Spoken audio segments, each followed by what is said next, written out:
Yeah, we've got kind of a. I did my best to try and break up the groups so that like we got some new players and some veterans in every group. So yeah, if any questions come up, feel free to ask. Otherwise, it's basically just improv, and if you need to roll something, I'll tell you what to roll. Except when you're like a spellcaster or have crazy special abilities, in which case you're on your own. But I'll do Yeah. my best. Everybody's only level 1, so it should be not too crazy.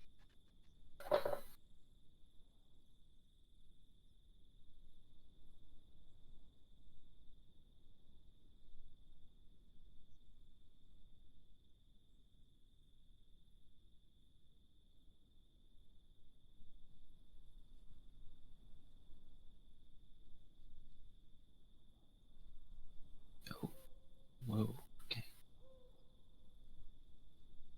Actually, yeah, pull you guys over to this shitty map that I've drawn.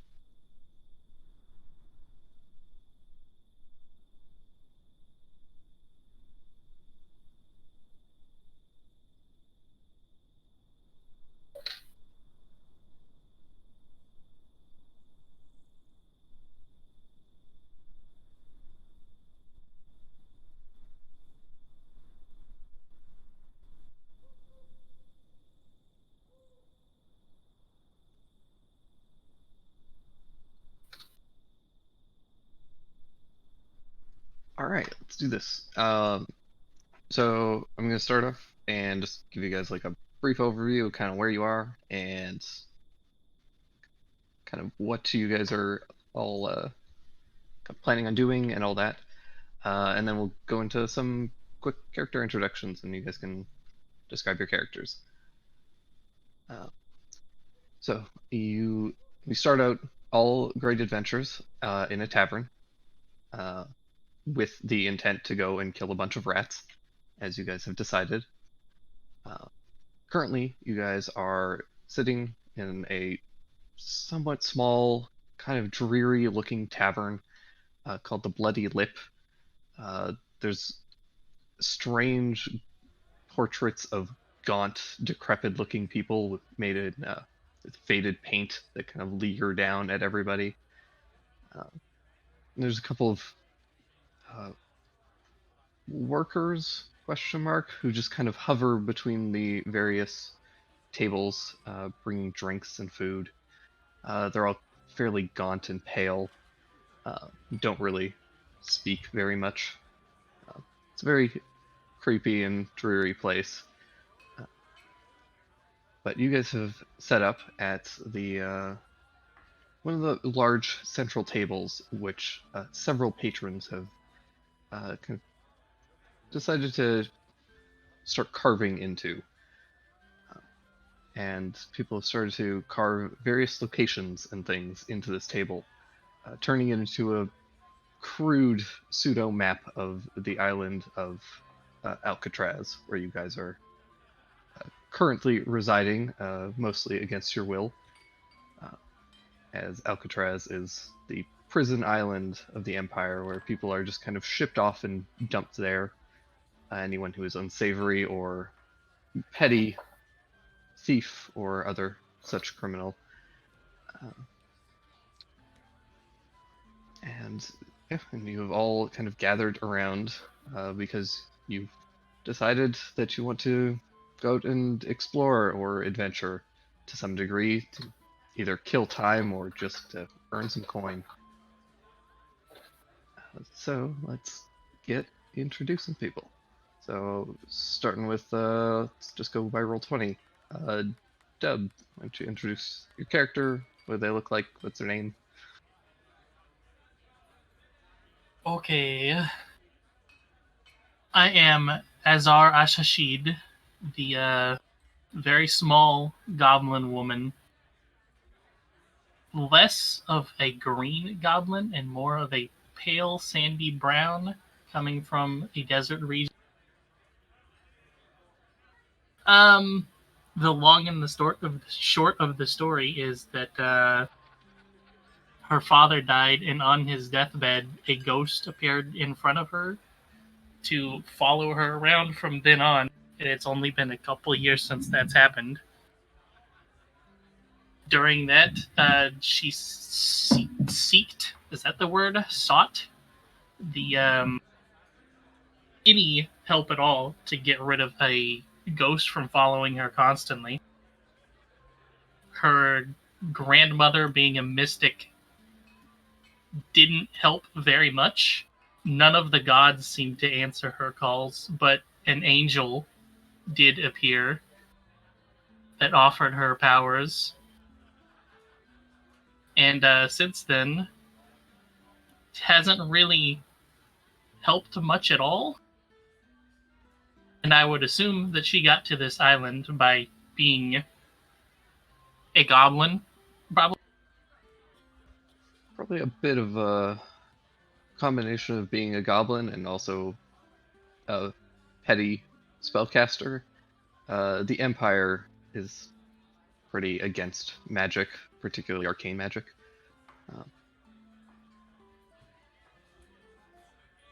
So for one reason or another, you were shipped off here. And let's with Clayburn. Who are you? Hello, everybody. My name is Luminous Metal and Half-Light. Luminous for short, Loom for shorter, and I am a traveling entertainer.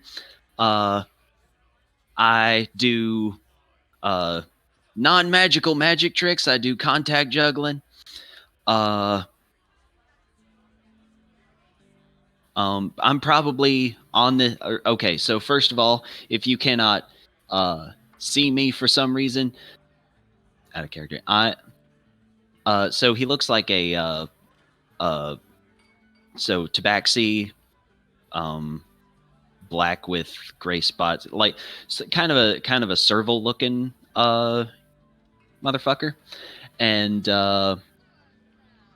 he is on this island probably because he does like his whole gig when he does magic is that it is non-magical. Like, he doesn't actually need to use any spellcast to make things look like they're being done magically, but they're actually not.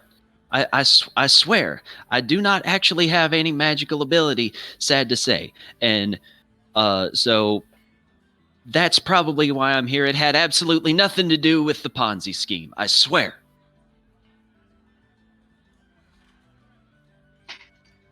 Excellent.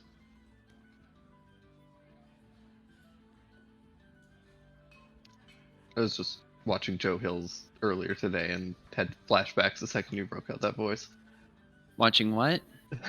The YouTuber, he has a very similar accent, and it's fantastic. I'm gonna want to link when you have a moment. For sure. Alright. Moving down the list. Fitzy, who are you? All right. Well, I am a human cleric. Stands about 5'10". He's bald, adorned with the silver and bluish colors. His name is Frederick Brunk. So Frederick Brunk was a priest. He has the utmost intentions of doing anything he can for the general public, except when it got him in trouble because he was harboring fugitives. Now, why they were being hunted, he didn't care, but they seemed innocent, so he took them in, and, well, the crown found out. So he got shipped off to Alcatraz.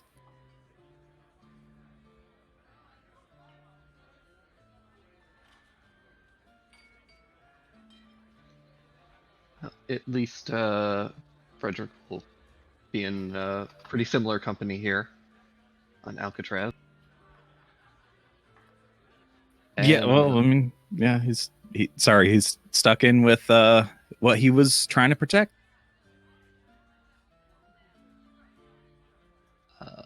And last but certainly not least, Bull of Bread. to introduce yourself. Okay. We have Gastronomus Bosch being his name. He is about 6'3", a light-colored metal, dark wood on his joints. Eyes are a glowing yellow. He is dressed in somewhat fancy clothing, and primarily in a dark motif.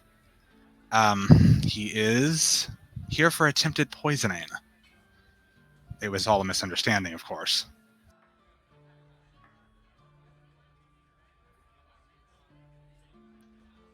Excellent. Because I love this character concept, I have to push a little bit more. So what's Gastronomus kind of doing in life? He His life is goal. He is an indexer. His purpose is to catalog and find various things. His particular field of profession is he is to discover all the recipes and foods of the world. And unfortunately, that leads to some misunderstandings, and he harbors a fairly unfortunate secret. Excellent. So, like all good D&D jokes, a goblin, human, a tabaxi, and a warforged walk into a bar, and you guys find the kind of ghoulish-looking workers. But recently, you guys have heard word from the barkeep, the daytime barkeep rather, Morty, who is this hunched-backed ghoul, spines kind of poking out of his back, big gnashing teeth, and sunken eyes. And he has informed you that recently there have been rats getting into the cellar, and they've been kind of tearing into some of the supplies. And the last thing that anybody wants is to be eating food that has been chewed on and other things by a bunch of rats. So he's asked you all to go down, find the source of these rats, and put an end to them, ideally before night falls and the tavern owner finds out.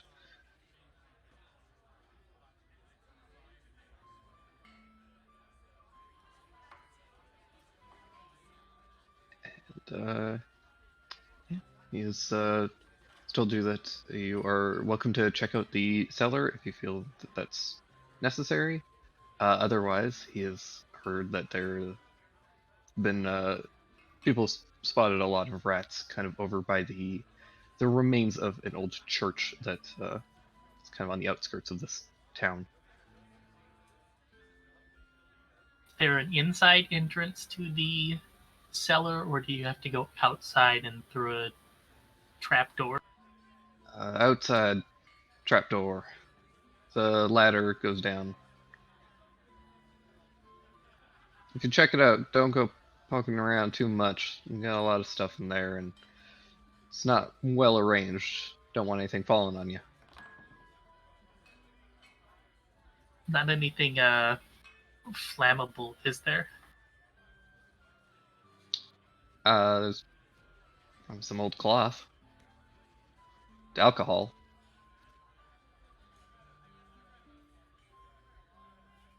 I would suggest anyone that needs a lantern to not use it then.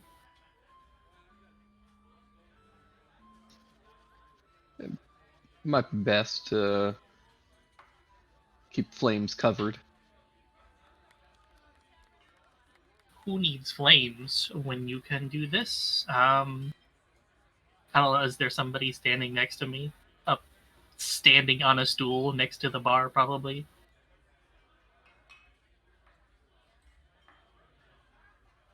If not, I guess I would just touch a mug or something, cast a light on it, and make it light up. Excellent. There's definitely a handful of mugs around. As you touch it, it shines very bright. Kind of illuminates the tavern, which as the light kind of casts across the interior, the portraits seem to shift a little bit, almost like the figures are recoiling a little bit. Um,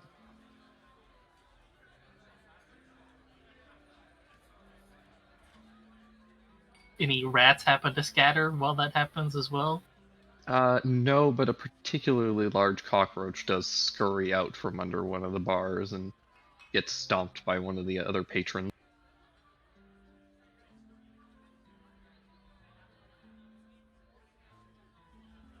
We have all agreed ahead of time to with this group to go together, right? I believe so. I'm down. Guess I would gesture towards them to go around to the outside then.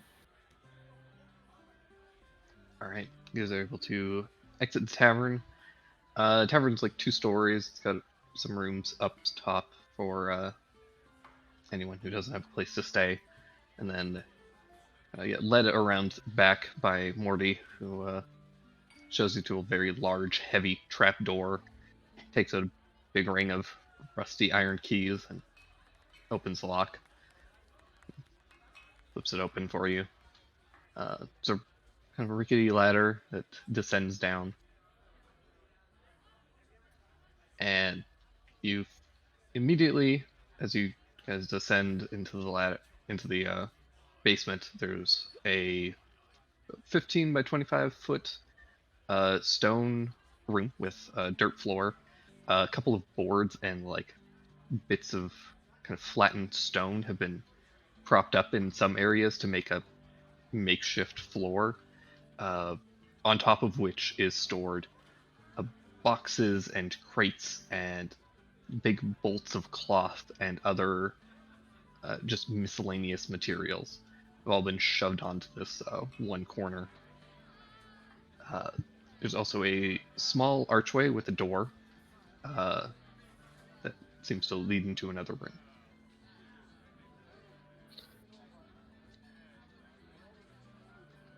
Okay, so who is going to be in the front?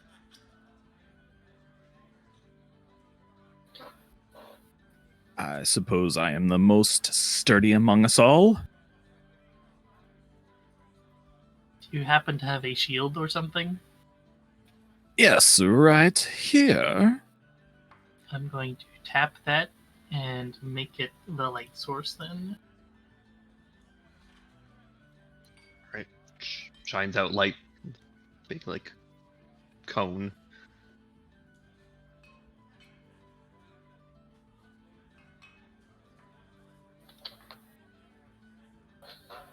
Other than that, I'm just going to have both of my daggers out, I guess, and All right.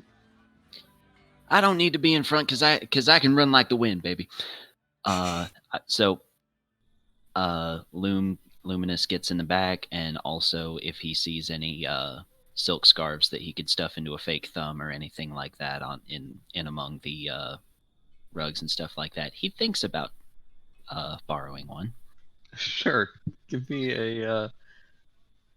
Is Luminous going to like root through some of the storage, or is he just kind of like keeping an eye out? I don't want to be the kind of rogue that just steals from like every pile he sees, because that's stereotypical. So I think just give it a look see. Okay. Give me a perception check and see if anything catches your eye.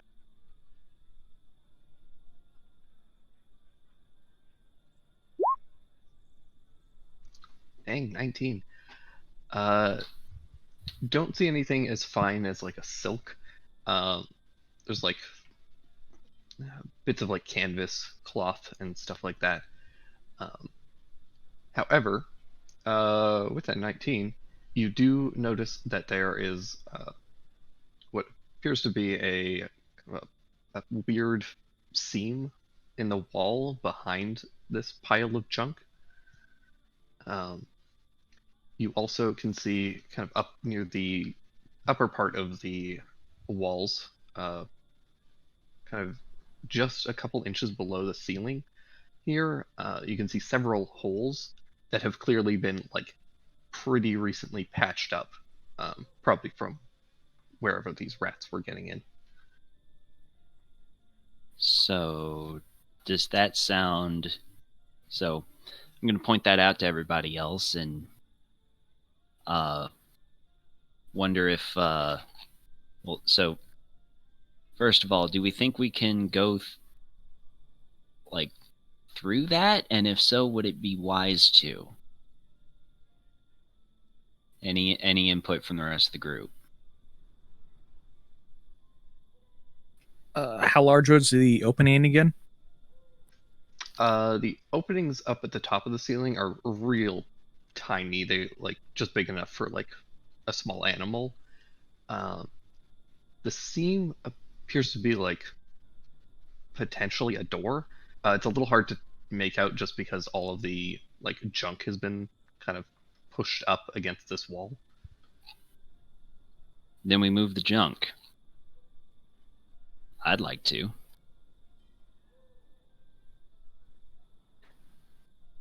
Sounds like a good idea. Figure out where some of that might be coming from. I can only promise I move bottom shelf things.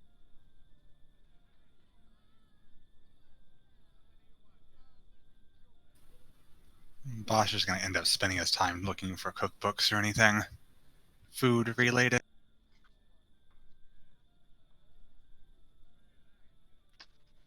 Bosch can smell, right?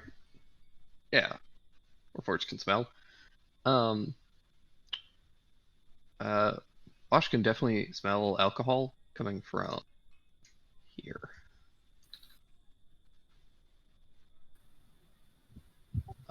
There's a Intriguing. door here.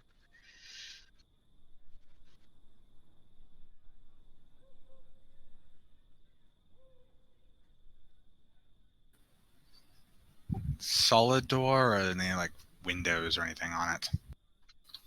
Just like a wooden door, solid. It's got some iron banding.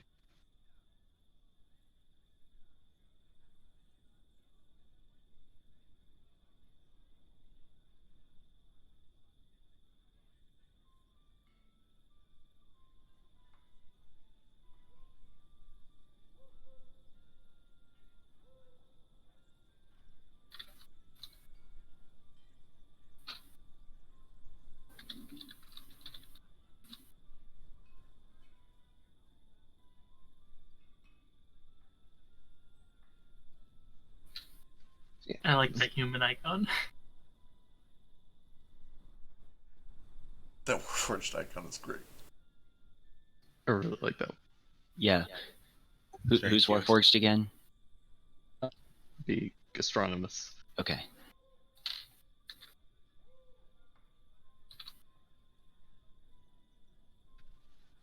So yeah, this is kind of what you guys see.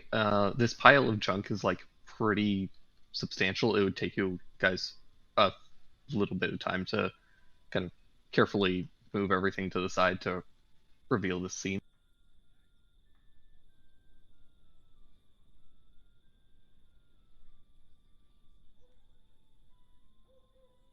I'd imagine I'm just picking up the small things, like a couple, I don't know, like forks and spoons, and placing them aside, For all sure. while trying to shoo the fucking ghost out of my vision. I'm sure everybody else just sees me waving at the air.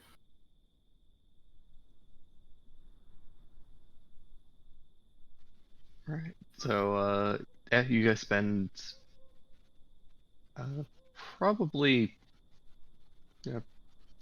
20 minutes or so just kind of rearranging these boxes, and it reveals what appears to be just a scene that would be some kind of like a hidden door, and you guys are able to find a small hole about maybe a half, like quarter of an inch in diameter. That's you imagine is probably a keyhole of some kind.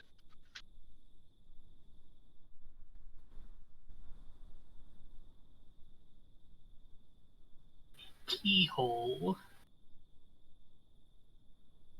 Any chance the barkeep's still at the top of the ladder? He's Why talk to gone- the barkeep when I can break out my thieves' tools? Barkeep has gone back in to keep the bar. You are welcome to go back and ask him for a key if you want. I would like to see these thieves' tools. All Also, right, why do you openly call them thieves' tools?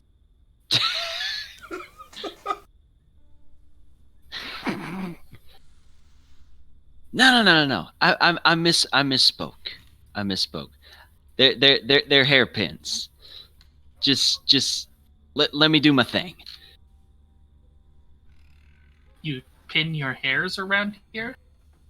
Very, very weird place. I'll just raise an eyebrow and just leave it. Okay, how do I roll this on this character sheet? It would be under tools if you don't have the thieves' tools there already. Tool proficiencies and custom skills. Okay, I think I put that under proficiency. So to roll a thieves' tools, it's just going to be actually you can just roll sleight of hand because that's going to be the exact same thing. Okay.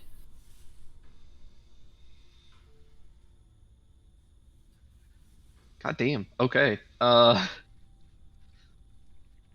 you kind of mess with luck a little bit, and it's actually a fairly intricate lock. It's like probably one of the more intricate locks that you've kind of tried to crack open. But you managed to do it anyways. Popping it open, carefully kind of tug on this door, which resists quite a bit. It doesn't have a handle, so it's pretty hard to pull open. But eventually you kind of get it open a crack and you're able to slide this thing open, revealing a large room, which is lined with large cages. And inside, you can see in two of the cages, there are two figures slumped, kind of very pale, appear to be wearing Empire garb, possibly knights of the Empire. So I open the door, and my first reaction is, look at those Magic Mike fingers. Whoa, they look like they're having a bad trip. So Empire soldiers, the Empire is the people who put us on this island, so they're bad, right? They're not great. Okay. Most of you probably wouldn't be sad to see these guys here. When he said rats, I thought he meant animal rats, not man rats. Ha ha ha.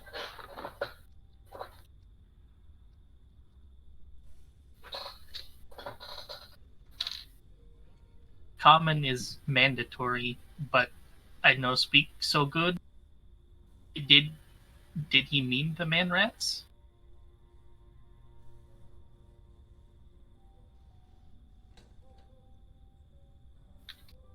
Could go upstairs and ask him.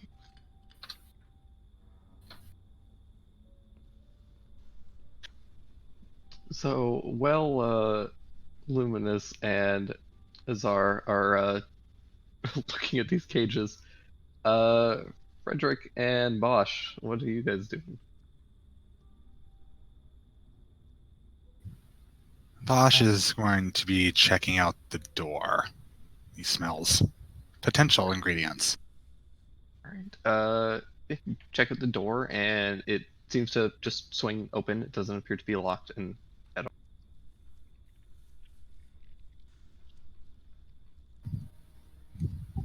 he is going to cautiously take a look inside.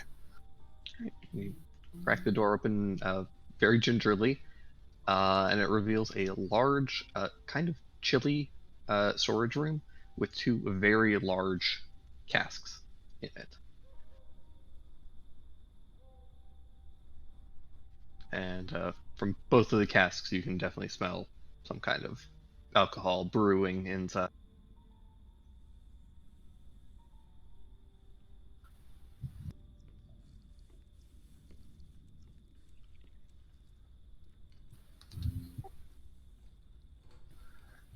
He will look to see if there's any vintage marks or anything on the outside, something that he may have seen before.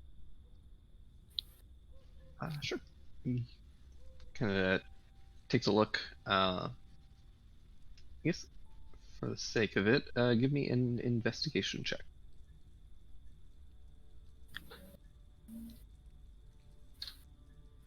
Okay.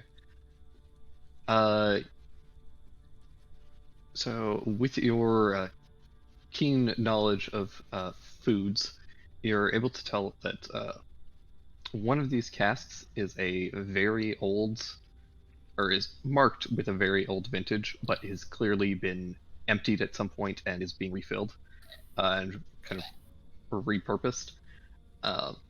So you imagine that this current make is very new. It's couldn't be more than like a year. The other one, however, you find that it is mostly empty, and there has been a hole chewed into one side of it, probably from a rat or something, and it was a large portion of its contents have leaked out at some point.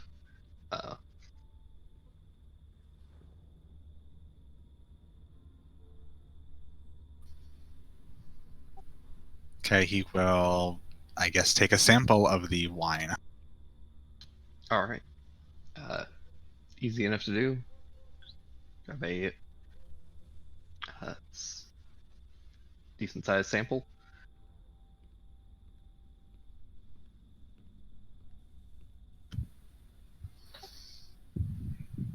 This appears to be an unfortunately bland substance. That's an understatement.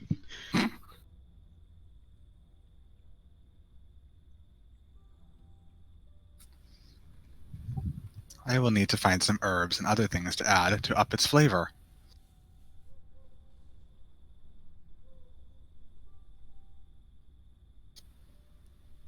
And he's just going to start fiddling in his journal for a while. Excellent. Could I hear him from the other room? Yeah, it's a pretty small space and it's underground. Like, sound carries and echoes quite a bit. I'm gonna tell him that once we find one, you should add some rats. They taste very good on shish kebab.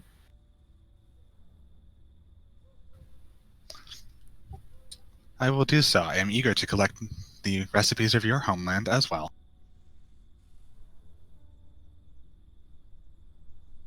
Well, I would have been checking more along the wall, seeing if there was any cracks in the cellar room, along with gas.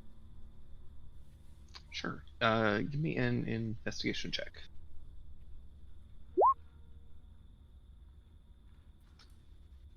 In the kind of secret room, you don't see really any cracks at all.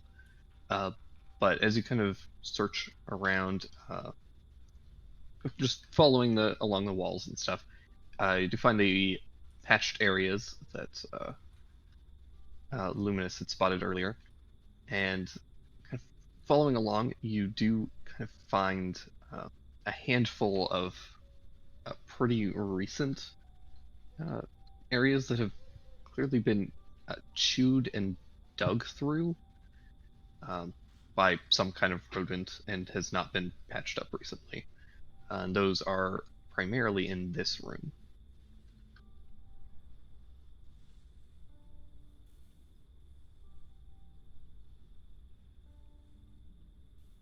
And you can spot those mostly because quite a bit of sunlight is actually peeking through those holes.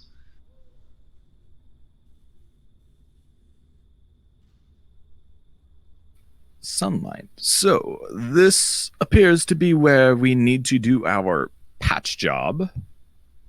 If we can't find anything that would be causing problems.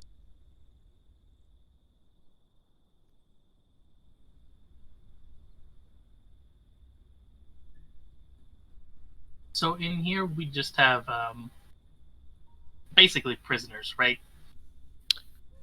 I'd Yeah. like to give them a look-see to see if they are, in any state to talk. Maybe tell us about how they ended up down here. Sure, you can give me a medicine check.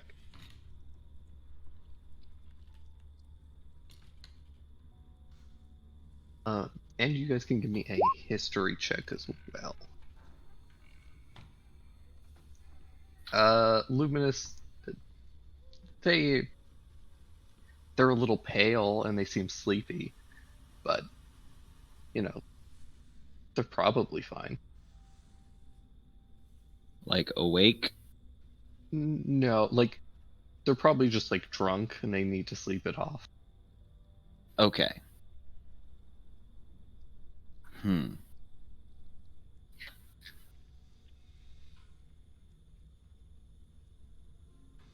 I think I'll have more like better questions to ask them when I know a little bit more about what else is down here. Sure.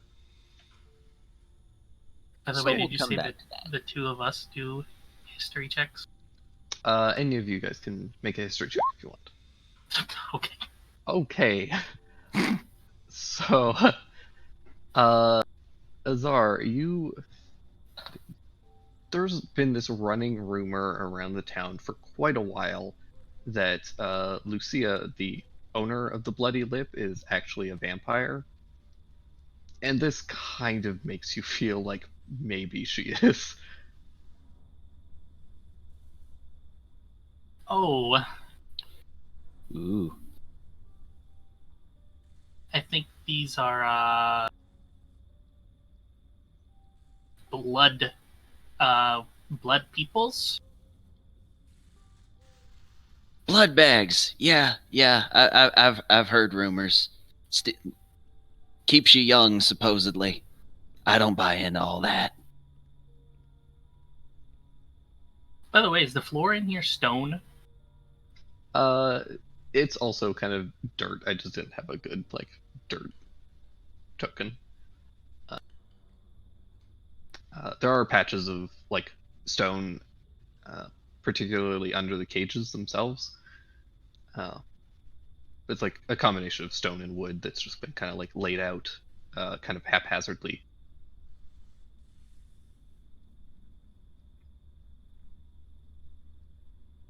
Well, I guess if I could reach my hand through the bars into this stone floor, then to write in chalk that they're idiots and goblin in both cells. Excellent. So anyone else that comes in that is a goblin knows. Perfect. I like your style.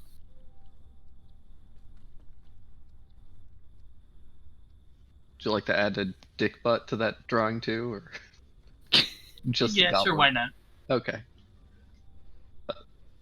So as Azar is writing insults in Goblin, Frederick and Bosch, both of you notice some movement as something scampers up across the barrel and leaps up to the top of, or up towards the ceiling and starts scrambling through one of the holes.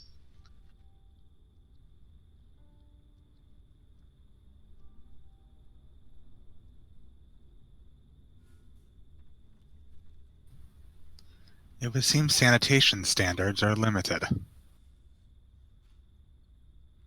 Well, Azar, it seems that these are the rats that they were talking about, not your. Would you call them rat people over there? from the other room, you hear Luminous say, "They're not rats, they're pigs." The man rats.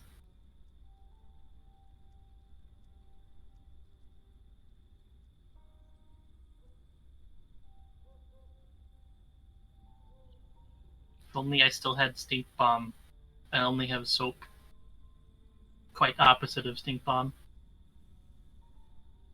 One of these the rat kind of squeezes its way out of the hole and scurries out of you.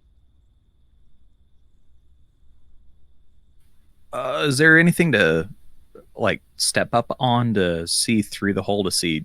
We'll try to see where it comes out from. You could definitely pull one of the crates over pretty easily and just like stand on that.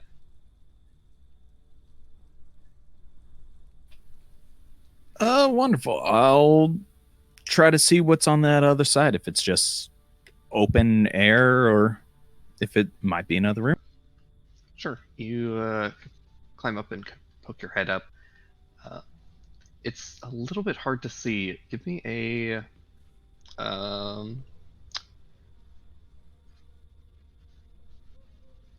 me say perception check for this. Oh, God damn. Okay.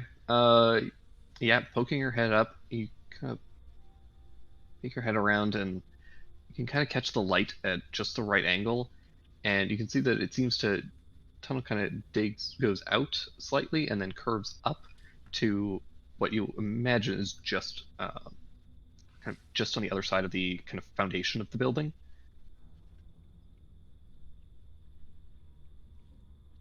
So these things are probably just like coming right up to the building and burrowing their way kind of into this basement, which strikes you as very determined for a rat.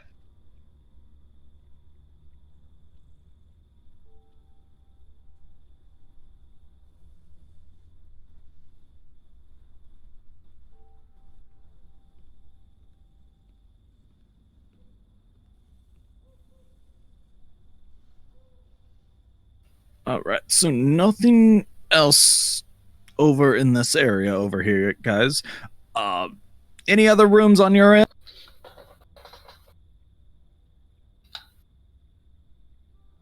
I see cages. Are cages rooms? I might as well look to see if there's a second hidden room inside the hidden room, but I don't have my hopes up. Sure. Give me an investigation check.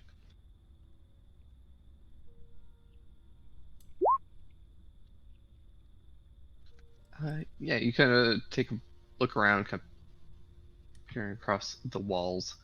You don't see anything immediately that you don't notice any other weird like seams or bricks out of place, that sort of thing. Yeah, just seems like a pretty standard room with cages in it.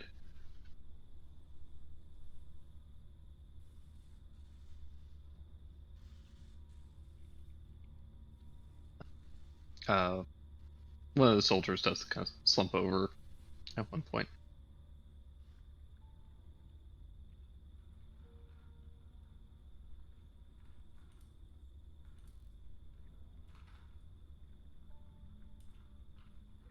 What happened if somebody who bitten by a vampire have holy water on them?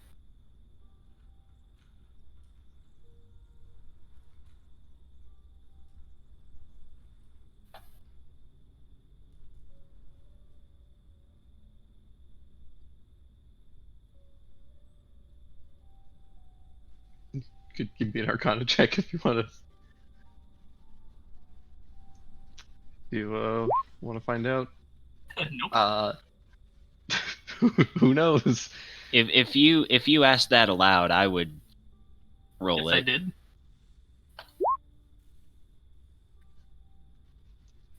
Only one way to find out, guys.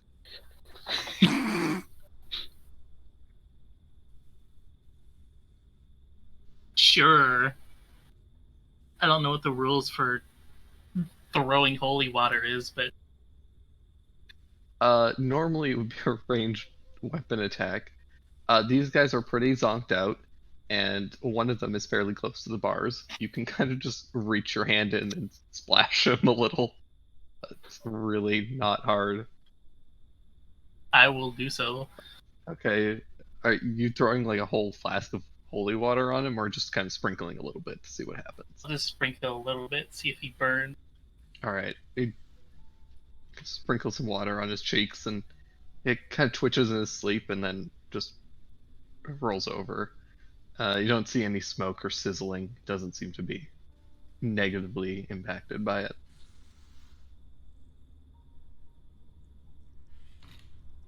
I wonder if vampire is now burning somewhere.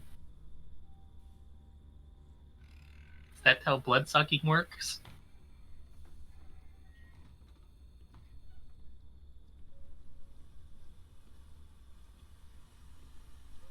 That seems ontologically suspect, my good sir. And if anything, I think as long as she keeps this fine establishment open for me to perform in and for us to have a drink every now and then, I don't really see the problem with it.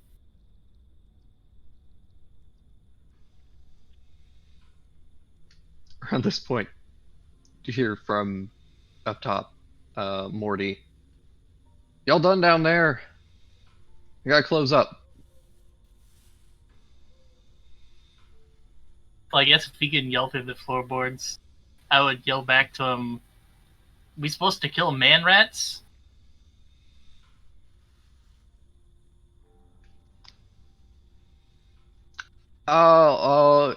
See, I told you not to go poking around too much. You better get out of there. And I didn't. Oh, finish your sentence. None of us. Just forget what you saw down there, and you never told me anything. Yeah, and so I sneak out of there, and I say in a low voice, for the last time, cops are referred to as pigs. Rats are snitches. Get your terminology straight. You sneak out of there and close the door behind.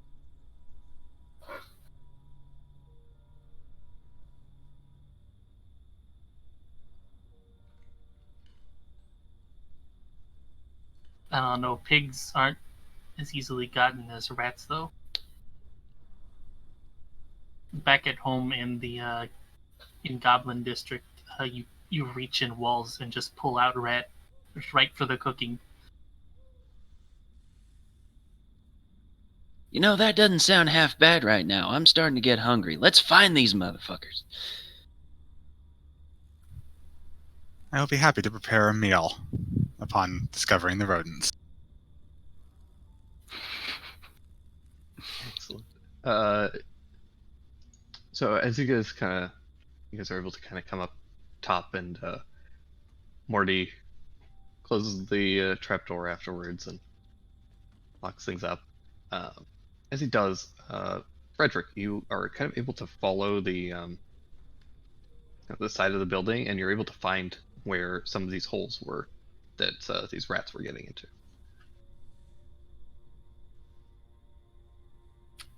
And the others kind of followed me as well, or?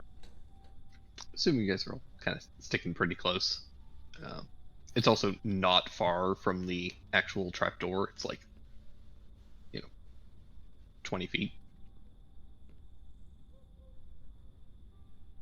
Wonderful. It appears that these are the holes where the rodents are getting in. Now to just figure out where they're coming from. They come from other rats. I meant direction. Oh, you.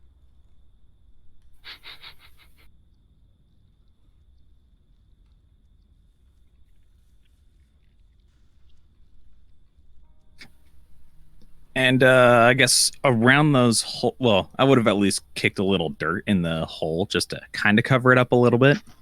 Okay. But I guess any other kind of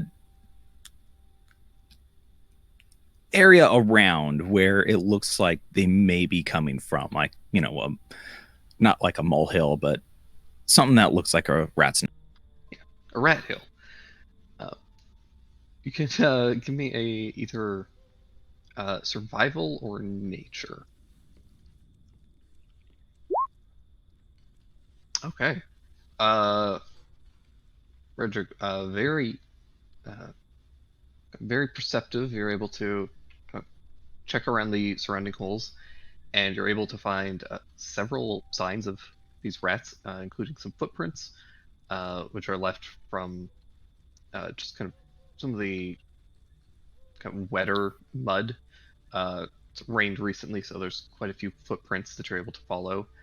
And as they kind of scurry away and kind of get into some of the grass, you do kind of follow a bit of a path. There's a couple of just like droppings and other signs of these things kind of scurrying through. And they kind of lead you in a very weird kind of twisting path, kind of scurrying between buildings, and up through a couple of like older ruins and things, to the edge of town, where there's the remnants of this large kind of cathedral type thing.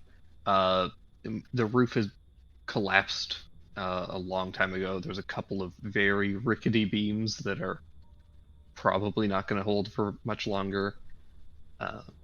All of the glass from any of the windows has been broken in long ago.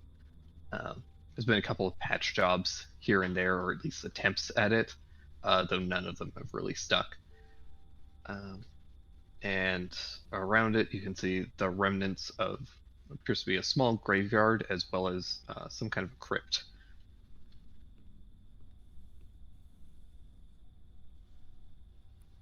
Kind of following the footprints and things, they seem to go up into the church itself. At which point you kind of lose sight of it, just because of the just the footprints kind of disappear because they're just walking on stone at this point.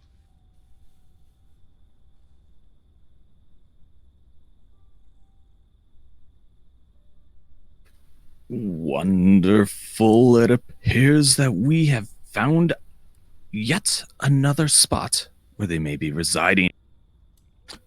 What say you guys? We go in through the front? Or maybe there might be something in the back.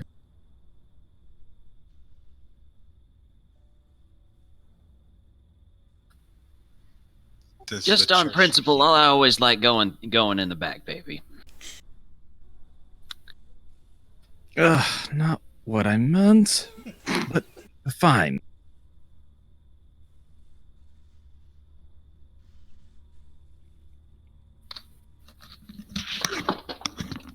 Right. You guys are able to kind of work your way around, kind of going through what at one point might have been some kind of like a small garden area, and working your way to the back of the church, where there's the crypt and the graveyard. There's a small archway that does lead into kind of a back hallway in the church. There's signs that there was a door here at one point, but it's long since been removed.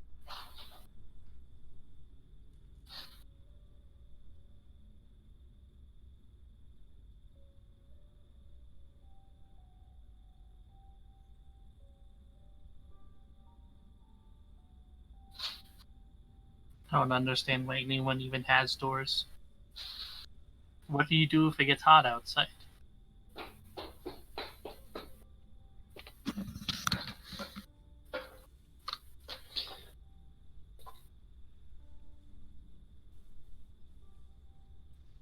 So, is there anywhere you guys want to go first? Or?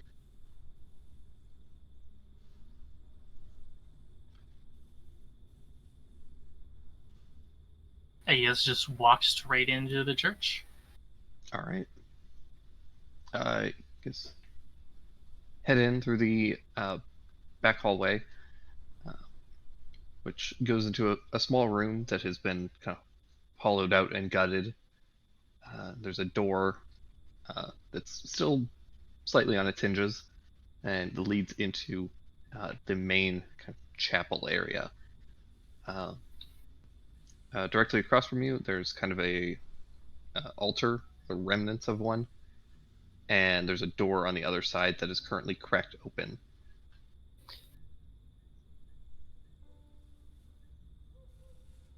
Do we know if they still use this church? Definitely not. You guys will be aware that this town was essentially established by a lot of the other prisoners, but it wasn't built by them necessarily.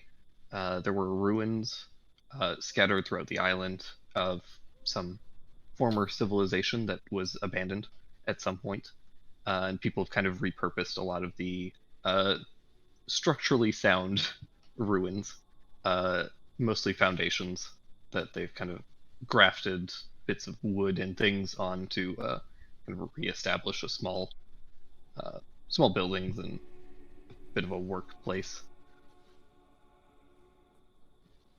And Okay, this was just kind so the this was kinda important one of part the is bigger that they don't use it. Yeah, definitely don't use it because like uh, it's like it's a church, so it's pretty tall, and they just don't have any way to like safely secure the roof, which is mostly collapsed, but there's still quite a few beams that could cave in at basically any moment. Speaking of caving in at any moment, you know how to get rats to make themselves known? You make a lot of noise and shake things, so I'm going to blast the door that's on its hinges off its hinges. Excellent. How are you going to do that? With a blast, of course. So I guess Excellent. Yeah, door swings inward, kind of reaches the extent of the hinges, and then just snaps. Wood splinters. There's a loud noise. Uh, yeah, you notice as a couple of rats do scurry out from a couple of corners, but oddly, they go towards that door and past its through that doorway into whatever chamber is beyond it.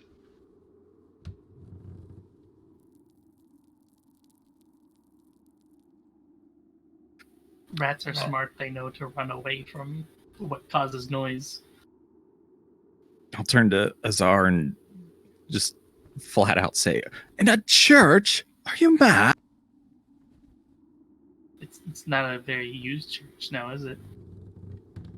It's still a place of sanctuary for some. I mean, oh gosh, wait, what are the colors on this altar over here? A little. So I'll shine my light, get a little closer to I can actually make out everything. Sure.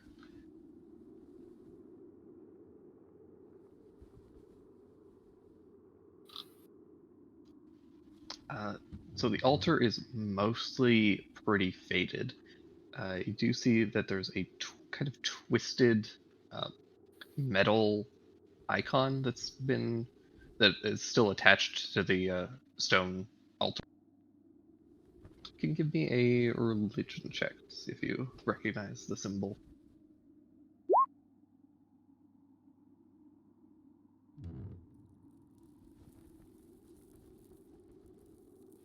God damn, you guys, these rolls.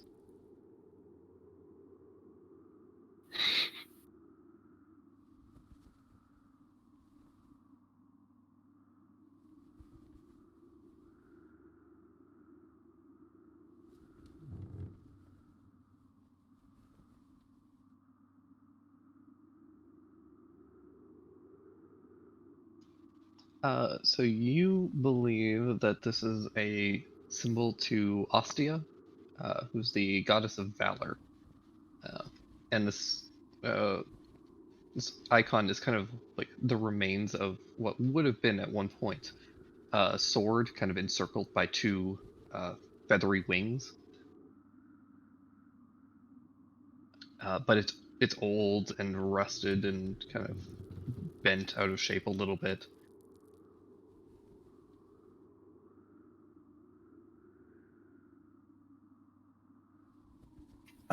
Ostia. How do you spell that? Ostia.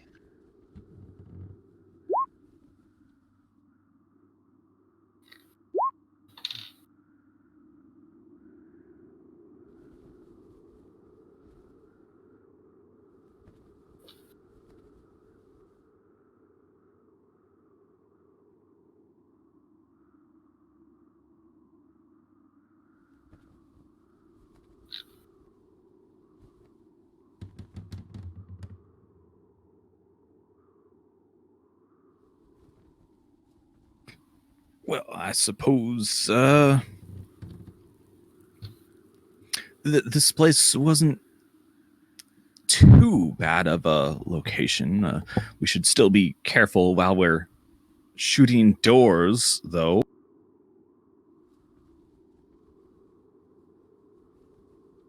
The door deserved it. You see how it just hangs there? It knows it's useless. Bitch. The door completely falls off its hinges.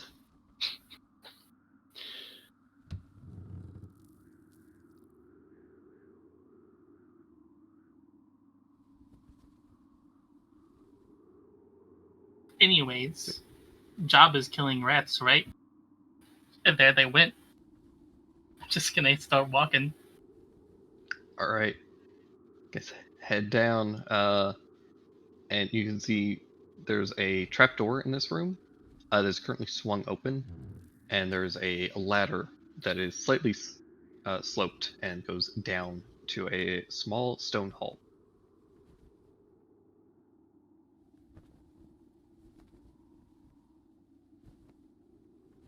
I'm going to gesture to the man with the glowing shield to go down first.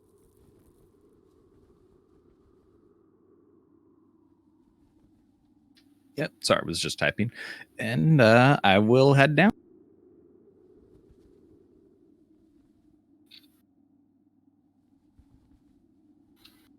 Taking care to shine my light in front and, make sure I'm not walking into anything too perilous.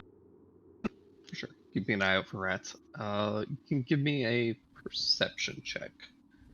Just to keep an eye out. God damn, Frederick. Jesus. Yeah. So it goes down to a 20-foot long hallway, which curves and descends down a stone staircase that descends about 10 feet to a small 15 by 15 foot room. But this room is filled with caltrops.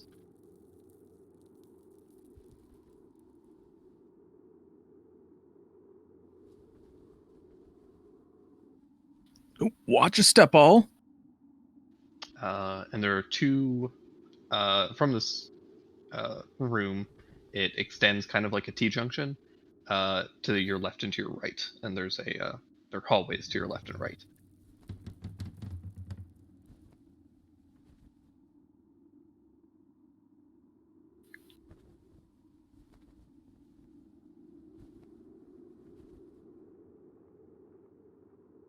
Ooh, shoe piercers. We put this at the front of our house whenever we don't want the guard to come asking for money again. And not a door? Why would you have doors? It's hot. Just let air go through house.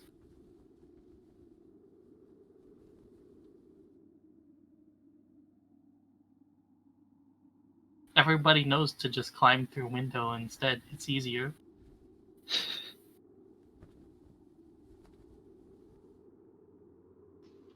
tough to argue with that logic. Well, should be easy enough just to kind of kick aside all the caltrops or, sweep them aside. Yeah, kind of kick them aside with your boots, and you're able to kind of create a bit of a hallway, or at least a path that you guys can walk down safely. Okay, you have 2 directions.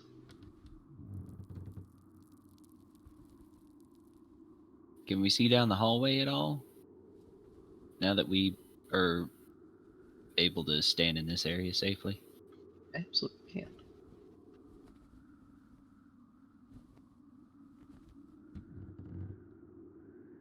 So one of them extends quite a ways and seems to turn down to a much wider hallway.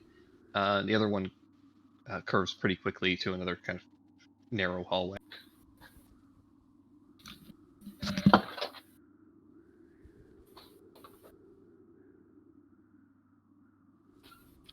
Well, who's feeling lucky? Care to choose a path?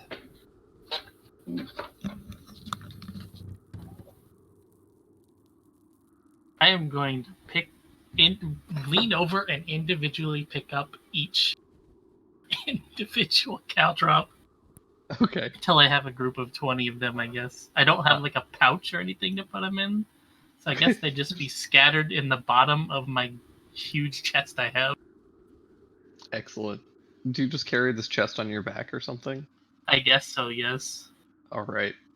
Comes with the Monster Hunter pack.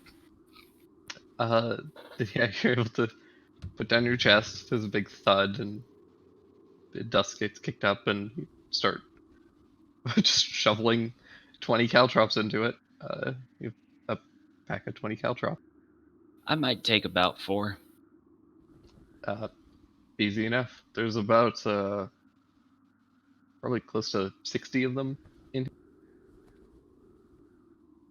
Yeah, I travel light.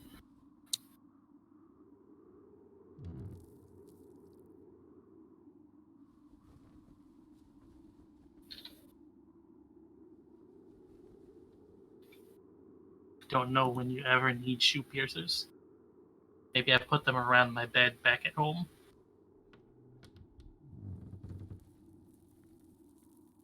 Well, as you all know, left is obviously wicked, so right is obviously the correct choice to make. If you all agree. Why Is it my right, or is it my right or your right? They're the same right. Not if I'm facing the other way. Why is right wicked? Why you light like candle? No. Right is right. Left is wicked. Yeah, everybody knows that. It's written. But what if you're feeling sinister?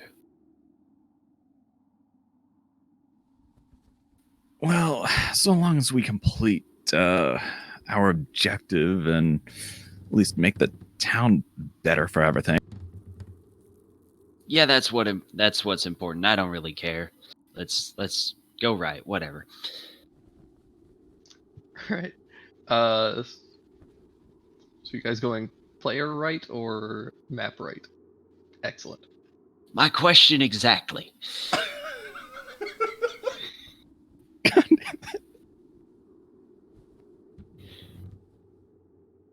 So yeah, this hallway kind of bends, and you can see that it opens up to appears to be a larger room.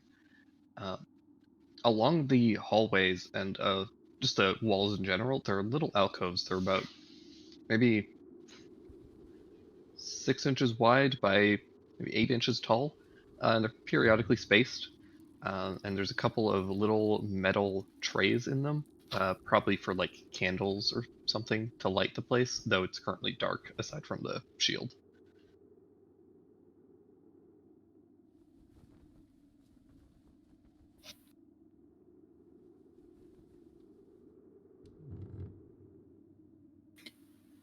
So Anybody else? I have torches that we'll never use. You want to put them on like a sconce?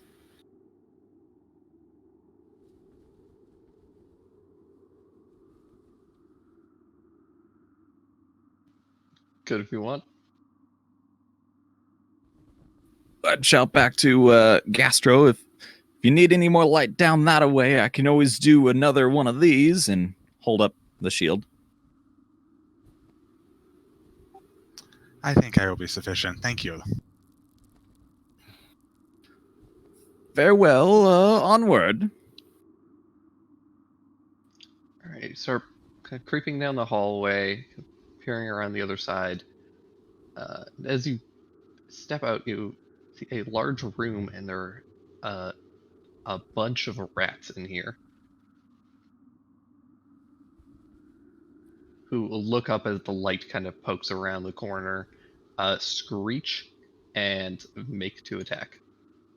That's going to be initiative.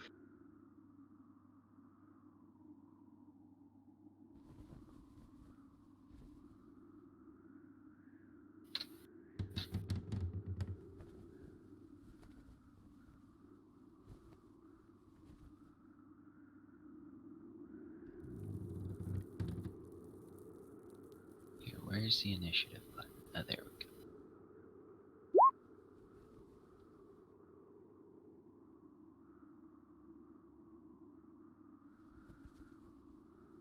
Oh, I have to. Shoot, I forgot to import my initiative macro. Oh well. Okay, so I rolled the initiative. How do I put that in the turn order now? It would do it automatically. Like at the far bottom, it says as whatever. Yeah. If you switch over to that as your name, it would do that automatically on your next one. Otherwise, it just automatically does it. You do also Or he would your, have to manually input. You do have to have your token selected too when you click it. Yeah, that was the problem. So go and roll So it it again. said no valid token was selected. So Yeah, go to Oh, yeah. yeah, roll it again, and then you can edit it to whatever you rolled the first time.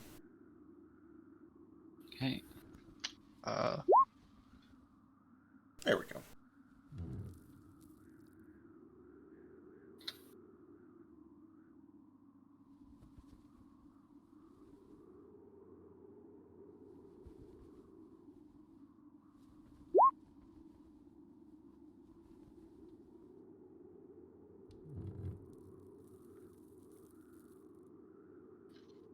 So as you guys around this corner, you notice that this is a particularly large rat, and this here is a swarm of smaller rats. And the very big rat is going to go first.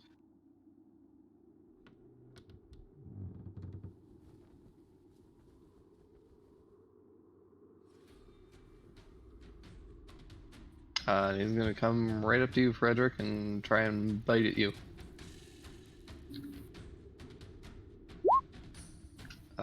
14? Does not hit. Alright. Shoving the shield into its face, it kind of recoils from the light. And that brings us to Astronomus.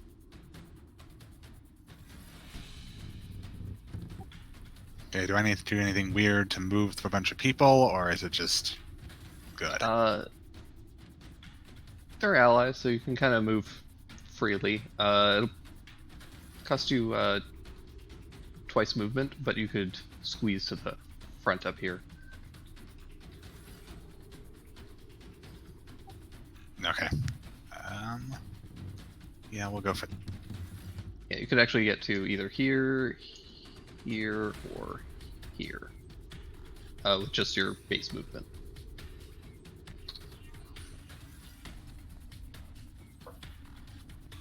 I will plop there.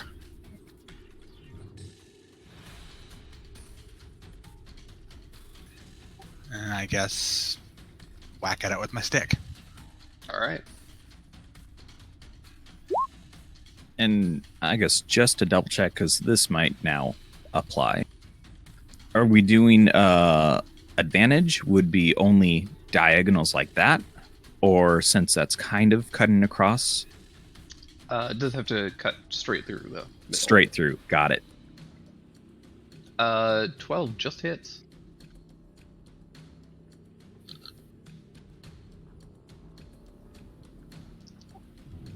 Have Okay, you clicked so- the, I think if you click quarterstaff, it should roll the damage there. Oh, yeah. Click the quarterstaff, the words itself. In the Like over in the chat feed.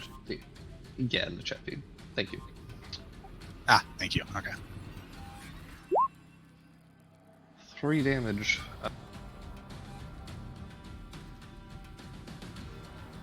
You strike it in the side, and there's this awful, like, crunching sound. It looks very hurt by that. It's still up, though.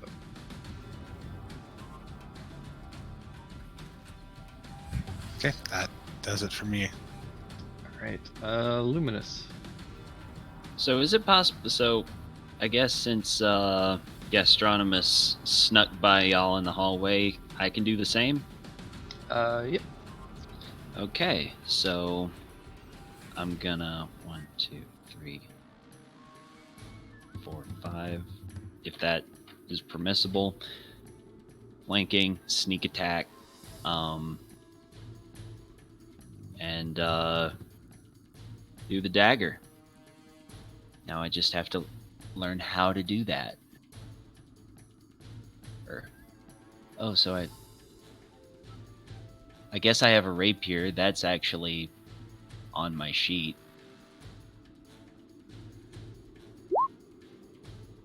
Uh, 22 definitely hits. Okay, and so and add sneak attack how?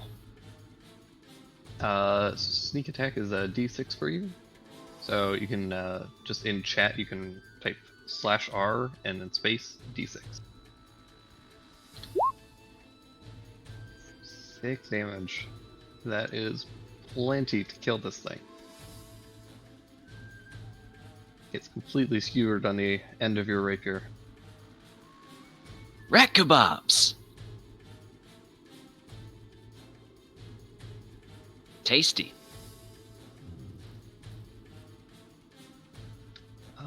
And that brings us to Azar.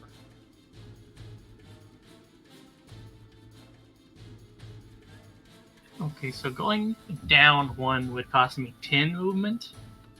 You are small, so you can actually Yep. squeeze right past all these guys. Okay.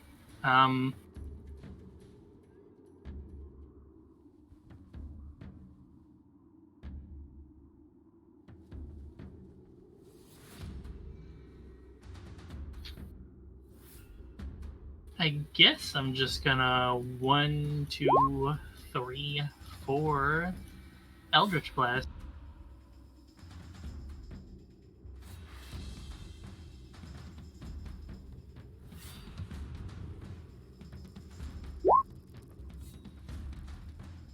And roll a 1. Yeah, you build up some energy and it just kind of explodes in your hand, unfortunately.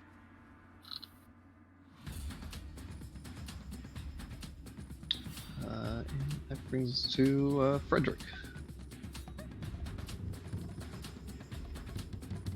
All right. Well, I will.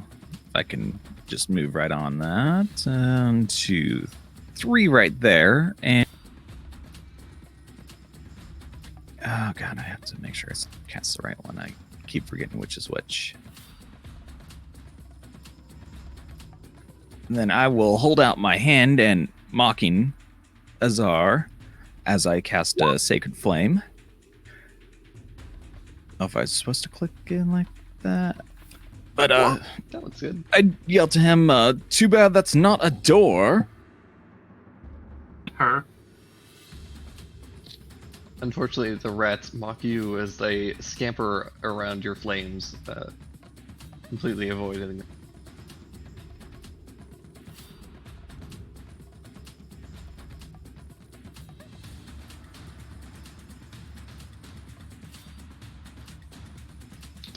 That brings us to the swarm of rats.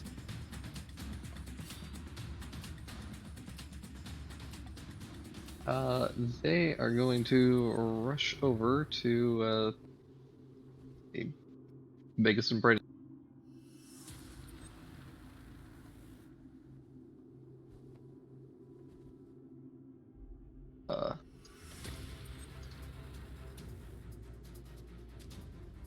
Uh, so they're technically in your space as the swarm begins crawling at your legs, and they're gonna try and but can't get past the armor.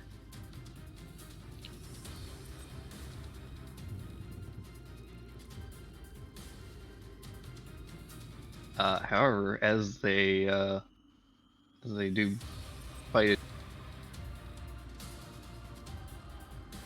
from down this hallway, another swarm comes. They dash all the way to here.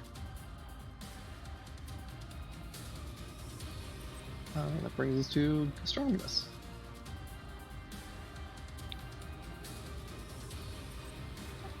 Okay. If I were to attempt to use a spell on the swarm up top, would that hit the player too, depending on what it was? It depends on what the spell is. Ray of Frost specifically. No, that would just hit the rats. Okay. Yeah, the only time it would possibly hit somebody else is if it's a like an AoE. But 15 hits.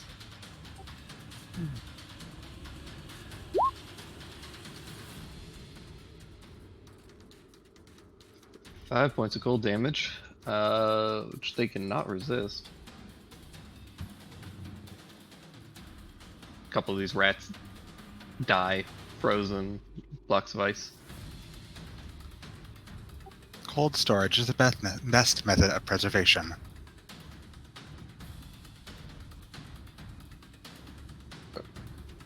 I disagree. Yes. Use lots of salt.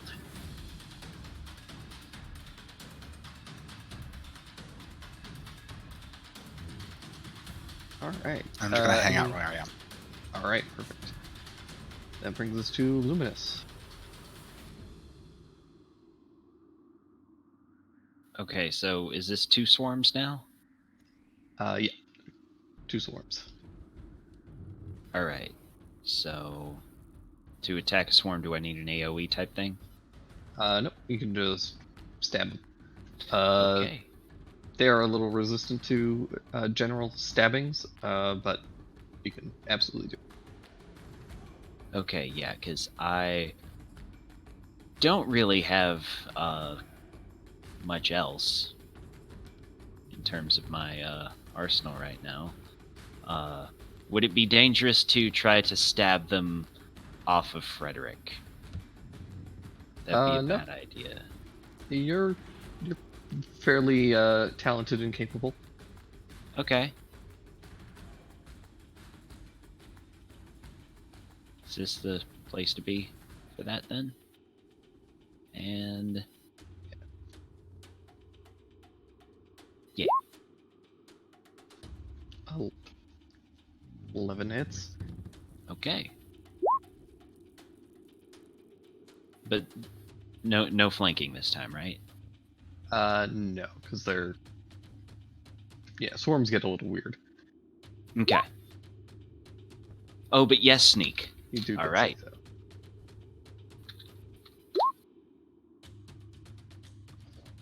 10 damage is halved because they're resistant, but that's still a ton of damage. Yeah, you guys have very nearly killed half of that swarm.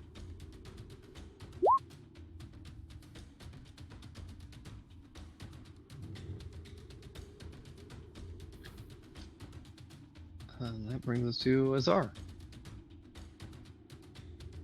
Move in one boop. Give him the old booming blade on the bottom one. Oh, a 8 is not enough, unfortunately. Okay, and then what is this called? Nimble escape to bonus action disengage. Boop. Good call.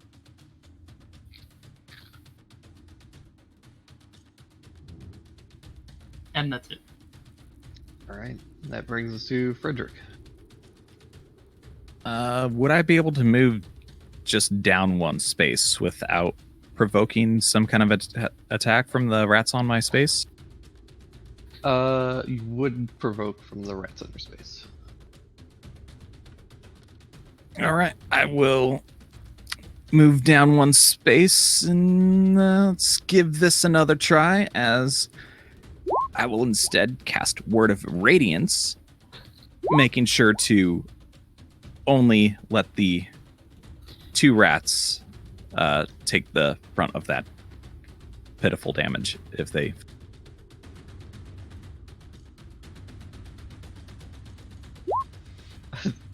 They definitely take it. Is that the swarm that? Both swarms. It's a 5-foot AoE around me. Oh, nice.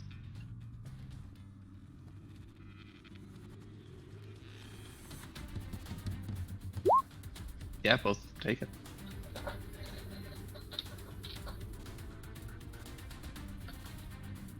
And I will step back right there for the rat.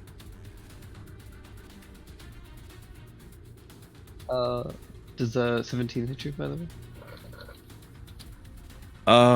Wait, was there another attack of opportunity stepping away like that? I thought they were in the both spots right there. Yeah, it was just the one that stepped away from you, or that you were stepping away from. Oh, that I was stepping away from when I first moved down or Yeah. something. No, I have 18. Nice. And yeah, they can't get past your armor and the shield. That brings us to the swarm. This swarm, having lost its meal, is gonna move over to you, Luminous, and move into your space, try and bite at you. When they do so, may I take an attack of opportunity? Yes, they would be pulling out of your range.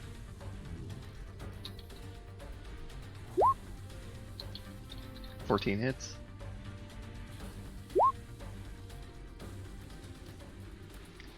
Three, which kills half of the swarm.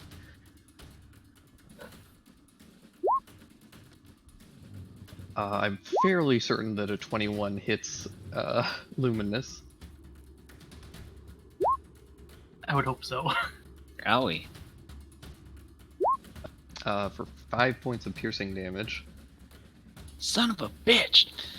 As they kind of crawl into your boots and up your pant legs and start biting and tearing at your leg. Ah! For what it's worth, thanks to Frederick killing or hitting them on that attack of opportunity, it reduced that damage quite a bit. Yeah, because 10's my max. So that was half. This other swarm is gonna go after Frederick again because they go after the closest thing they can. 19, so they do just hit.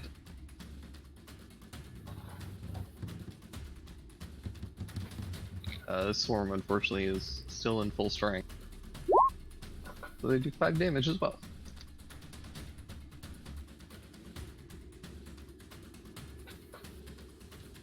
That's the swarms, which brings us to Gastronomus.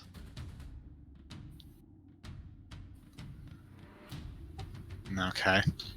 Let's see.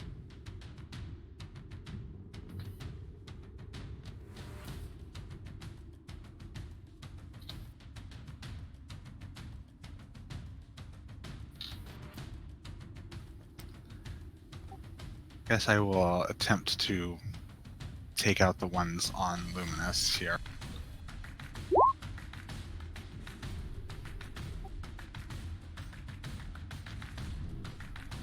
Probably missing that one. Yeah, 7 unfortunately misses them.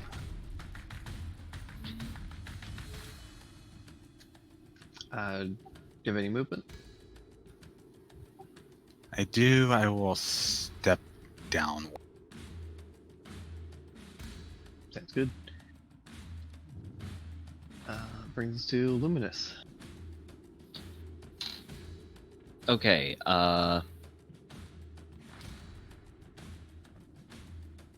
the idea I have, this might be crazy, but if they are like on me, like attached to my body and my pants leg, etc., would I be able to squish them by stop, dropping, and rolling?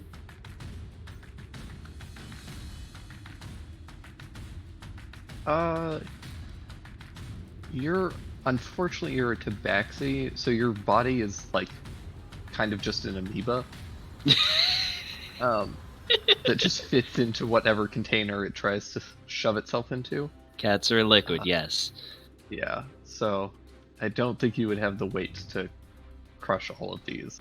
Okay, so yeah, because really, I just have the stabby weapons, so I think that's what I gotta try to do. Unless do claws not have the disadvantage Claws, or the resistance? yeah, they would still have the resistance. Okay, so I might as well try to stab them off me. Well, that hits. Okay.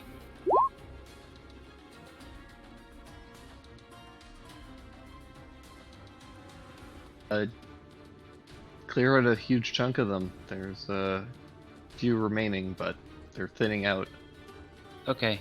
Also, I'm gonna try to move over in range of other people who might be able to help if the rats move with me. They don't move with you, but they are going to take an attack of opportunity. Oh no. Okay. I'd rather not then. Because I don't think I have disengage. No, I think that's second level. Okay, yeah. Mine's directional, so. So I'm just gonna stay right here then. All right. Brings us to Azar. Okay, so did we get... If you try to attack somebody, it also can hit the person. Did we clarify that or not? It will not, unless it's like an AoE. But Oh, okay.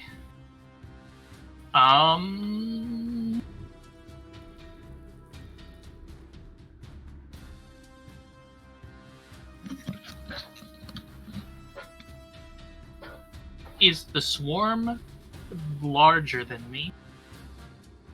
yes. Okay. 1, 2, 3, and hit the swarm on the cat with ooh, it's gotta be Booming Blade then. Oh, that hits.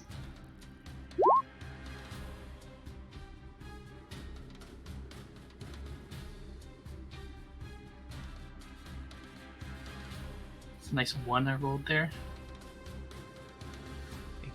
Damage. And then a bonus action. Oh, I didn't make a thing for this. Let me do that.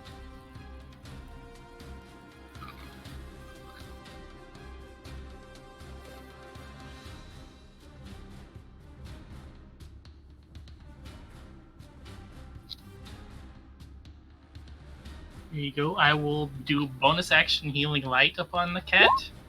There you go. Nice.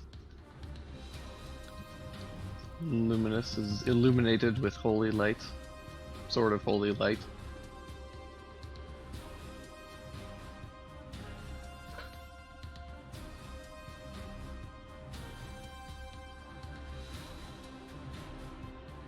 And that is me done. Excellent. So Luminous, you get 3 hit points back, and that brings us to Frederick. All right, and it wasn't an attack of opportunity, just moving out of them again.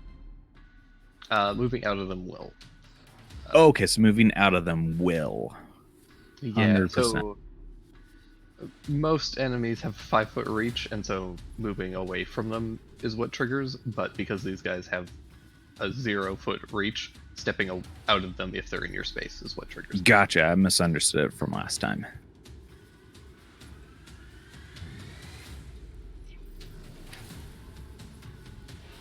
Well, that's still my best course of action. I will do that.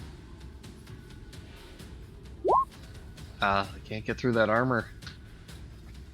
Wonderful. And once again, I will rain light down upon me. For another one. Jesus. Yeah, your guys' damage rolls has not been For the both of the rats, of course. excellent. Or God not. damn, they want to live.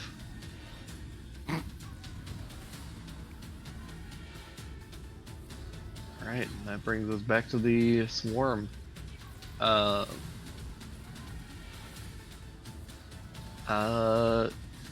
Swarm is going to...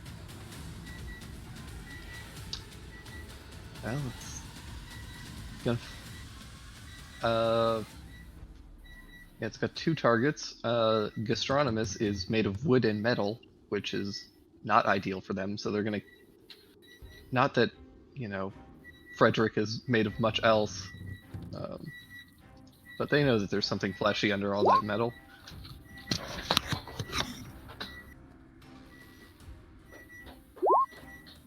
Can't get through that armor, though. And then this other swarm is going to move over and try and go after Azar for 15. 15 is exactly what I have. Do you hit if you meet it, or do you have to exceed it? Yeah, meets it beats. Also, does that count as them moving? It does actually. So they take D8 first. I don't have that anywhere either. So. It attack me? It did not. It tried to go after Azar because they didn't like being attacked, and they paid for it as all of their little rat bodies explode suddenly and violently. Good. You did get 3 hit points back though.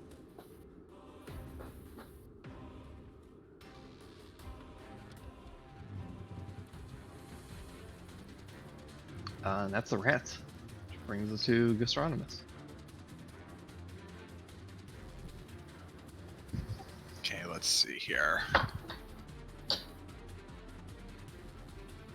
Probably just going to attack the closest swarm with another frost.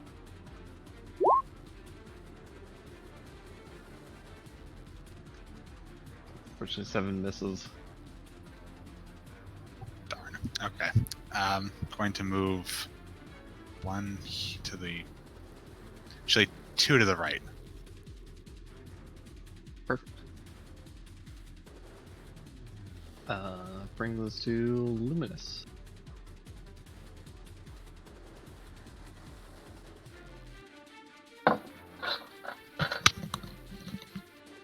Who is Bear Mead, so let's do Azar. To give it the old booming a blade. It's you can actually roll again because Gastronomus is giving you flanking.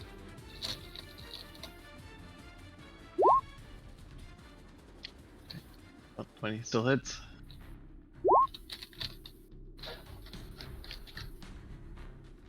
We'll use that thunder if it actually tries to move.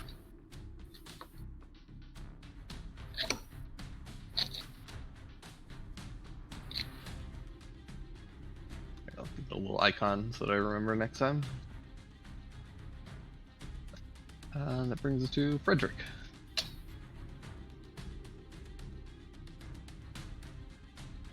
I will hold my hand out and have light cast upon them once again.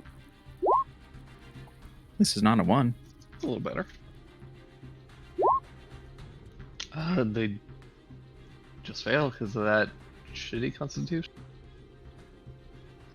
And it's radiant damage, so they cannot resist it. Take all of it.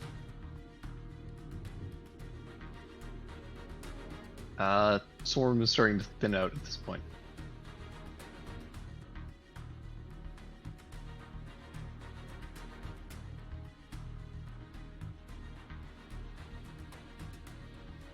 I'm just gonna roll this for him.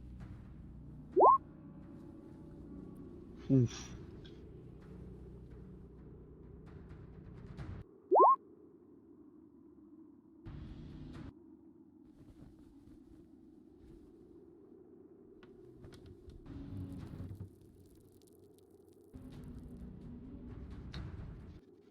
For 11 points of piercing damage.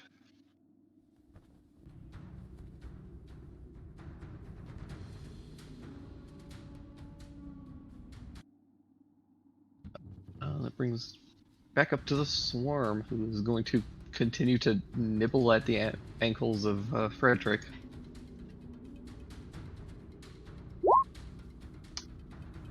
Missing terribly.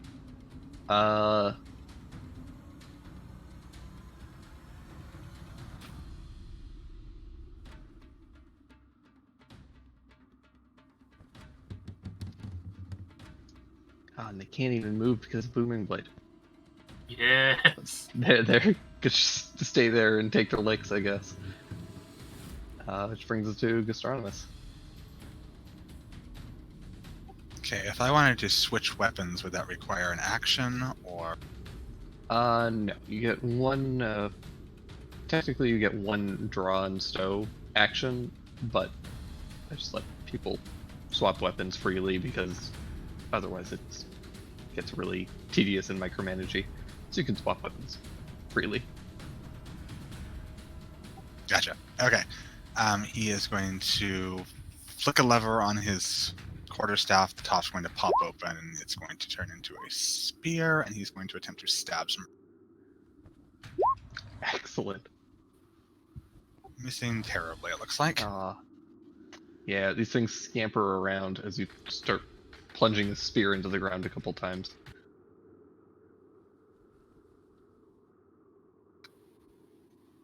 Okay. If I wanted to use a class, or not a class, a class trait on something, does that require me to have something next turn? Or can I just throw it on with this? I can just throw it on. Oh, what class features were you gonna do? I'm gonna do some quick tinkering. Interesting. Depending on what it was, it might take an action. Otherwise, you might be able to do it freely. What did you want to do? Going to fiddle around in my chest kitchen for a second. Pull out, I guess it would be a stick of gum, and stick it to a rat, and it emits sound as loud as it can. Okay. So I think that feature is an action to use. Yep. Ah, okay. Never But- mind then. I'll just stick around. But you can absolutely do that next turn if you want. And that brings us to Azar.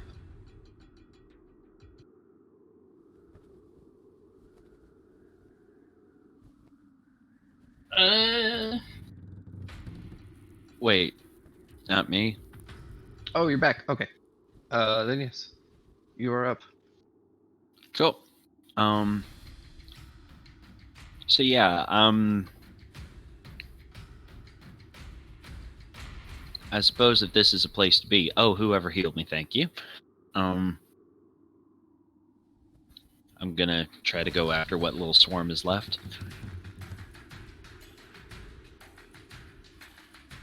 Yeah, they're definitely thinning out. Fool. All right.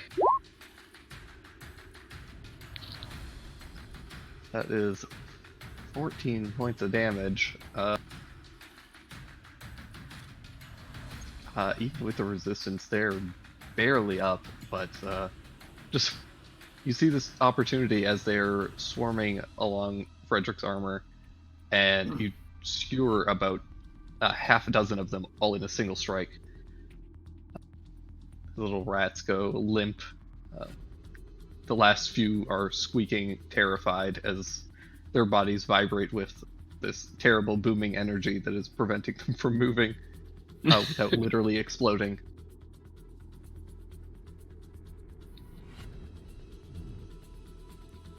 Do you have any other movement or bonus action?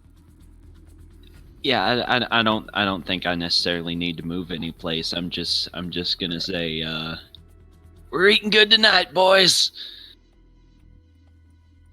All right, Azar. I'm gonna boom him. That hits.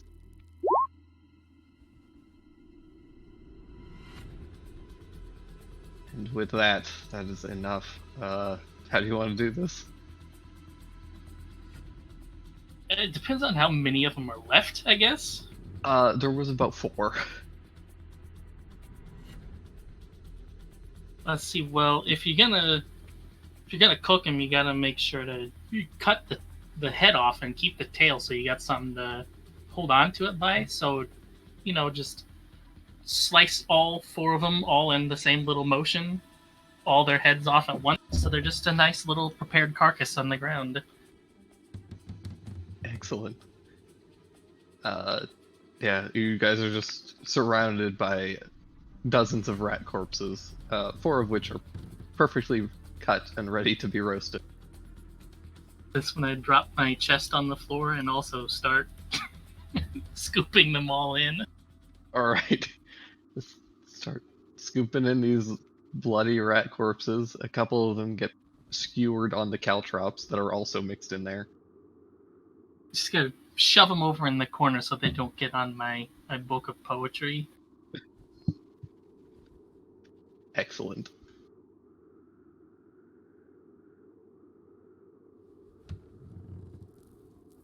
But yeah, that's your first combat. Congratulations.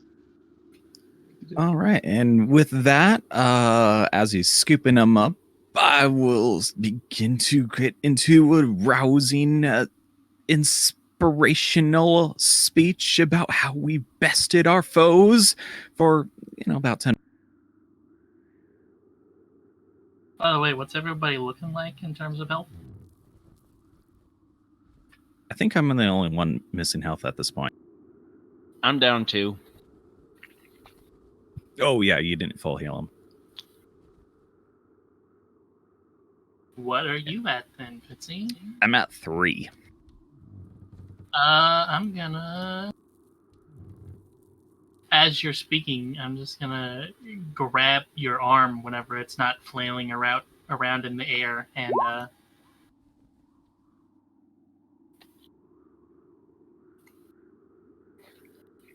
And then, halfway through, just a quick thank you, and I continue on a little. There was anything else during it or no?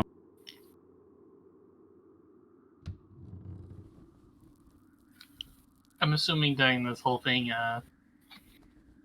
my Jinn that is following me is sitting in the corner, just watching the whole time. I'm gonna move my hand in his direction, dismissively, and tell him, "Who needs you, anyways?" All right. Well, then, as I finish up my 10-minute speech, we would all gain 3 temporary hit points. Ooh. From my feet. Oh, nice. That's like the only reason I chose a human.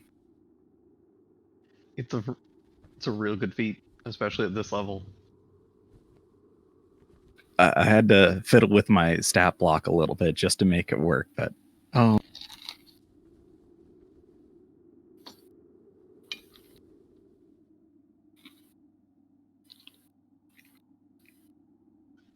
each of you have a little bit of a buffer of temporary hit points.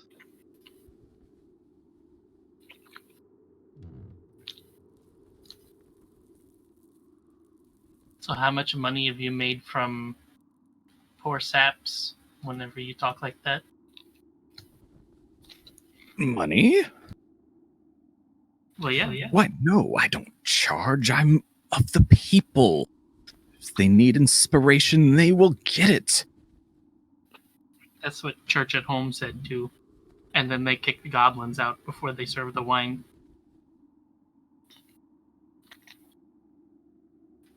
Well, that's Must be, unfortunate. Every good goblin deserves a nice glass of wine every now and then. Yeah, it must be a lawful evil church.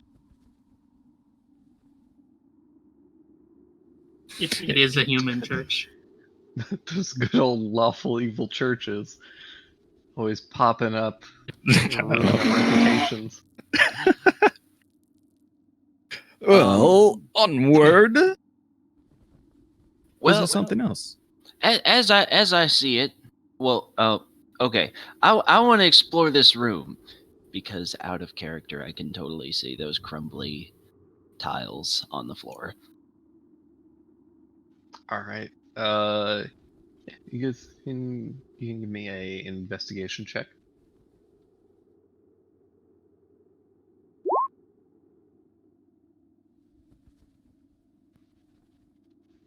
All right. Kind of searching through, you kind of investigate some of the damaged tiles. They seem to be just kind of worn and chipped away a little bit. Particularly, you notice that there's a decent amount of water damage around here.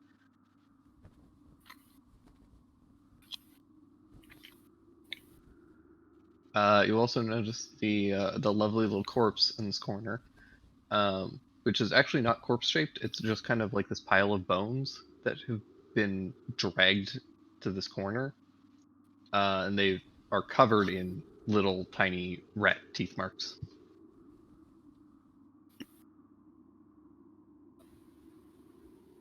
Are they human bones or just a mixture? Kind of piecing some of them together, they seem to largely be human bones.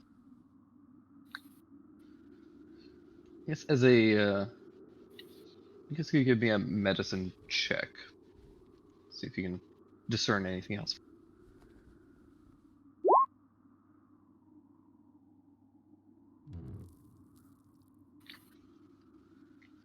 Gastronomist, not having bones of his own, is very confused. The human form confuses me.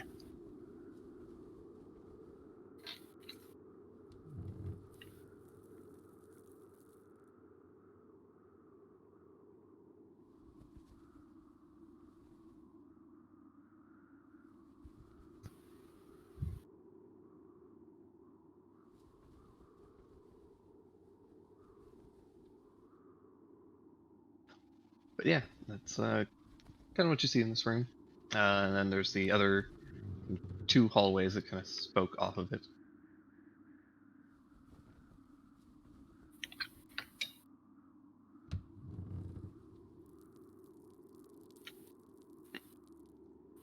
Okay, because I was really hoping we could like those were like, you know how in video games where you have a wall that looks kind of like it's chipped, and that means you put a bomb on it and you blast through to the secret area.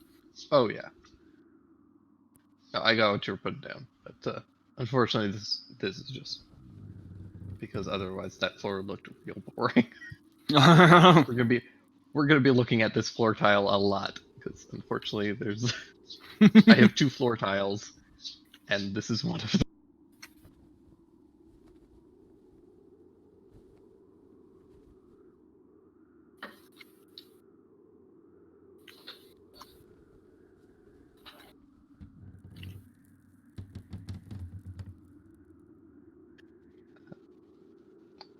So where do you guys want to head next?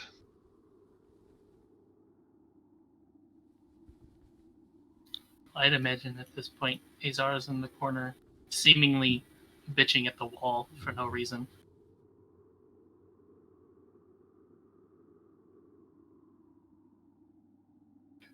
Well, you all know which direction I wish to go, but if you all would rather the other, I'd be fine to come along.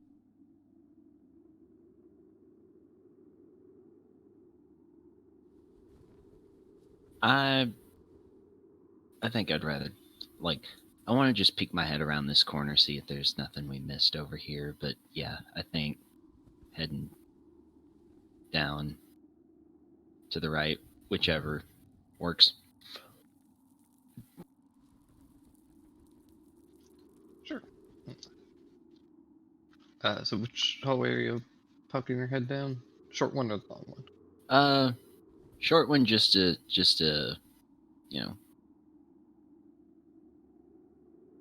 make sure we don't have to backtrack. Sure.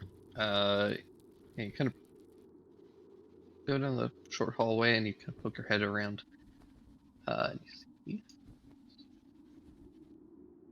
directly ahead of you, along this wall, there's a large ornate door with bizarre filigree and carvings along the frame.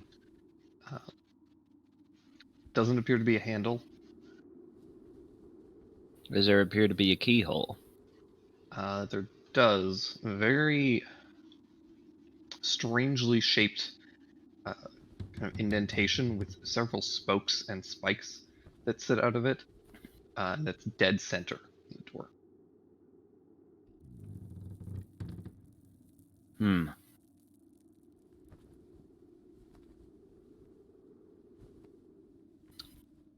I could give it a shot. I suppose. I bet this one's going to be harder, but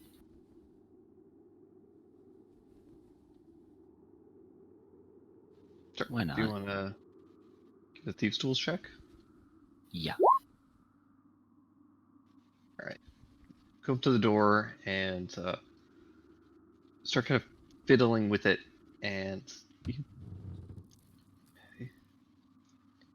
you're inexperienced locksmith in some regard, and just based on the way that this door is made, you think that it's going to need a key to open it. You imagine that there's probably some magic associated with it as well that is kind of preventing you from being able to pick it. Okay. Yeah, so I'm all right going this way. No. Just wanted to check out that door.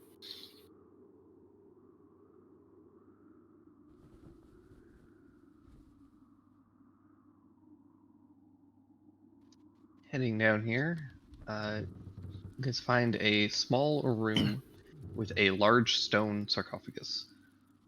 The lid has been removed, and the inside is empty. The remains have been pulled out. There's a bit of tattered cloth that is decayed and torn apart remaining inside. You imagine that a lot of the remains that you found in the other room probably came from here.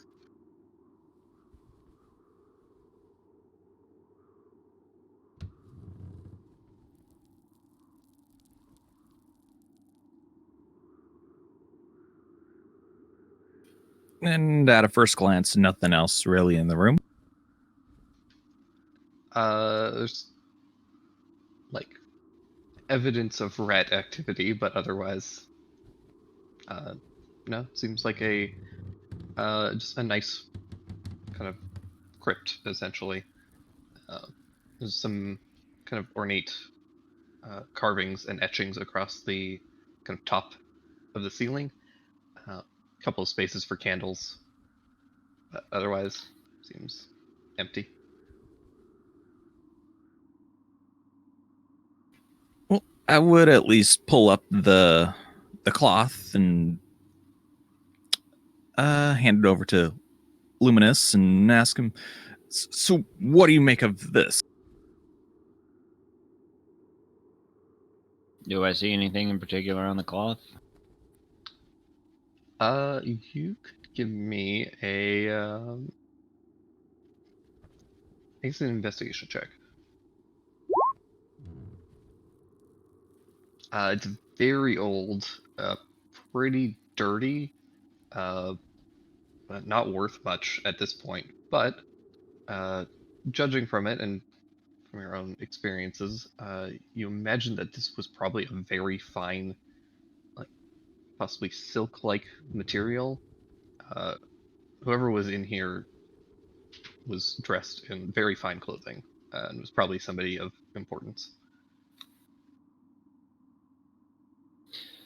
Well, so it was a fine garment once upon a time, but it's not like we're looking at the Shroud of Turin here. Why are you asking me? I had a feeling you would perhaps know a few things about, the finer things to wear, something like that. If this was one of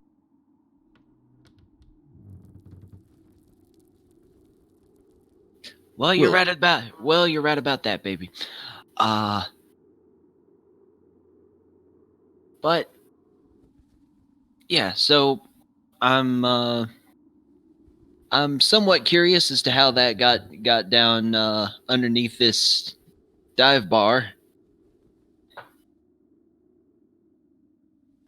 But so let's just keep that in mind. Well, I mean, if anybody has anything else to look around in here, I'd like to spend a couple moments preparing something. If you all,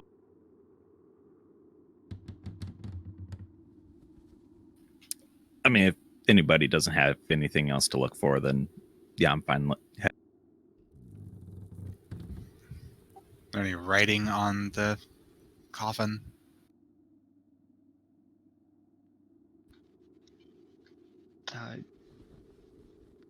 They're kind of on the lid, which is kind of turned off to the side. You do see some script. It's very faded. That's not in common. What languages do you all speak? I have Elvish as a bonus, in addition to my common, I believe.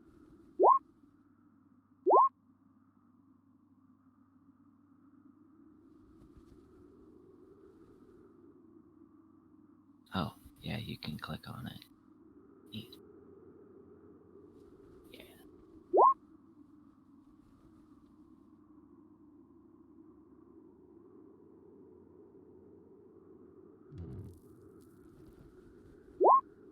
No, wait, shit. I mean to click that twice. So actually, Azar recognizes it as celestial.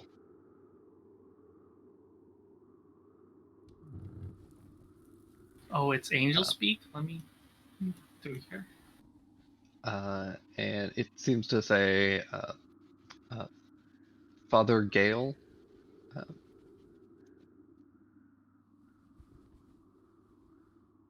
Father Gale. Gael. And then it says, "May his light shine ever bright."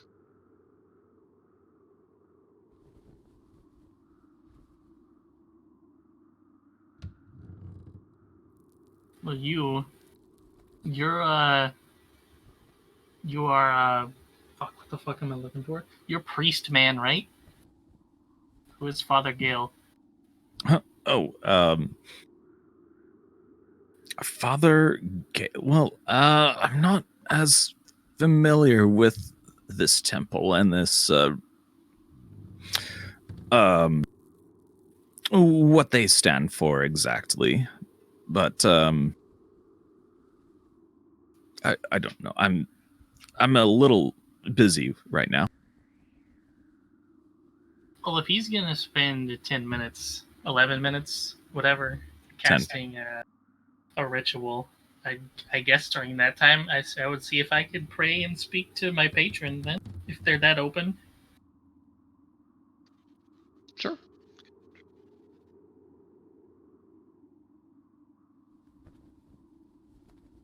Do you have a specific spell for that, or are you just going to try and contact them?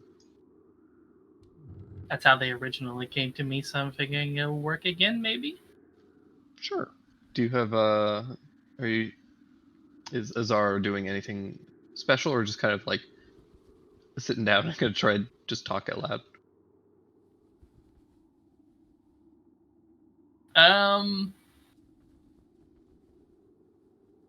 I guess I would take like a piece of chalk and draw a circle around me, and then take a single candle and light it and put it in front of me, and then like sit down and start talking out loud in Excellent. Celestial.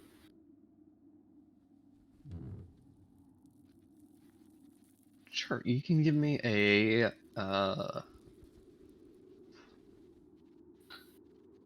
either an Arcana or a Religion check, your choice.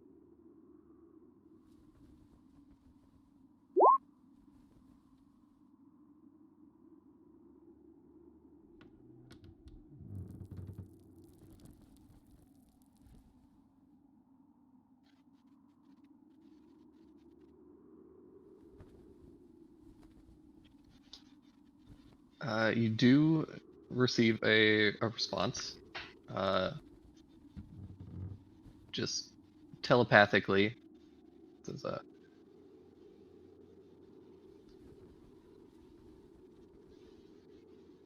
hello?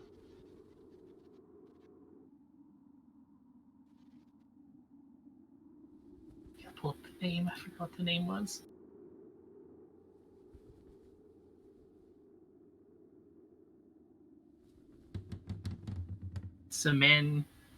Samandiriel. Good angel. Do you have any clue who this Father Gale is? Is written in your language?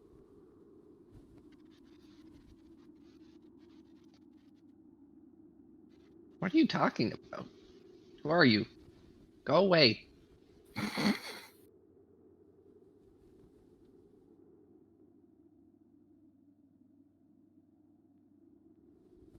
Okay, well,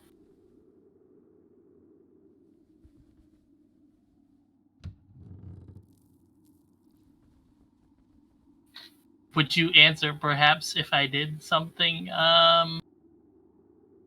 nice for this group?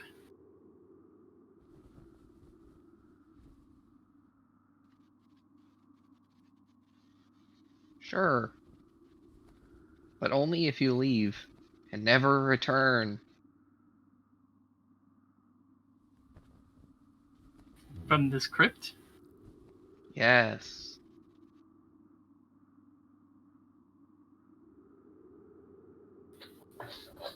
Immediately after you tell me, or Yes. Lest you be cursed for all eternity. I already am cursed for all eternity. Double cursed. The worst kind.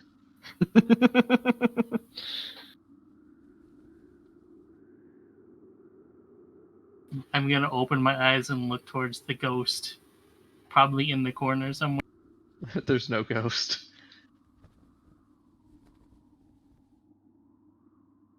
The voice also sounds very unfamiliar to you.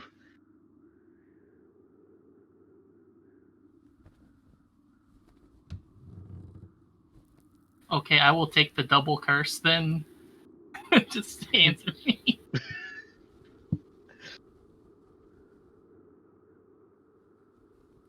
Don't say I didn't warn you, fool. And the rest of you all hear telepathically as well. Leave this place now.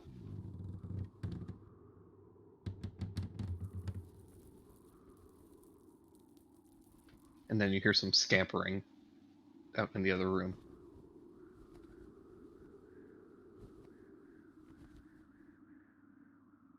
Okay, I don't think that is my angel. Around this point, Frederick, you're able to finish your ritual, and you can see magical auras now. All right. Anywhere in particular, like go over the sarcophagus, or was it just like the roof with the symbol? Seems like just the roof and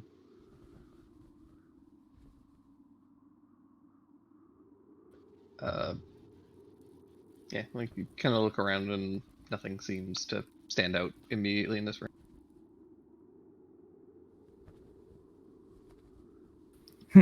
Well, I'd like to at least push the sarcophagus closed, if possible. Possibly. What's your strength? 15. Oh yeah, easy enough. Able to pull it closed. Settles in with a bit of a thud.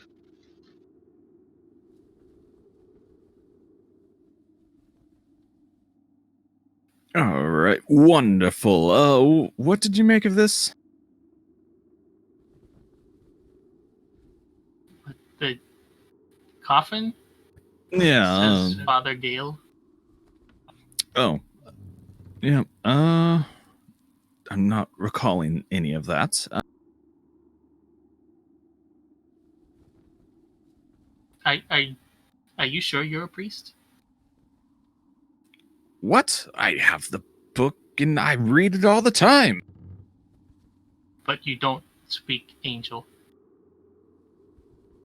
What? Of course I do. So what's the coffin say? Okay. I actually forgot what you said it says, but I would recite that back because I do have that on. Oh, perfect. Yeah, it says, Father Gale, may his light shine ever bright. Yeah, but it doesn't mean that I know every father there is.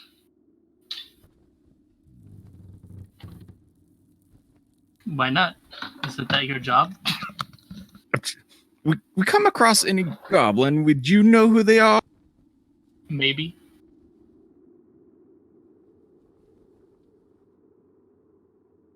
Ugh. Well, if we have nothing else to do in here, I suppose we continue rightward. Right, you guys head out. As you guys come around this corner, Frederick, you can tell that this door is very much magical. Ah. I suppose this is what you were looking at, Luminous? Yeah. That's a crazy ass lock you got there. Yep, definitely magical.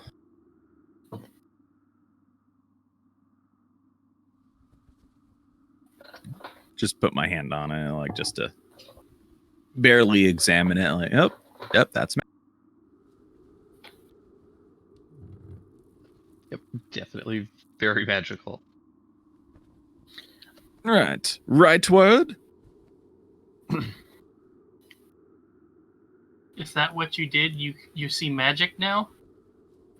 Yes, that's what I was busy with, and I figured leave reading and that whatnot to you. Can you see this? And I point behind me. How do you? Yep, there we go. Would I actually see that? You do not, because it is invisible to everyone except for Azar. See what? Never mind. You sure you're a priest? Are you sure you're sane? I'm not so sure anymore. Touche. Seeing things is just part of, like, I get it. I see things all the time. Hey, Frederick, can you see this? And I hold up a middle finger, just as a joke. Nope, that's not magic either. Touche. As you guys get around this corner, you see a staircase that goes down. Probably goes down about like 30-40 feet. Ooh, it's a steep one, huh? Oh yeah, this is where you Or- store the sugar.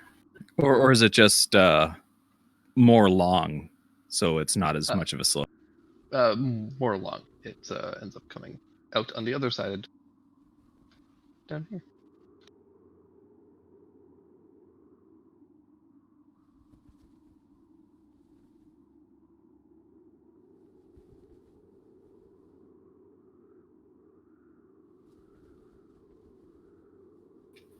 So is that actually a hole in the ground, or is that There just is. texture as well? So as you enter this room, you can see that there are 6 alcoves, each with little sarcophaguses, wooden like coffins, placed inside. As you pass this threshold, this coffin begins to rattle loudly, and you can hear scratching from inside of it. Additionally, over here, you guys can see a large hole where tile has collapsed and fallen in, and there's a pit that drops down about 20-30 feet into a waterlogged cavern.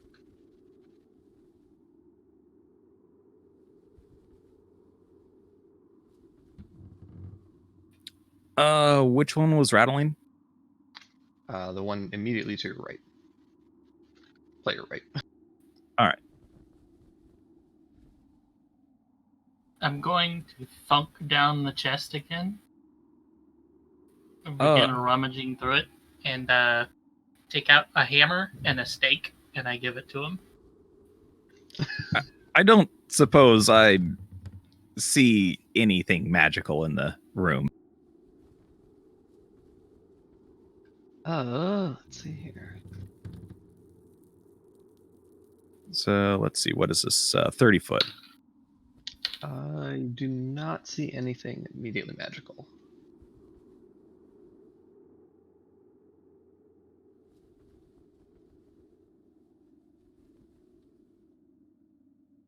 All right. So I still look at the hammer and stick and going to ask, Czar, why? Why not? You expect me to desecrate someone's resting place? They're not resting now, are they?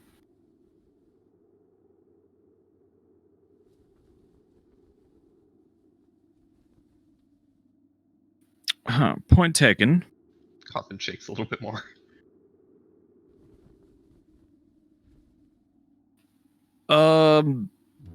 About how heavy does it look like the lid is, or anything?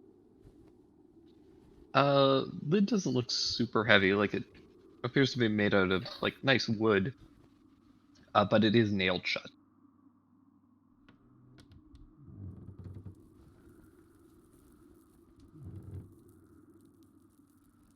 Well, it does seem secure. I'm going to flip the hammer over to the claw side.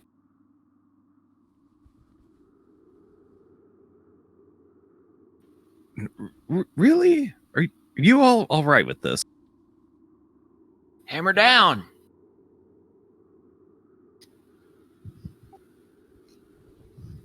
I see no purpose in coffins.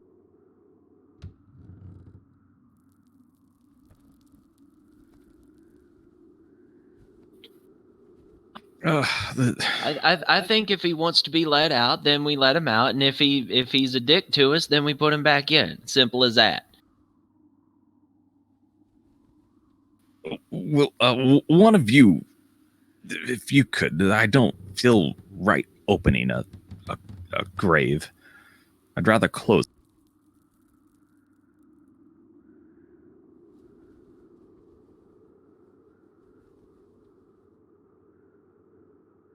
I mean, I've woken up in a coffin once. It was not a pleasant experience. Look, it's a long story, but I think we should set him free. That's what I would have hoped someone would have done for me.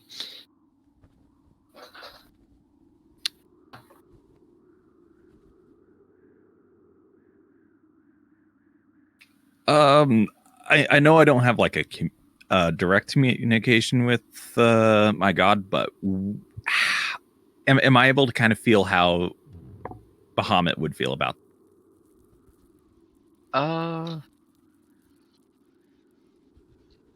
It. I guess you can give me a religion check.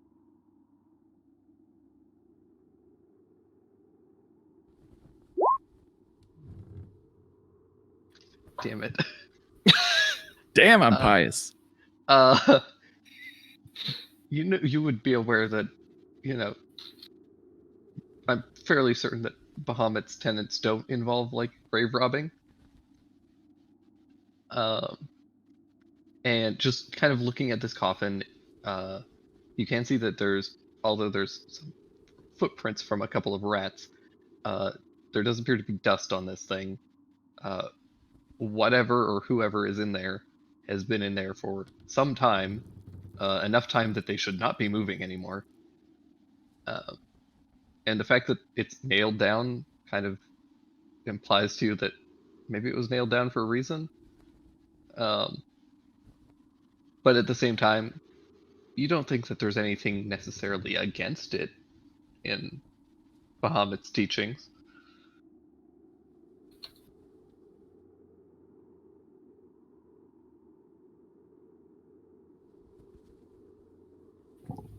Right. Well, at least.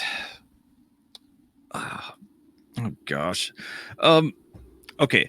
At least we will be covering our trail, so nothing can really jump out and then do something. I suppose we'll open.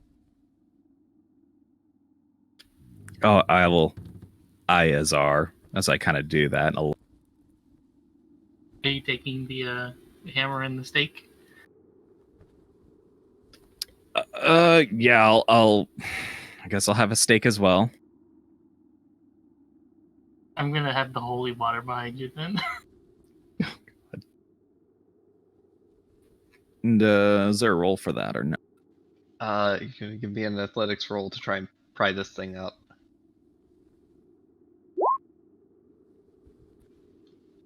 Alright, you go and you pop open some of these nails, and 10 is exactly what you needed. But you pry this thing open enough that the coffin lid flies open, and out jumps a very ravenous and very hungry ghoul.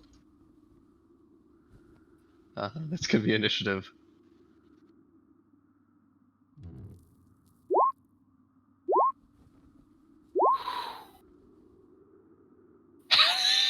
Did you get a decimal?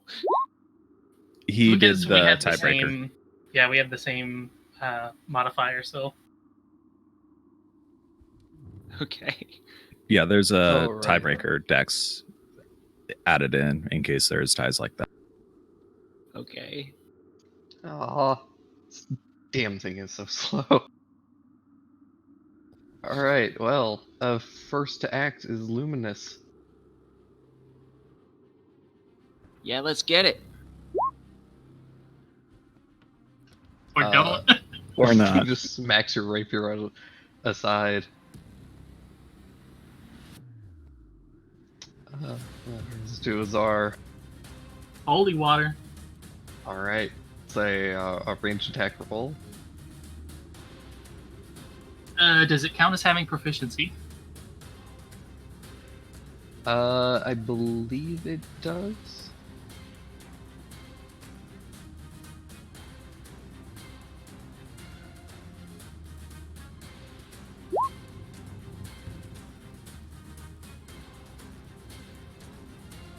I guess I'll just do it with my Dex mod then.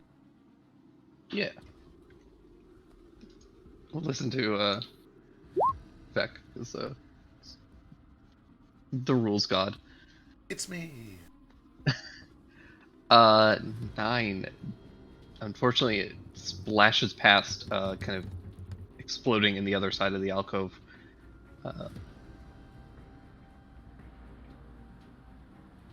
And I am done. Alright, and that brings us to Frederick. This thing is lunging towards you, But as it does, you notice a glint of something magical on the bottom of the coffin.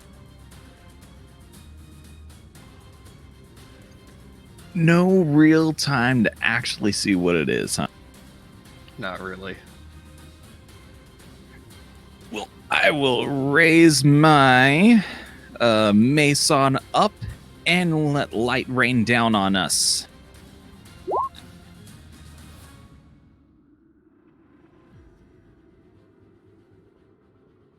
Or specifically, just the goal. Yeah, this thing is real pissed and real hungry. Just avoids pretty much everything.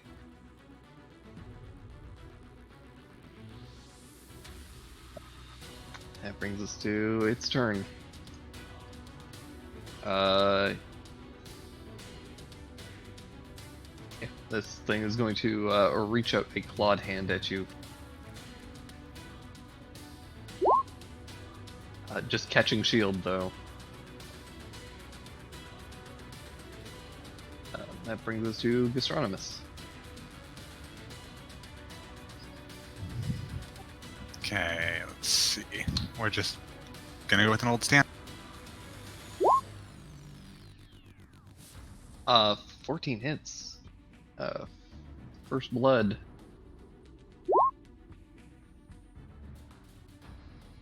For 6 points of fire damage, which it does not seem to like very much.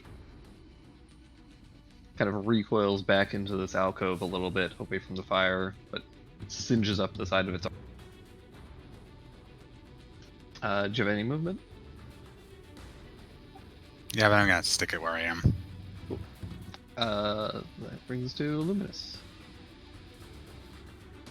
Well, so was taken aback by not seeing someone who was wrongfully buried alive in there. Missed the first shot. Let's try this again.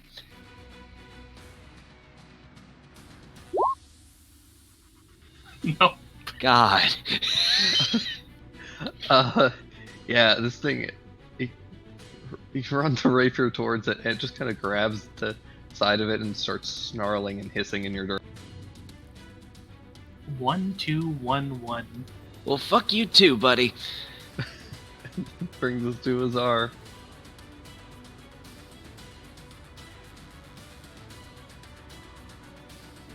I don't know if I could like move into somebody's face and then attack and then move out. You'd be squeezing, so it would be disadvantage. In that case,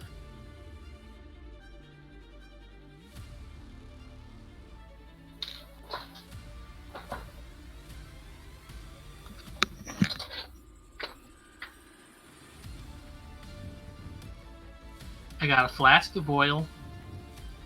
Let's go with the same thing. Chucking the oil at. Got him. Cool. Yeah, that hits him square in the face.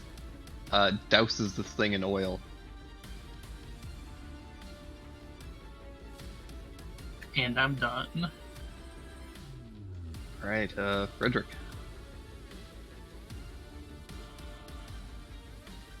Well, let's just smack it upside the head instead.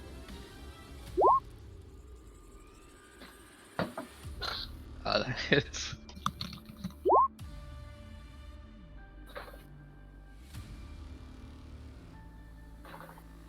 Jeez. Wait. Yeah, there's a awful crunch as the side of its head gets kind of caved in slightly.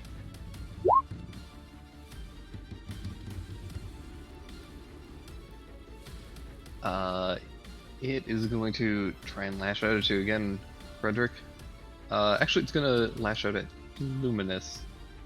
Kind of holding your rapier back, it's gonna lash out a clawed. For 17?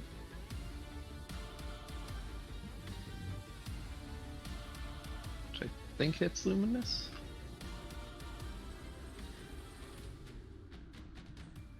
Okay, for how much? Well, oh wait, right, yeah. armor class is 13. Yeah.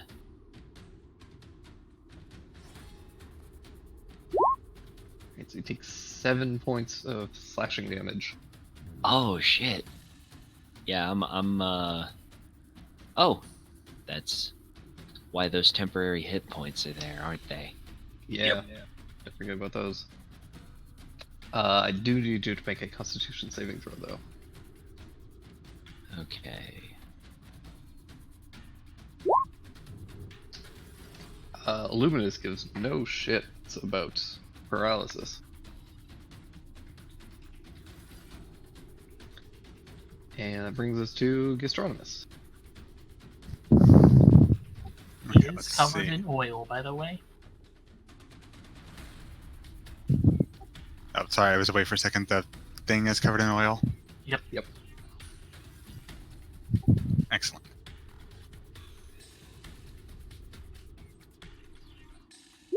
What's covered in oil? Cool. The ghoul. Oh. That hits.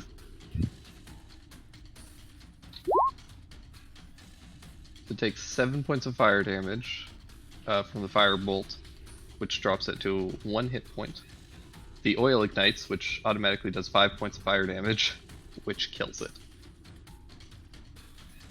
Yeah, this thing gets lit the fuck up. Just a human torch starts writhing and screeching in pain, rolling around, collapses back into the coffin, kind of tries to stop, drop, and roll, but the oil is way too strong, and this thing is left as a charred pile of ash by the end of it.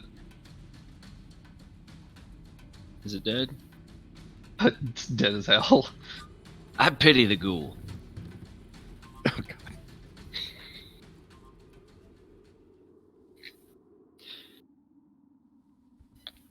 Too bad we didn't find vampire. Or maybe it's a good thing we didn't find vampire. Yeah, I'll hand back the stake and hammer. Ridiculousness. Now, I did see something in here though. So I'll start to dig around to see whatever I saw, Glenn. Yeah, you kind of brush away a bit of the ashy corpse, and you find what appears to be a very nice, though short, sword. The blade seems to be about 2.5 feet long. It's got a very nice scabbard. Yeah, and it glows with a little bit of magic.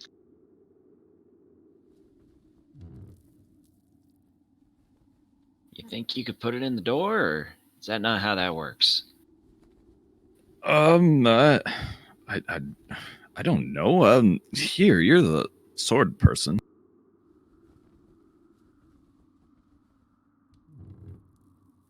Okay. Let me just test it on this door. All right, you go over and you start jamming the sword into the keyhole. That doesn't fit. Okay.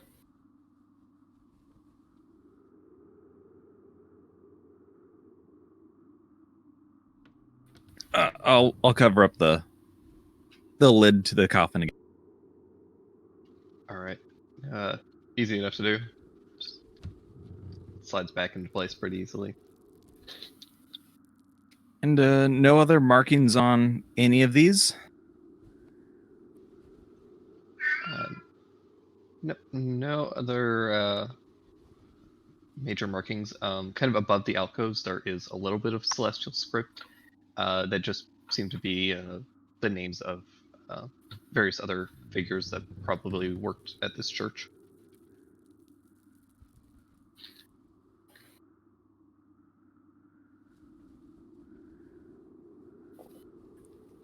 So, if anything, Gale might have been a leader, and everybody else might have just worked here or something.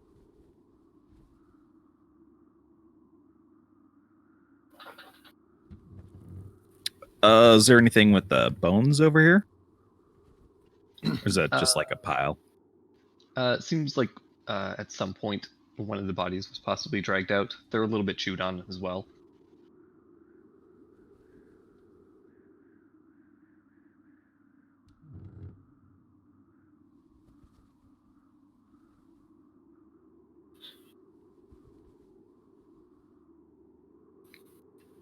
Well, it looks like we must go down then.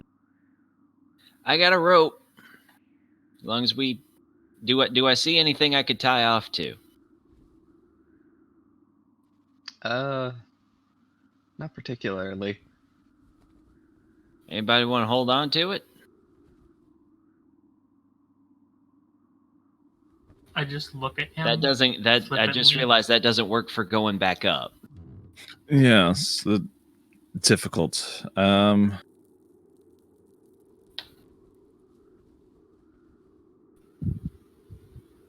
a hammer, but stakes don't go into stone. Do they go into wooden coffin lids?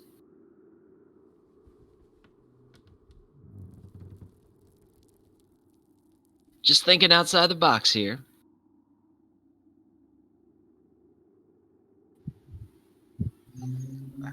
I do possess some pythons that may be of use. That's the word I was looking for. Those would definitely work. There is a bit of stonework around here that seems a little bit more secure, and you could hammer some of those in and tie off a rope.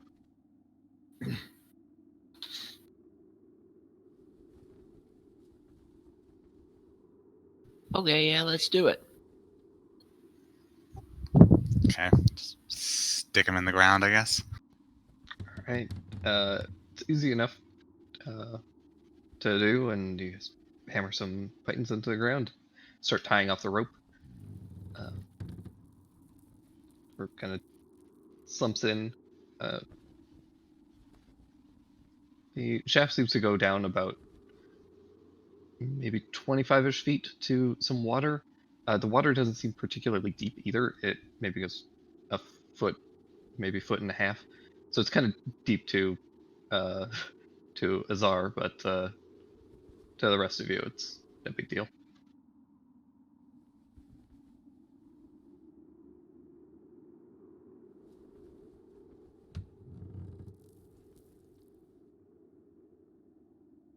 There's not like a hole above this hole, is there? There's not. Though the kind of tile and stonework above this hole does seem to be a bit cracked and crumbling slightly. You can tell that there's definitely been some like water damage of some kind. So it's not like it's a well. No, definitely not.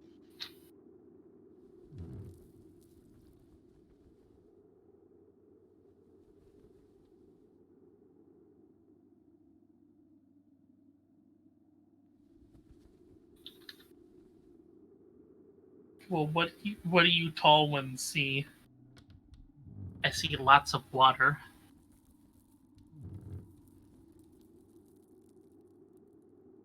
Are you guys climbing down? Yeah, I guess I will lead the way since I have the light. All right. I'm just gonna ask, would it not be too much trouble for me to get a heal? I got nicked pretty bad. If there's only so many slots for it, then I get it.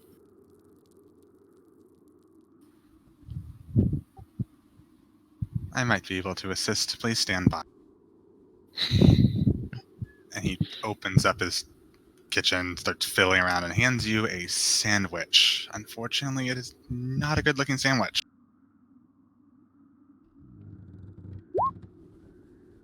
Oh, Are you sure?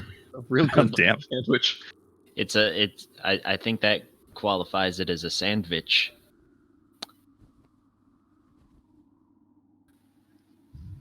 Thank Probably you. notice it's pretty bland, though.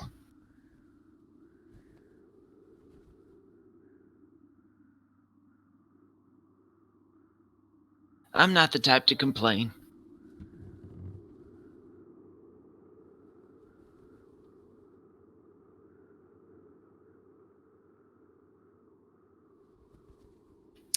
All right, I guess I will climb down. Right. Climbing down the rope slowly, you kind of shine this light, and you find that there's a large, kind of waterlogged cavern under here. And kind of shine the light across the surface of the water, and you see.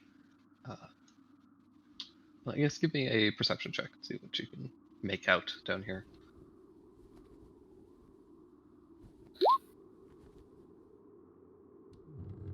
You notice in one kind of corner of this cavern, there's quite a bit of fungus that has kind of grown up in various spots. You also notice that there are a couple of very small tunnels, bigger than the ones that the rats were making, probably like 1.5 feet, or not even 1.5 feet, maybe 1 foot in diameter.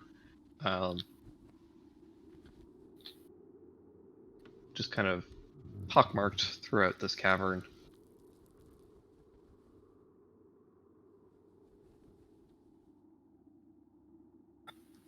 All right, well, it doesn't look like there's any immediate danger. Should be safe to come on down, guys.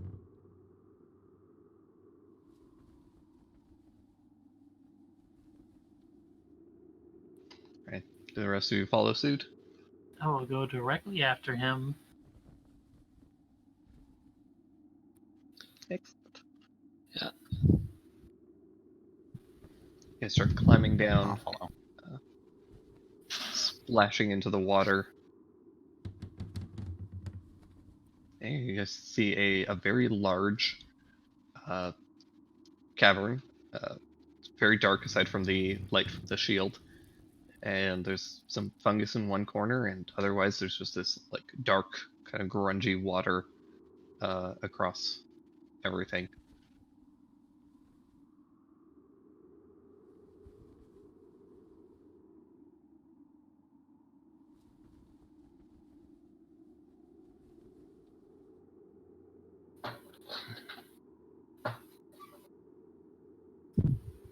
Would you see much fungus if you're in a desert?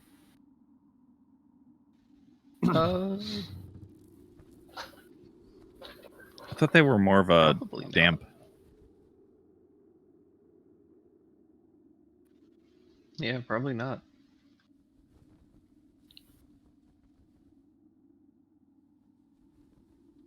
How is their plants growing down here if there's no light?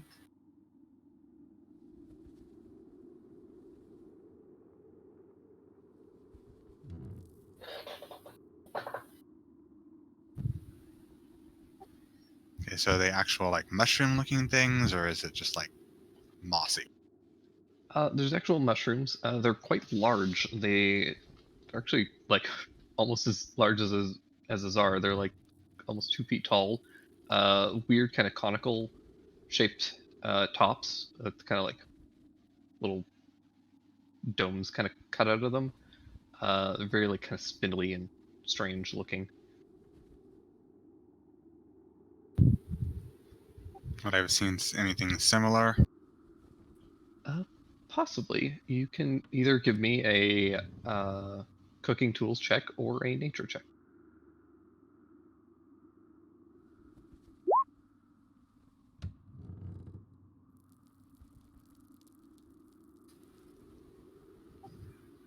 Probably not, it looks like.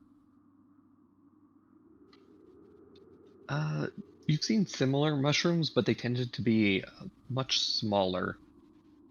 So you're not entirely sure if this is just like a weird offshoot of that is grown out of control somehow, or what. But from what you know of the mushrooms that you've seen previously, they were technically edible, though they frequently left people feeling ill. No, that's not a huge concern. He will try and gather one. Starts trudging through the water, and as you do, you get kind of but like 15 feet away from them, and then the mushroom starts to vibrate suddenly, and it emits this loud shrieking sound.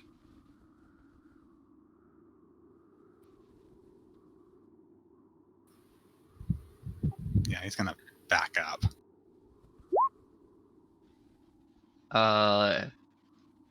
At which point you all start to hear, coming from one of the smaller holes in the cavern, a similar kind of bat-like screeching sound.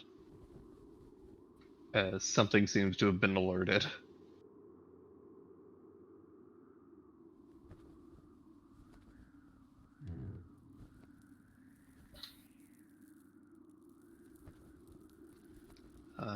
Do you guys do anything, or just kind of? All right. So up or stand our ground here, guys.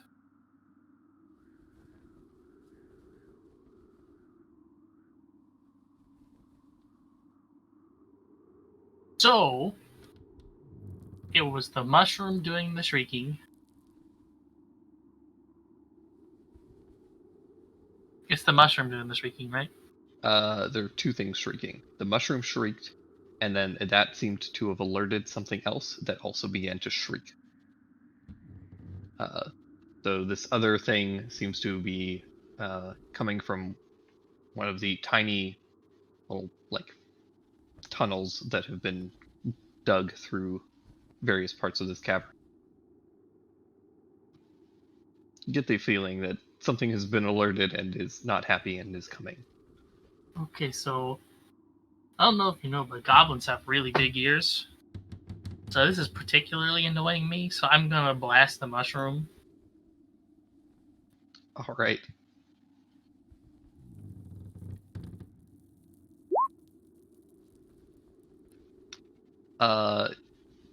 Unfortunately, 5 misses. This blowed a chunk of stone behind it, and it starts shrieking some more. Turns out I can only hit doors, guys.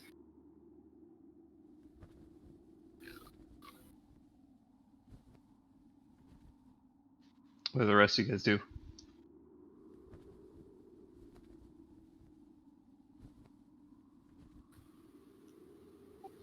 Probably retreat back up the hole. He's not afraid of death, but he's not stupid. Okay, you start climbing up.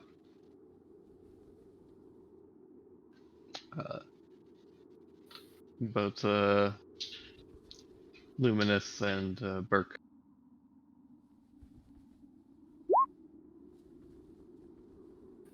Well, I will usher sign the other two to start climbing up as well.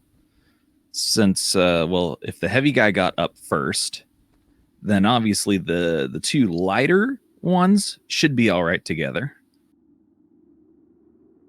And then I will take up the rear with after those. All right. All right, so everybody's in agreement. Everybody's climbing up. Yeah. So Cool. Fortunately for you, I rolled real high, and so it takes this thing a very long time to get this cavern. And by the time it gets here, you guys have all kind of climbed up and pulled up the rope,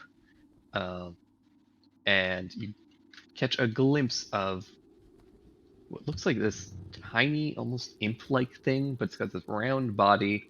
Looks a little pudgy, single horn on its head, and these very large wings, and these tiny, tiny little legs and feet that just kind of dangle, probably uselessly, as it flies. And it's kind of screeching and hissing throughout the cavern. Doesn't come up the hole after you guys, just kind of circles the cavern briefly, and you catch a couple of fleeting glimpses of it as it kind of is flying around and seems to vanish back through one of the holes.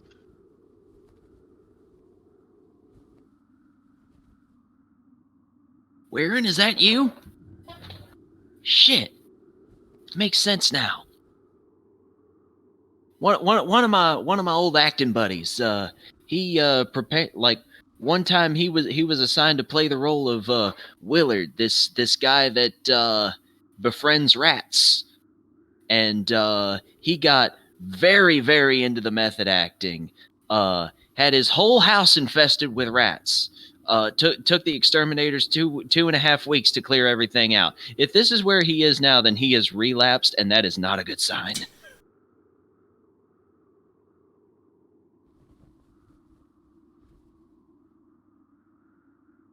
So what do we learn? Don't touch dark water plants.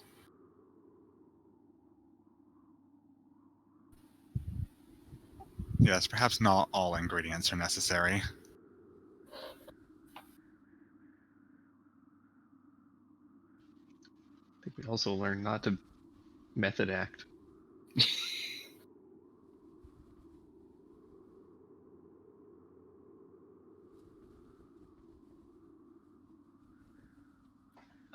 But yeah, you guys climb back up and are left in the catacombs again.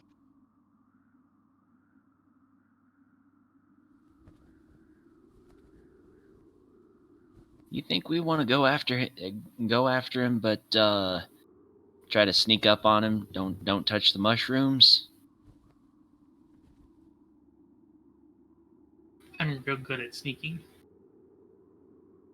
Yeah. I am a bit cumbersome for sneaking. It's not my strong suit.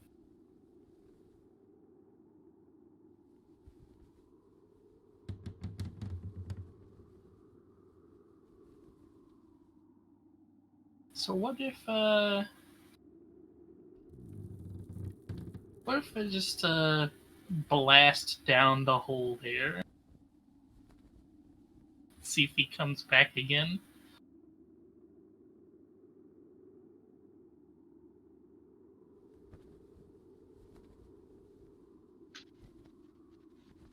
Sure, you shoot.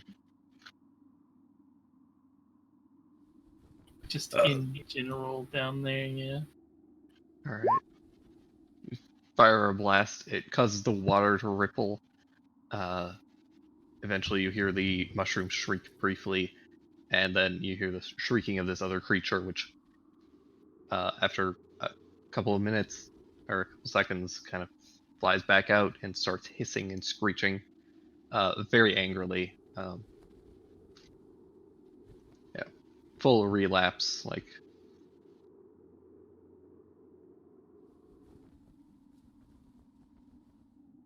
All right, so I suppose we start shooting? Is that the plan? Can we see it clearly now? Every once in a while, you catch a glimpse of it.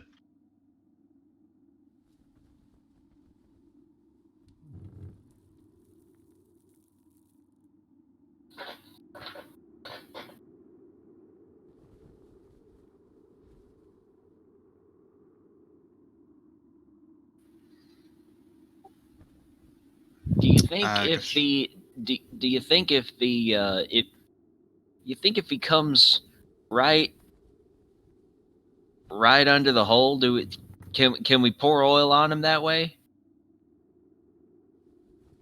Do you have any oil? I thought you did. I threw it earlier. Oh.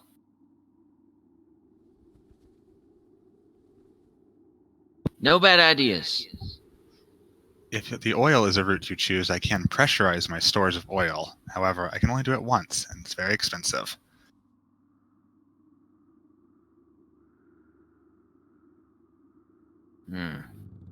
Well, so it sounds like we want to try to lure it into a trap. Yeah.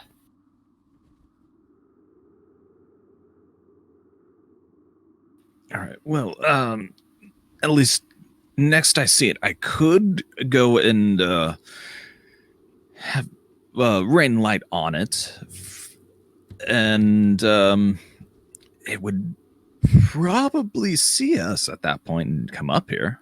But after that,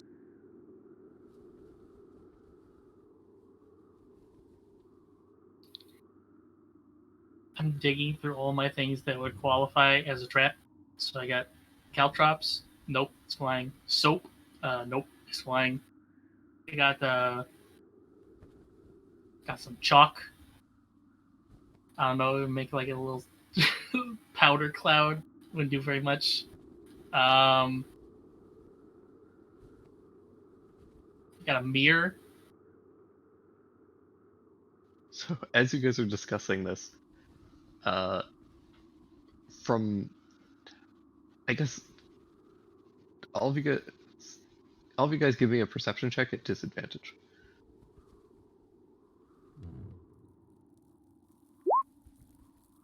oh, wrong button. I'll just roll again.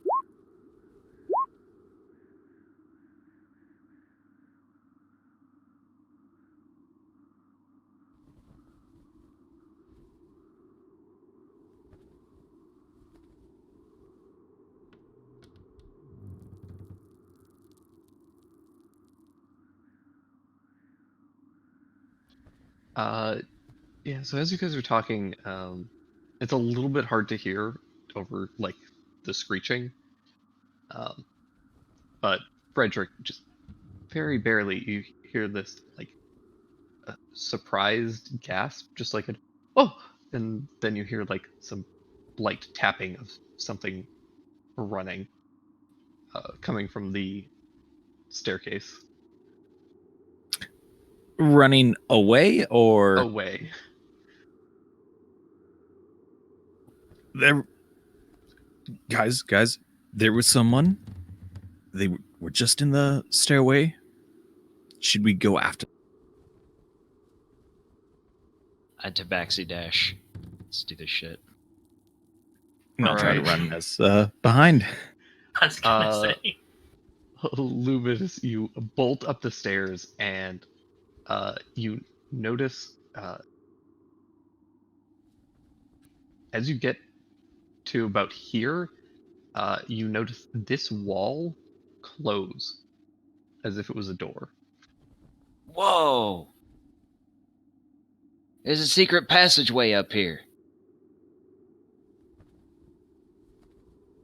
I was gonna say I look in that direction, see my genie, and then just pull out a rat, blast down the hole again, and drop the rat down there.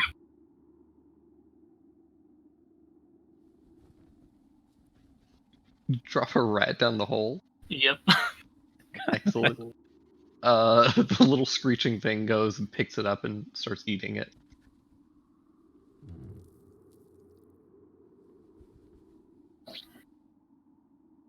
Okay, well, now we know it's that stupid for later. Yeah, you got more Barbaric. That rats. hasn't even been seasoned.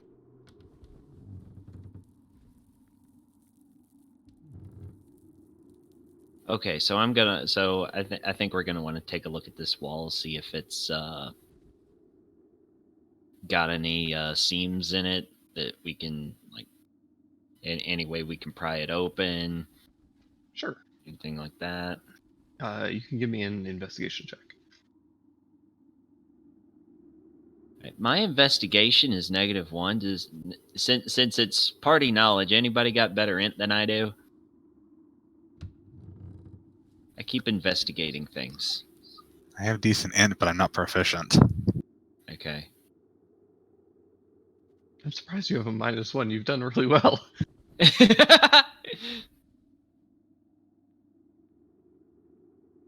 No, I'm in the same bucket with you.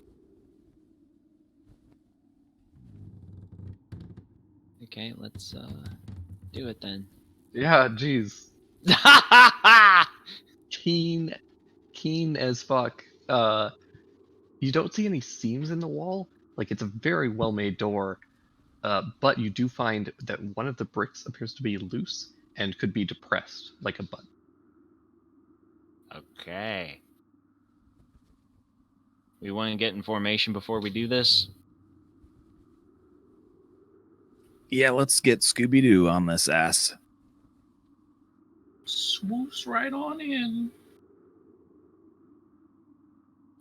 All right, push it, and yeah, the whole wall kind of twists open, revealing a secret passage.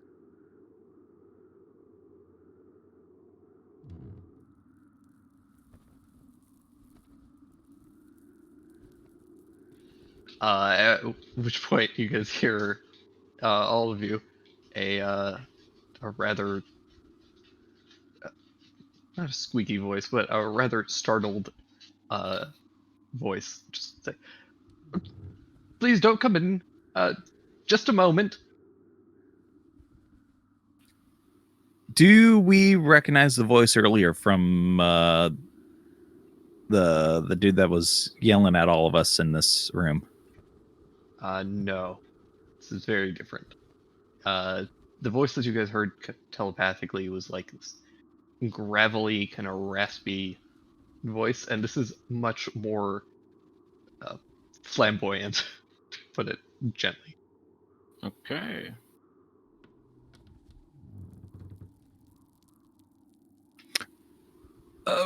Well, shall we give him a moment or not? Not. I'll start walking in. Okay.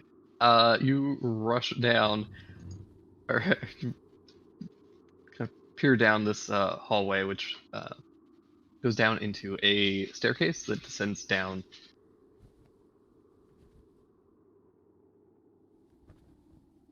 And at the bottom, you can see a bit of light coming from appears to be a large room down there. And you see at the bottom what appears to be a walking skeleton tugging up a pair of pants very hastily. What? Okay, I had the feeling it was someone putting on pants, but okay. Oh, his token looks so happy. He's a happy guy. Just and he stumbles backwards and kind of like tries to get out of view as he pulls some clothes on. I'm terribly sorry. Hello. I haven't had visitors in some time. Wasn't expecting you. That awful screeching woke me up. Please excuse the mess, and he just like kicks a couple of papers and tattered books to the side. Well, we weren't expecting to run into anybody friendly down here. My name's Luminous, or Loom for short. How are you doing this fine evening? Uh, quite well. Is it evening? Sorry, I lose track of time down here. Understandable. Please excuse the mess, and I seem to have. Forgive me, I've kind of lost my skin. Uh, can I help you all? Umi, you say anybody, but you don't have body. I have part of a body. I just misplaced the other part. How do you misplace? I'm not sure. I'm still trying to figure that out. And I'm still trying to figure out where the other misplaced part went.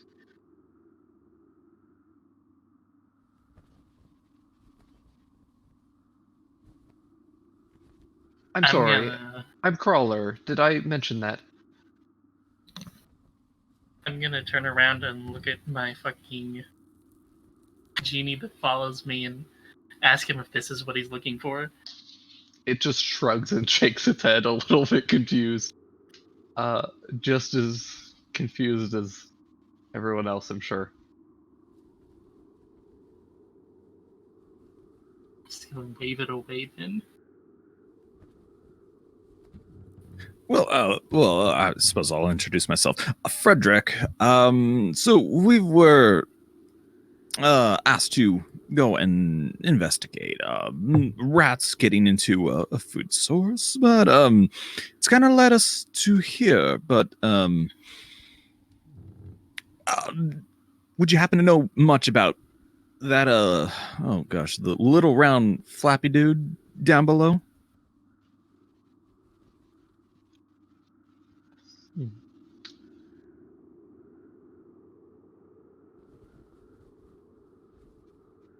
Um, round flappy dude.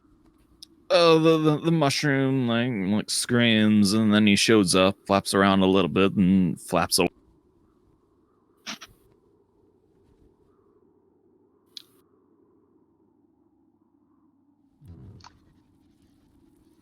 Pepper. So he's not weird.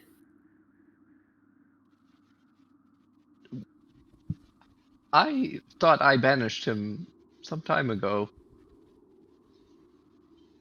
Okay, thank heavens it's nobody I know. I would feel bad about killing him. He is flying spice. No, that's just what I called him because he was, uh, well, it's a long story. Uh, if if you don't mind, I would be very grateful for you putting him down. His screeching woke me up. Putting him down where? He's already down a well. Well, you know, like down a little further. Return him to whence he came. You know where his mother is? I don't. I think our friend here means ashes to ashes, dust to dust, that kind of thing. Yes. Oh, yes. I know that from my poetry book. William shakes the spear. Very good fighter. Better right. He he walks over and he picks up a book and hands it to you. It's a book by William Shakes the Spear. It's a favorite of mine personally. Oh, which one is this? It's Romero and Julia. It's, Oh yeah, my mom used to tell me that one a lot.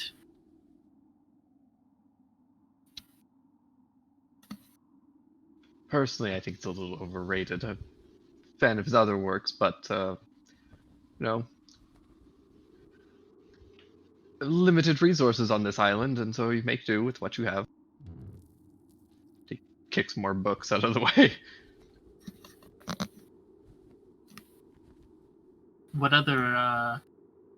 What other poetry you have?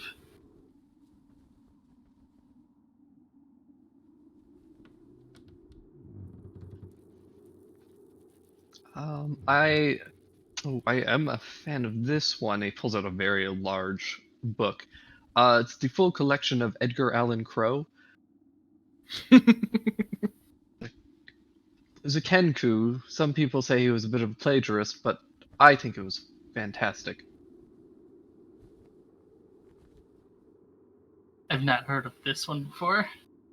I guess I would like grab it from him, open it up. All right, it's very heavy, and you kind of like slumps onto the ground, and you flip it open, and it's just filled with a long poetry and weird short stories.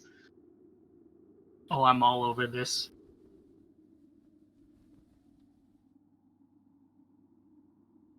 If you can all take care of Pepper for me, I'd be happy to give you that book and uh, possibly help you point you in a direction for your rat problem. I have been noticing them quite a bit recently. They just kind of wander through, though, and never stick around. Ungrateful little things. I think you're missing main personality trait that rats like?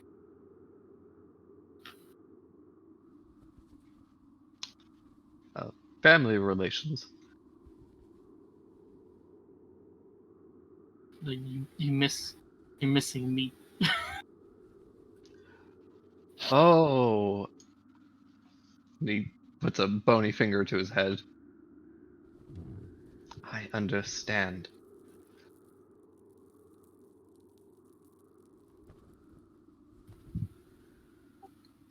My interest in poetry is minimal. Do you perhaps have cookbooks? Well, as you can imagine, I'm not quite as hungry as I once was, but I might have a few kicking around.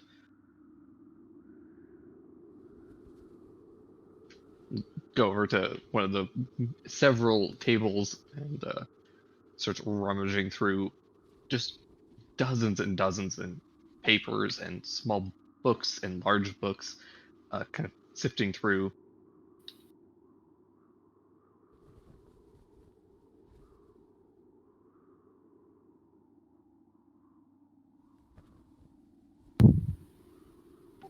Do you require assistance cataloging your collection?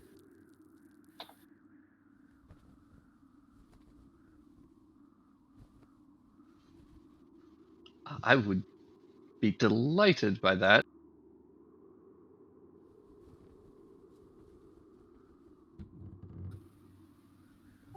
Excellent. Next time I come across a cataloging indexer, I will let him know. That'd be fantastic. Thank you very much.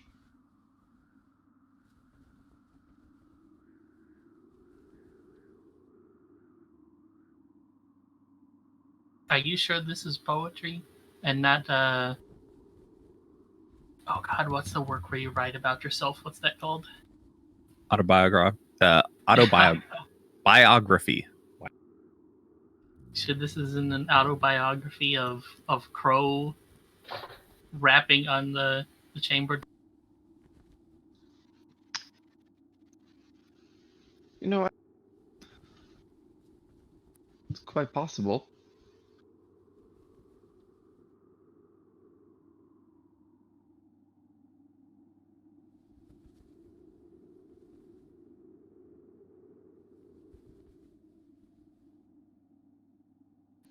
I have everything I need to kill Dark Plant Screamer.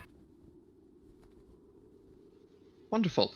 Well, I do have this cookbook. It's a little bit old, but here you are. He'll hand you a small cookbook, Gastronomo, by Rosanna Mancino.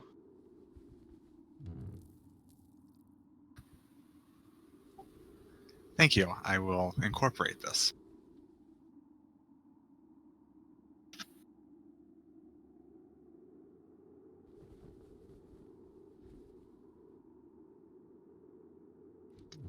The book is Nerdy Dummies by Rosanna Mancino.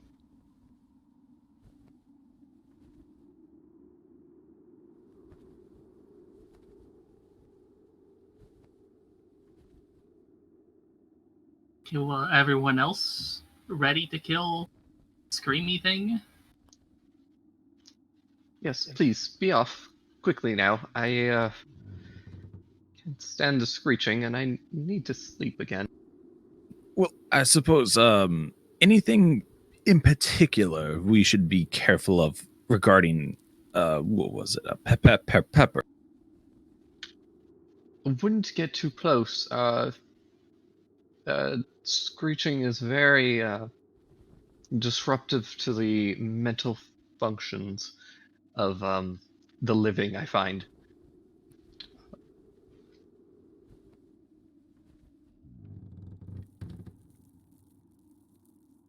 All right. Noted. Well, I suppose we should be off, huh? Yes. And I immediately turn it around. I guess I would leave the book on the floor until I come back. All right, probably a good call because it's very heavy.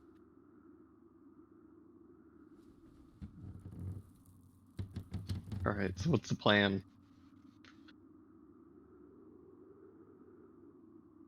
Yeah.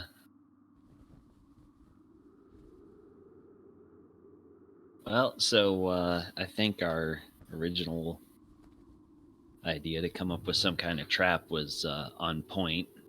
We want to go after him from a distance. Unfortunately, like from a attacking point of view, I'm pretty much melee only at this point.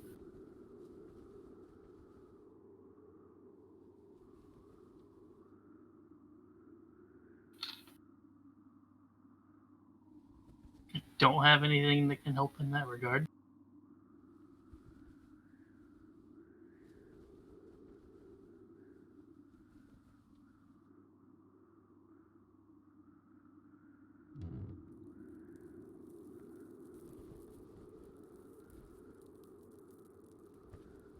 I vote we set down a bunch of rats and then make him go on a corner somewhere and then all charge him at once.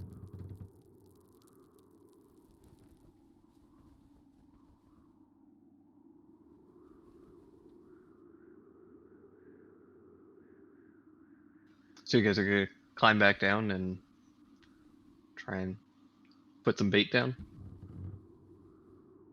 Yep.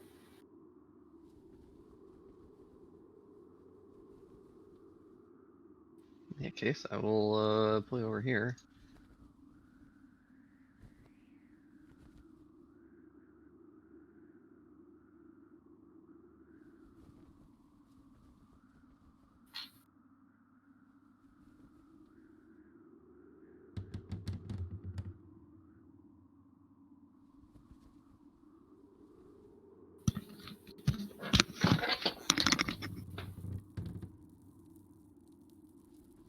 Sorry, I had to reveal this crazy shaped room.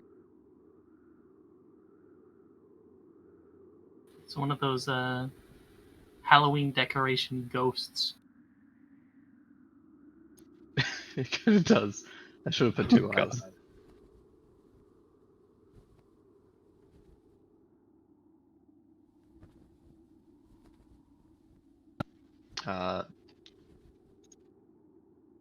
So that circle is kind of where the ceiling hole is.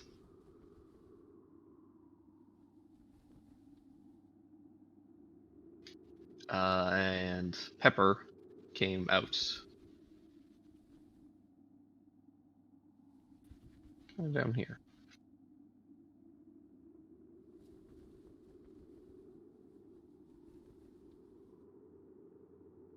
Okay, so if we put the stuff down,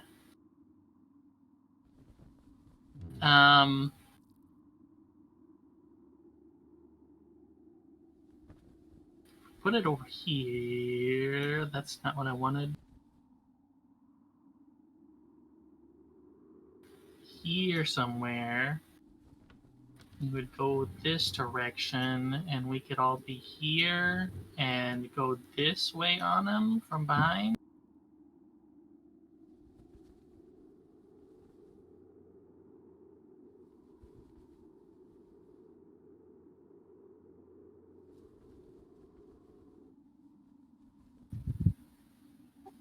This is a really dark cave, I would assume.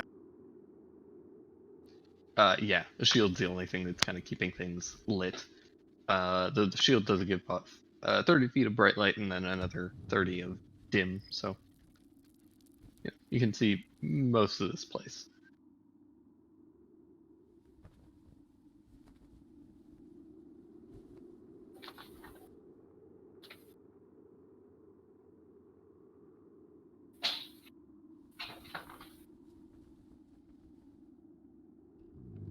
And you guys would be also aware that these things started shrieking when you got within about 10-15 feet of these mushrooms.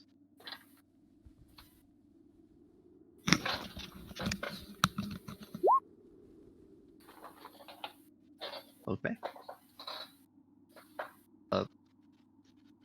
See, are you guys gonna I guess just go over here and cluster up to throw some food. Yep. Yeah. All right. Sounds the best option. I'll say all of you guys can give me stealth checks.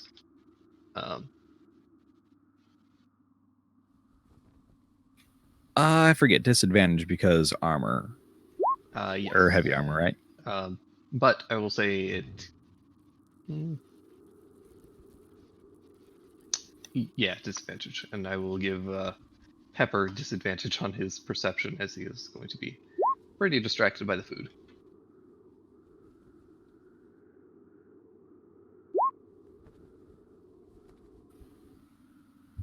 That's also a disadvantage due to armor. 17 still real good though. 5 a little less so. Yeah.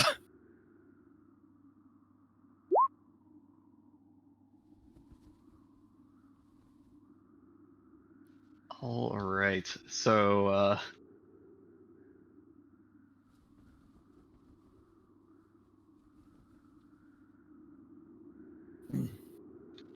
as Pepper comes flying out of this hole,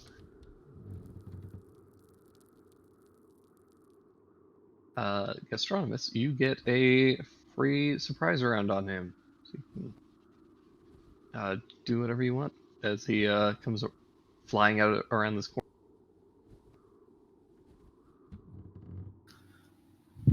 Oh, okay, let's see.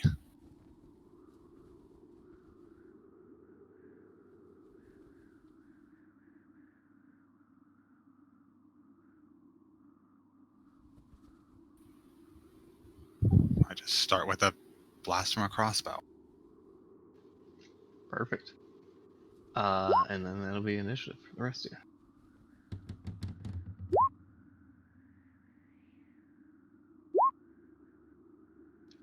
He cannot Oh. see you. So so an 18 hits.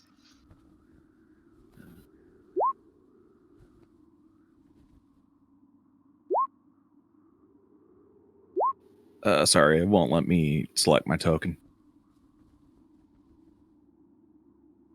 Well, come on. Okay. Now. Oh wait, because I didn't hit the. I'm smart.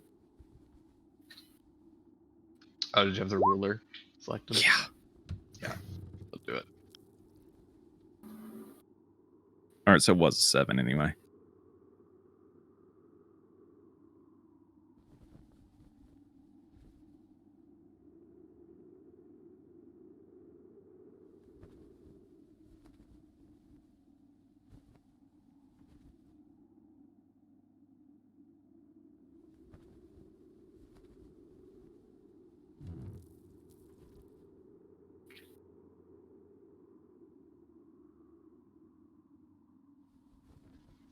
Yeah, as Pepper flies out of this hole and dives towards these rat corpses, a crossbow bolt comes and sinks into his back.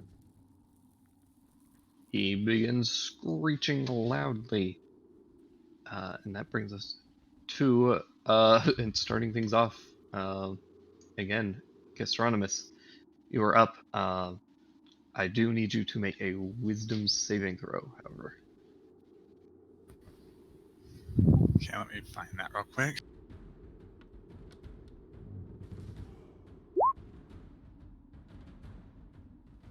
Uh, 12 is plenty. You can act as normal.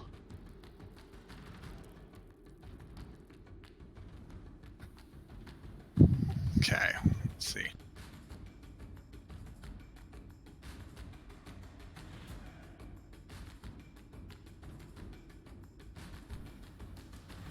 So can assuming I can see him from where I'm standing, or do I need to step out of the curve? You can definitely see him. You can kind of like poke your head around and fire.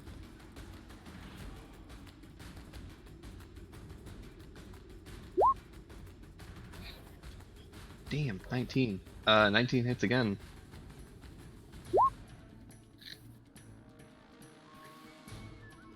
Well, That's a lot of damage. Pepper is still up, but is very scorched from that. That brings us to Azar.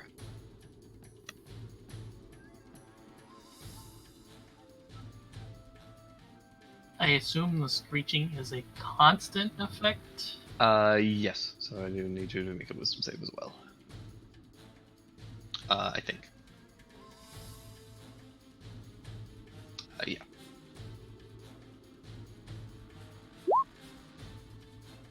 You're good. So 1, 2, 3. Boom him. God damn. 21 hits.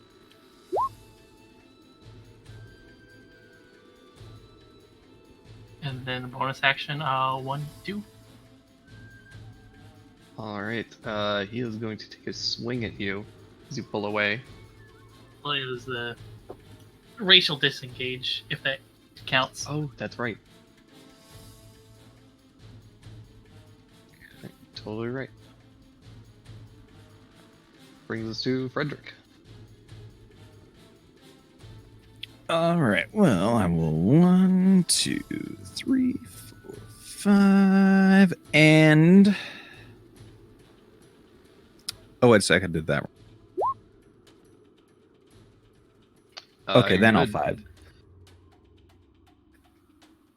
And I will cast a light down on him.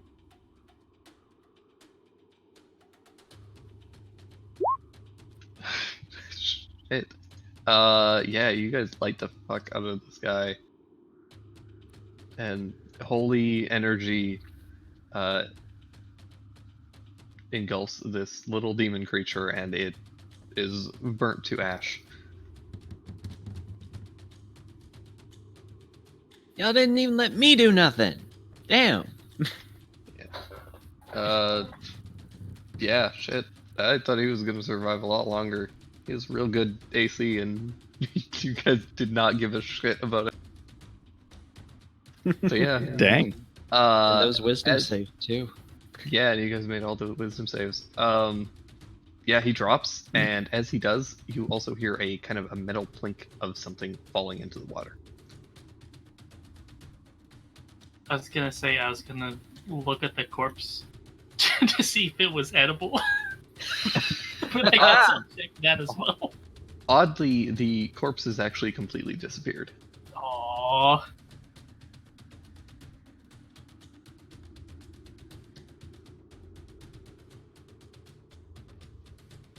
As you rummage around through the water, though, you do find a small metal key. Well, keys aren't fun. Stick it in my pocket and I guess I'll look in his little hole. That sounded wrong. You look in his little hole,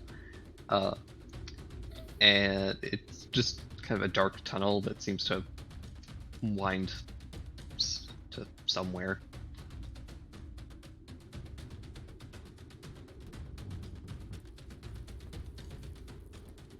Your fellows would not be able to fit through here, but you potentially could. It would be, it's a tight fit even for you, but you could theoretically squirm your way through if you wanted. I'm gonna gesture for Frederick to come over.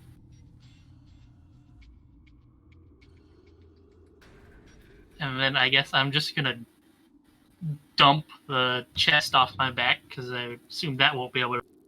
Oh yeah, definitely not. And then tie my silk rope around myself and hand it to Frederick. And say 2 tugs means pull, and then start crawling. Okay. Give me an acrobatics check to try and squeeze your way through here. Just army crawl. Did that go through? I guess I'll do it again. There we go. 17's very good. You manage to slowly crawl your way through, and eventually this little tunnel opens up into a little small room. Not really a room, it's a small cave, but it has been clearly laid out as kind of a room. Um, and you can see like uh, just various knickknacks and things have been kind of collected and scavenged to create a little living space here.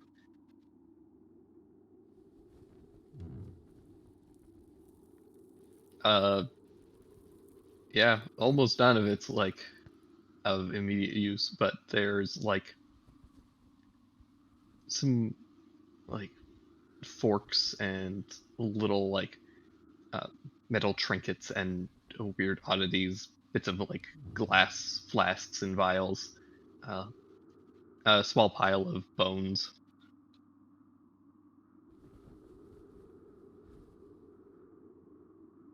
Do the bones, are they nice big ones you could put in a stew?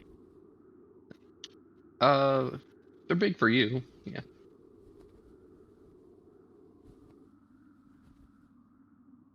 I guess I'll grab the cutlery and one of the bones. If Right. any of the little trinkets look interesting. You do find appears to be just like a glass marble that has like a really interesting kind of design and texture to it.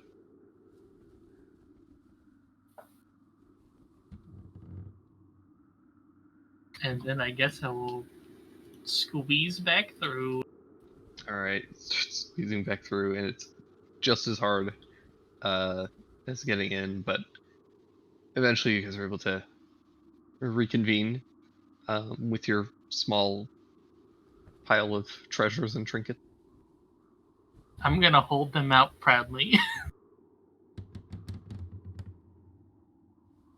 Like Ariel with her fork.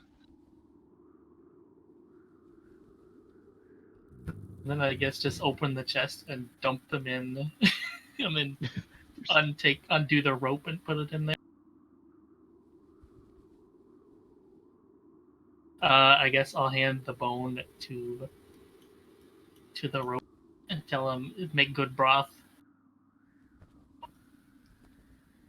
Thank you. I will make great use of this. You can add one rabbit bone to your inventory.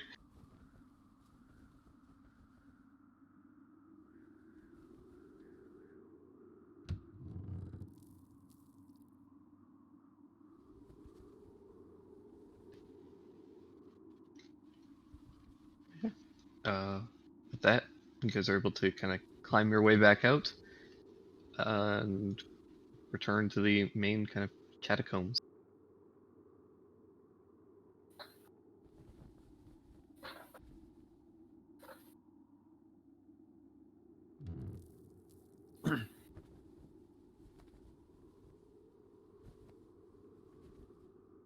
All right. Well, I will head my way on back over to go and talk to Crawler.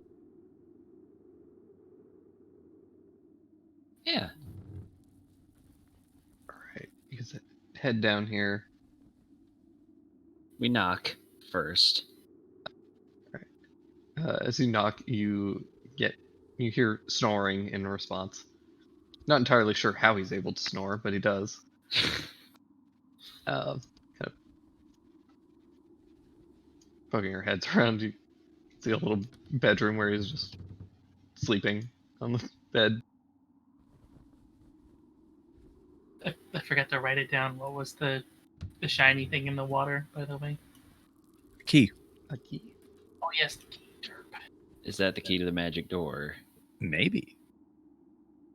Okay. But I will bang my mace against my shield to hopefully create enough noise to wake him up without, just walking up on.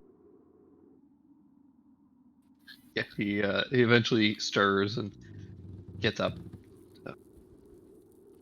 Oh, you're done. Yeah, we took care of your pepper problem. Fantastic. jolly good and all that. Right, you're rats. I think they have been coming from that door over there. Unfortunately, I lost the key. But there's nothing really back there, so I just never decided to go look for it.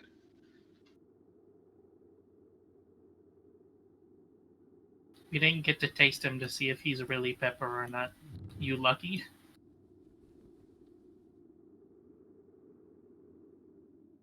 I guess I'm just gonna pull a key out and open it. Yeah, the key fits perfectly into a small padlock. Opens up. You're able to push these kind of two metal gates.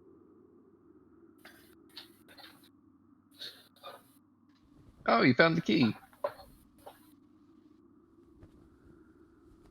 Scream Demon had it, yes.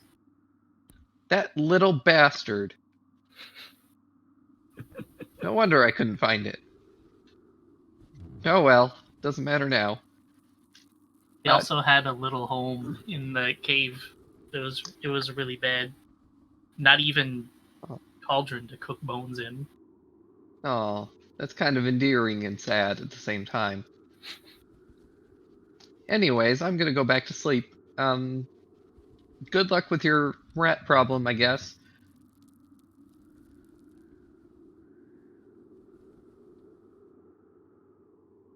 I'm going to say the most pained way possible. Thank you, Skelly Man. You're welcome. I'm gonna go back to sleep. Oh yeah, I'll walk over here and get the heavy book and stick it in my chest. Alright. Start shoving it in. It takes up a significant area, but you do wedge it in. It may or may not have a couple of caltrops stuck in it the next time you pull it out.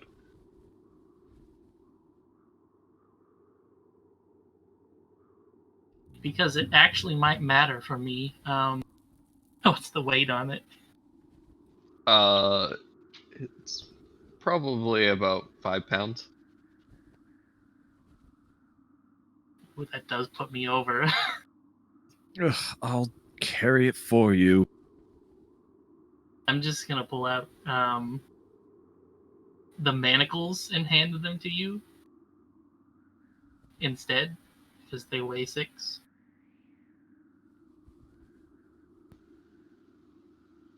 I really love the image of this little goblin with this huge chest just pulling out random crap.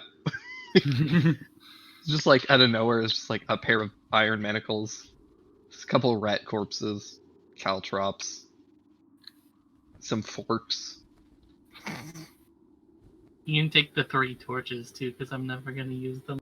Just shake the rat blood off of them first.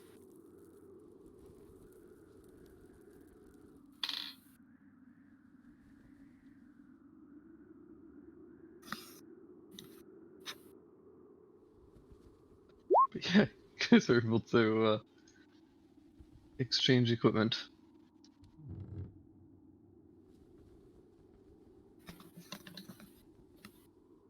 All right, onward.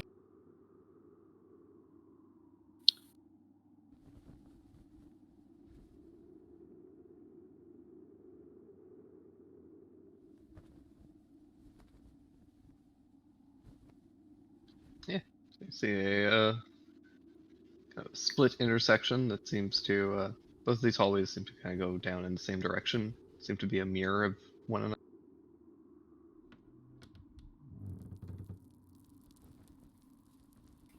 I'll just look back at the group, then give a knowingly. Yeah. All right.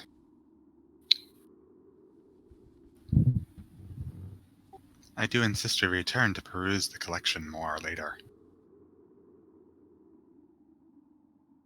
Yes, but for now we have a problem to solve.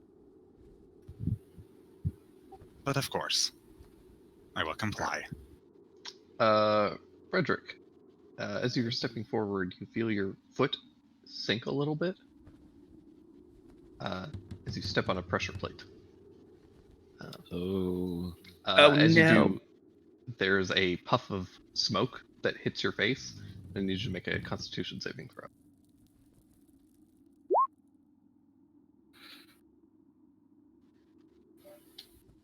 Yeah, you feel this smoke fill your lungs, and you feel nauseous and sick, and you're poisoned.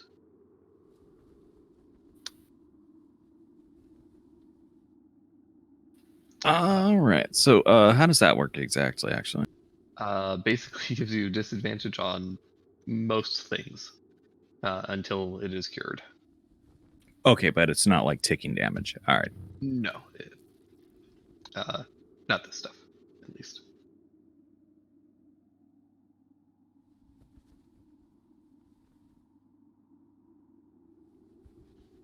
Yeah, coughing and hacking, you can step up the pressure plate and it kind of sinks back up.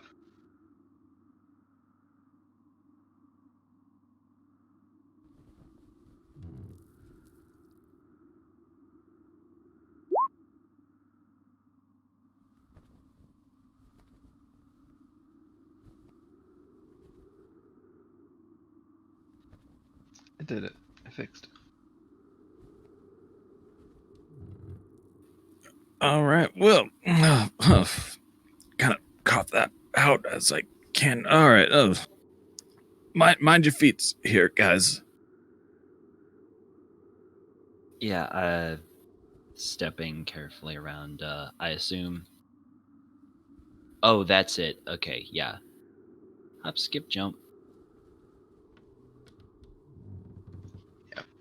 Once you guys are aware of it, it's pretty easy for most of you to just run and jump over.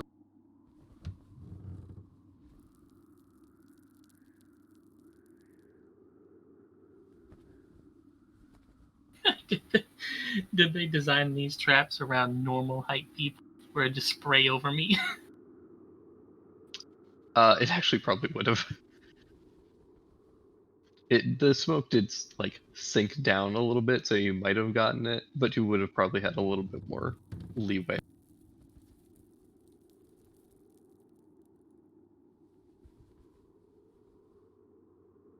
Yeah, you come around this corner and you see a pair of statues kind of flanking this corridor, and there's another set of stairs that descend deeper.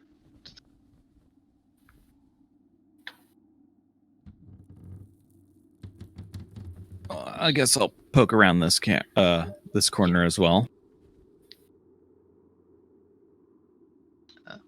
It seems to be a mirror. Oh. Okay.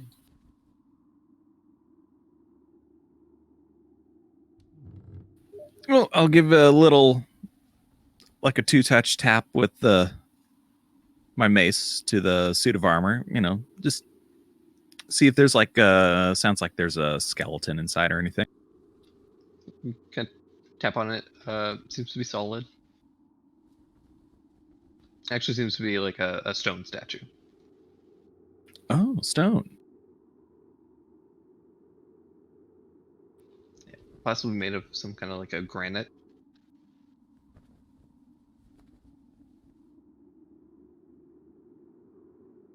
All right. Well, wait. Was this upwards or downwards? The stairs will go down.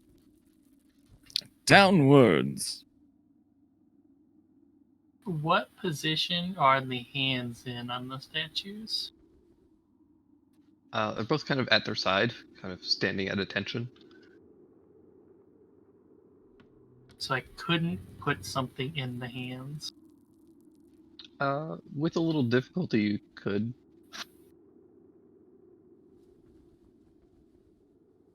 I was gonna say if it's like they have their palms open, I would put a coin in it, but see, I am doing good, Angel.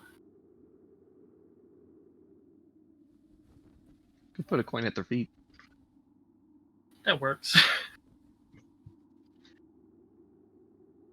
A whopping 2 copper.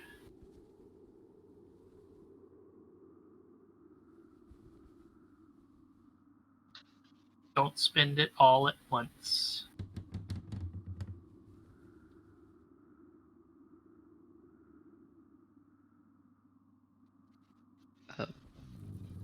Yeah, you guys descend down this staircase, which opens up to a hallway that gradually opens to about a 20-foot wide corridor that extends forward probably close to 80 feet. At the far end, there appears to be a large statue of some kind of like a dragon's head. And similar to the other room that you guys were in, it has these alcoves with sarcophaguses set inside of many of them.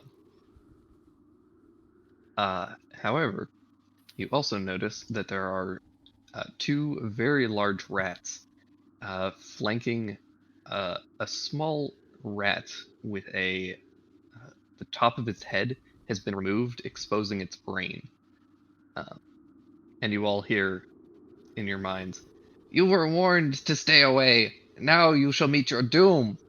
And this rat scampers away into one of the alcoves, leaving these rats facing you.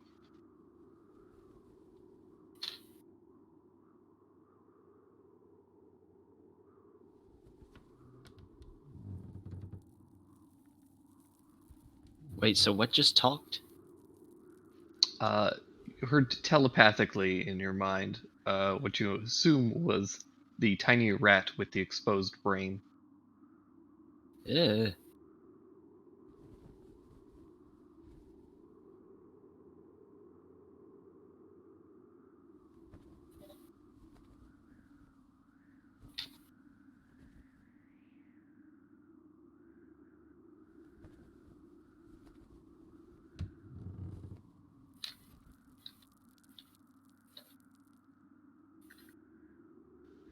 You guys can kind of rearrange yourselves in whatever marching order you.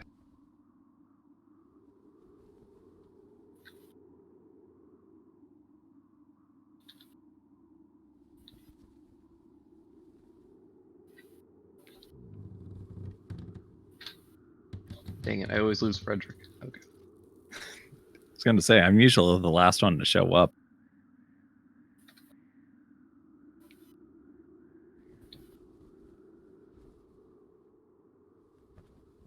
And I guess the dragon is red.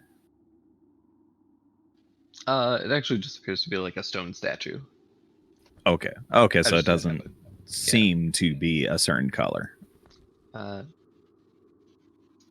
that you can tell at a glance, at least. Yeah, that'll be initiative. Is this at disadvantage for me? Actually, Good question. yeah, it's an ability check, so yeah, it would be.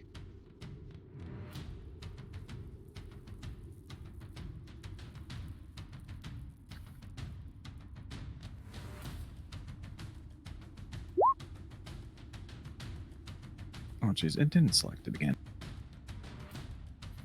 Oop.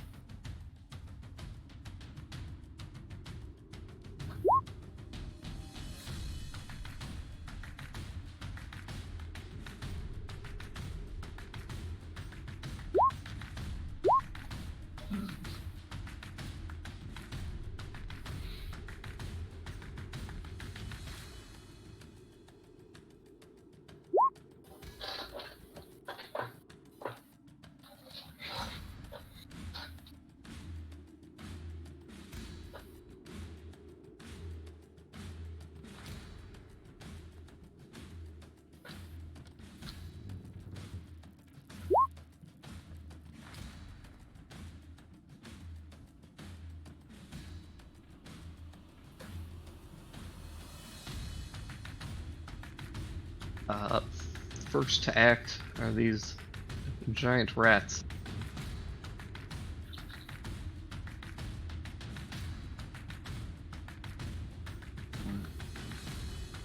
They come rushing forward.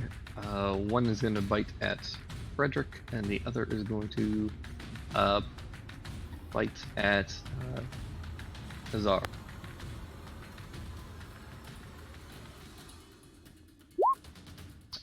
Miss Frederick. And I Miss- believe Mrs. Czar, so good on them. You do notice that these two rats in particular, however, do seem to be covered in weird pustules and boils.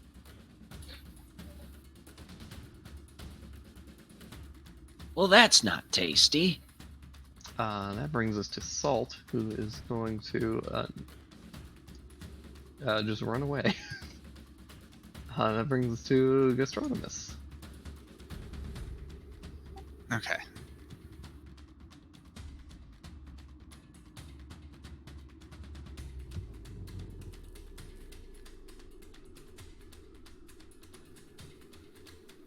We're just going to take a whack with a quarterstaff. That hits.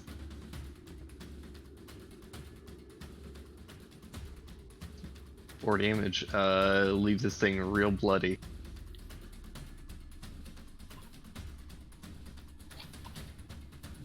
And that'll do it for me.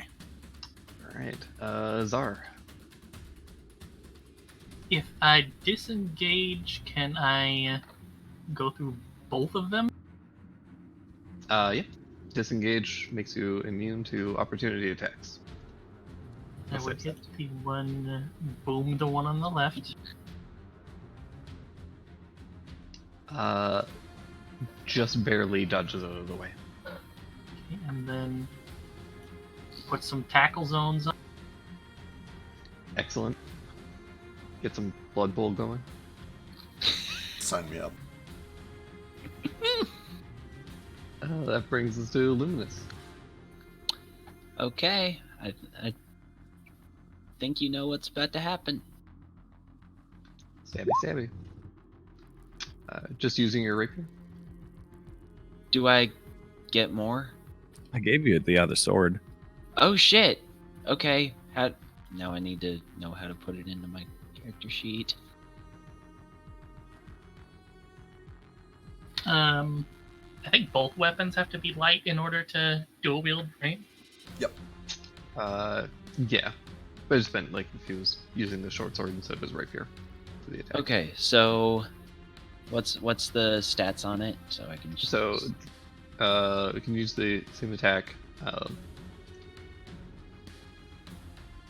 guess as you hit this thing, you realize that this weapon's a little bit magical, and it makes it a little easier to hit.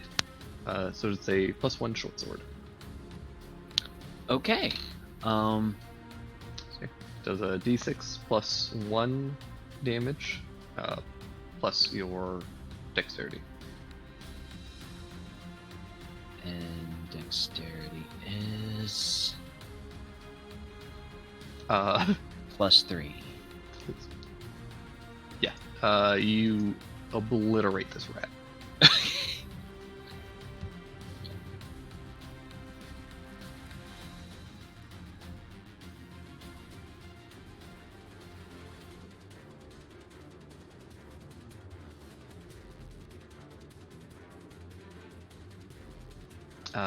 Are you gonna move anywhere? Or there we are. I get this guy back up. Or no, wait. Are we trying to get after this dragon head here? I just moved this direction because I can. Okay, yeah. Screw it. I like running. How many feet is that?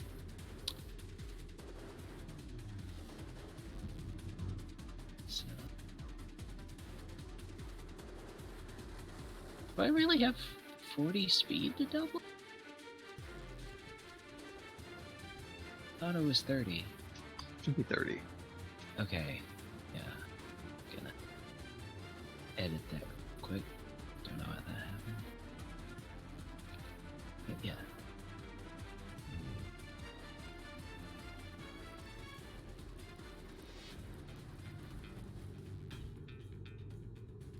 You also have a 20 climb movement if you don't have that written down somewhere.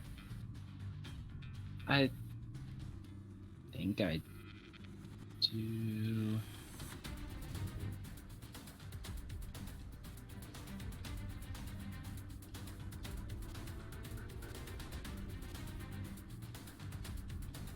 Yeah. Anyway, so I moved. I don't think there's any climbing to do here. You rush forward, and as you do, you suddenly hear this cracking and splintering of wood before Frederick's turn, as several of these coffin lids burst open, revealing Oh shit! several tiny little gremlin-like creatures with these needly teeth, these sunken, beady little eyes. By beady little eyes, I mean like ditto eyes, like they're real unnerving, creepy little fuckers with sharp teeth and pointy ears. Very tiny, only about maybe 1.5 foot tall tops. Tiny even to Azar. And here I assumed they would all be nailed down. Bastards.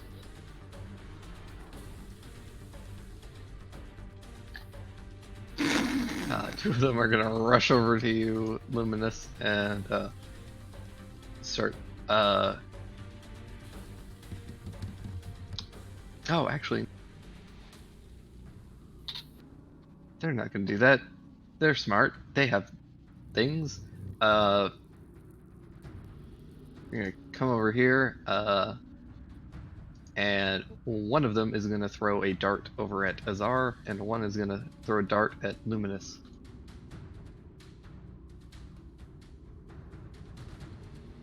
So Azar 17.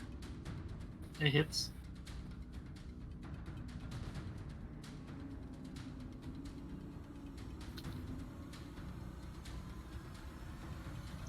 So take 4 points of damage as dart sinks into the back of your leg. Oh wait, temp HP. Yeah.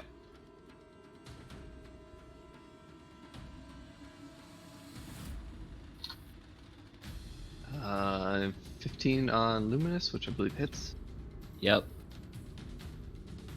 for 5 points of piercing damage. Okay. Yeah. Ouch. Cool. And these two are going to scamper around and start beating on Bosch with club. 18. And a natural Yep. one. So one of them hits.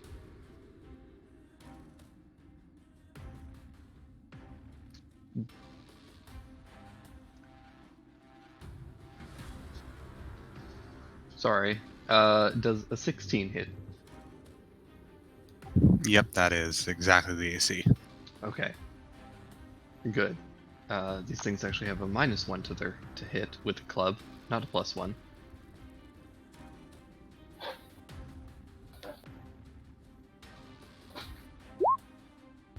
Fantastic.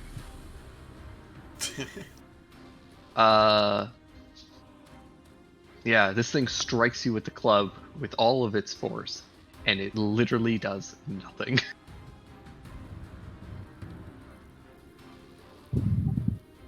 The benefits of being made of metal. Excellent. Yeah, really thought these things were going to be a bit more threatening. That brings us to Frederick. All right. Well, I'll just deal with the opportunity attack by moving on up that way. He's going to try with all his little might. Yep. Nope. Swing and a miss. All right. And then I will raise my hands up and cry out, "Let he who casts the first stone cast again," as I give, well, all three of us bless, and Gastro can take his reaction attack. due to my what is it? The class ability? Channel Divinity. No, it's a voice of authority. I don't have channel divinity yet. Oh yeah. Yeah, sure.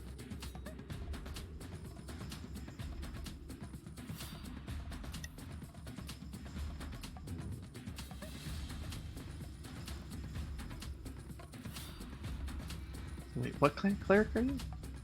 Order cleric.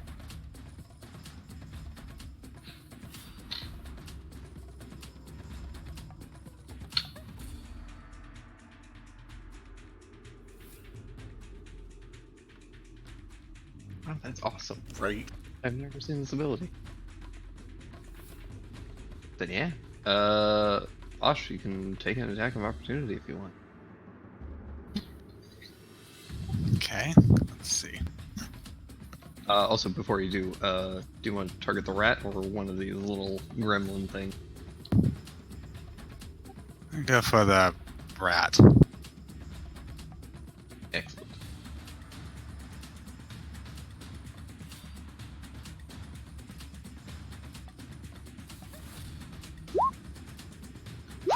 Holy shit. Sorry, it froze. I hit the button too many times, so. No, it's okay. It does that every once in a while. That's a critical hit though. So you can hit the damage on that first one. Should automatically calculate.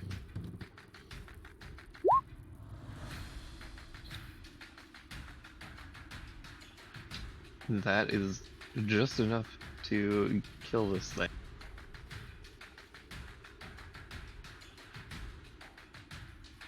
So you flatten it with your quarterstaff.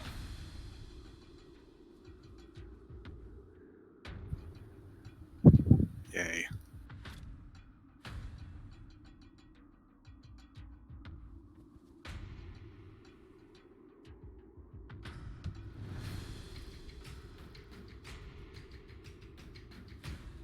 That was Frederick's turn, which brings us to the dead giant rats.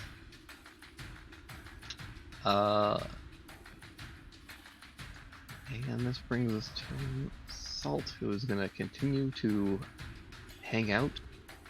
Which brings us right back to Bosch. Cool. I did get hit by one of those things last round, right? Technically, yes. It did no damage, but Okay, just for hit point tracking. I'm gonna go with the spear on the one on my.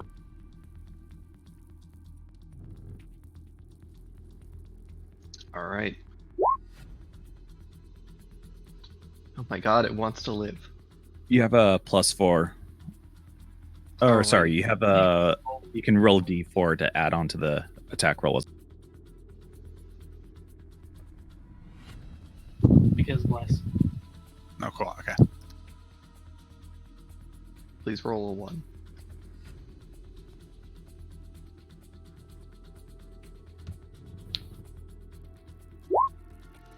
Fuck. That hits.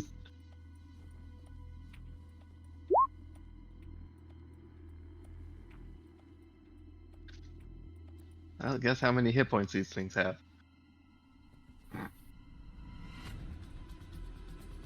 Unceremoniously, you're able to just stab this thing, gutting it completely.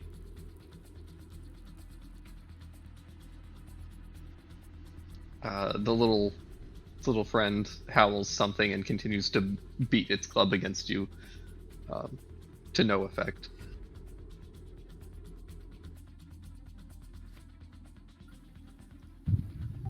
That's my turn. All right, that brings us to Azar.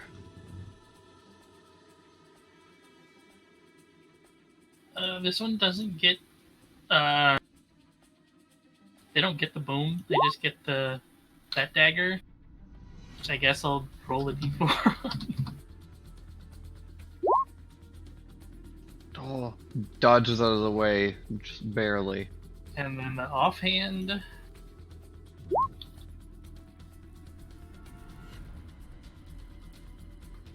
20 hits.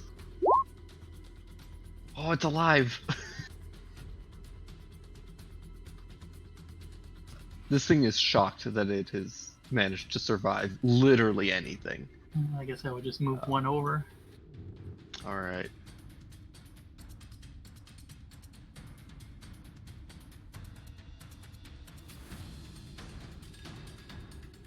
That brings us to Luminous.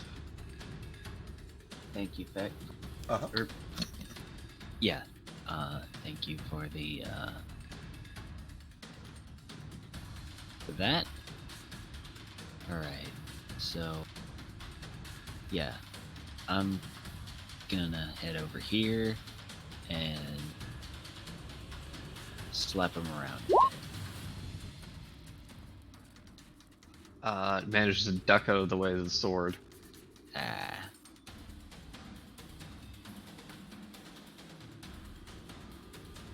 think that's it. All right.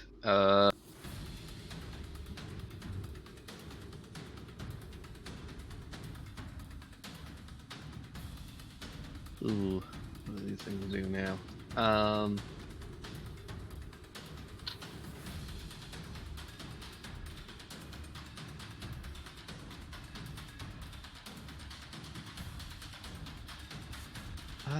They are going to.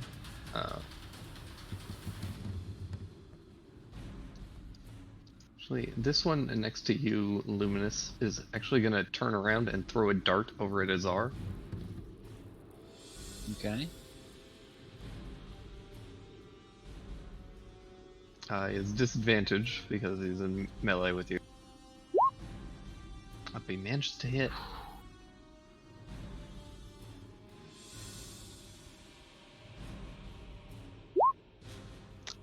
For 5 points of piercing damage on Azar.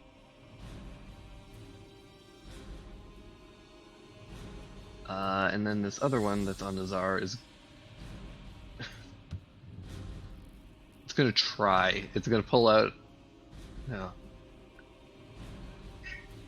God, no. It's gonna take another disadvantage. It's just gonna try and throw a dart into your face. 13. Nope. Damn. Does that provoke an attack if they're using a ranged within melee? It doesn't. It just gives them disadvantage on the attack roll.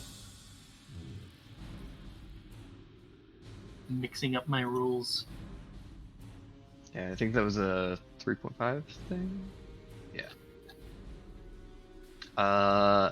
This last one on Bosch is seeing that he's not doing anything, is also going to try and throw a dart over at Azar again with this total miss.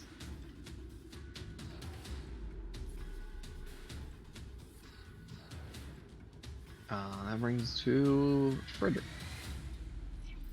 All right, I will walk on over in this direction and cast a light down on the little dude right next to.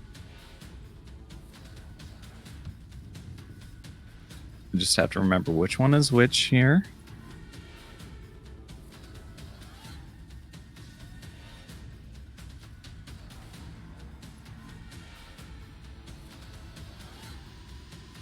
Manages to hold on, but just barely. That'll be it. All right.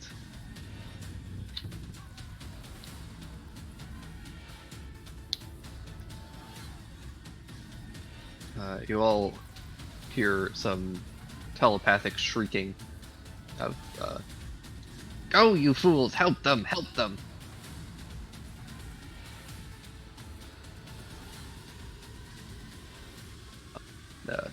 Two more giant rats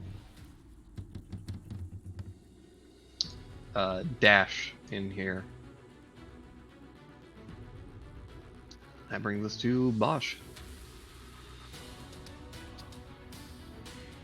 Okay, so if I go crossbow on the new rat, is that going to be problematic because of the creepy thing in front of me?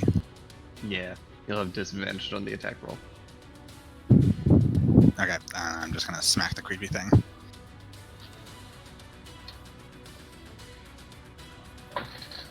Ducks Still those add a away. D4 to it. I Even think with the D4, it doesn't work. Yeah. They're 11. Unfortunately, this thing is able to dodge the brings us to Azar.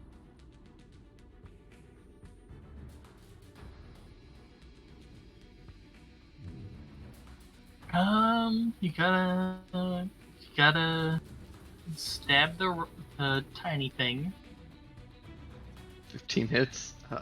There's no way for this thing to survive. And then disengage. But to where, though? Could hide in this coffin.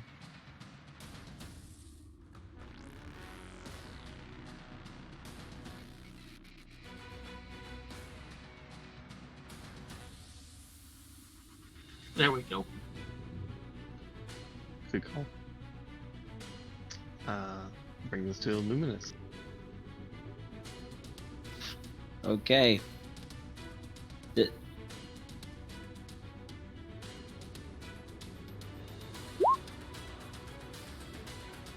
That hits. Finally.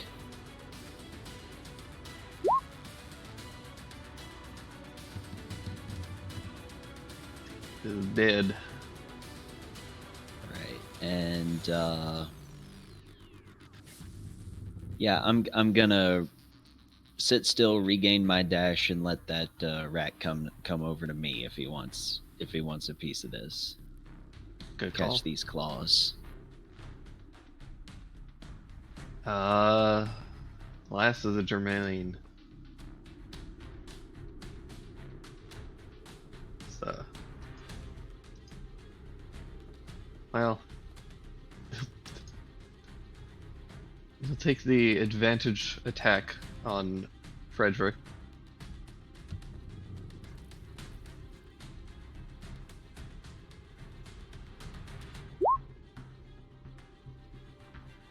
Club plinks off of your armor.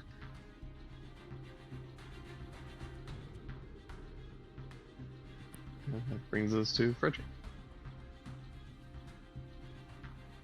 And once again, I will bathe myself in light and shine on those around.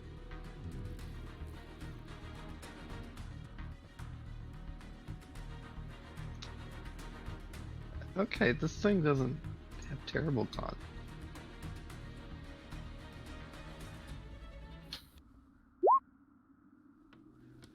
Hey, it actually survives. Oof. The giant rat, however,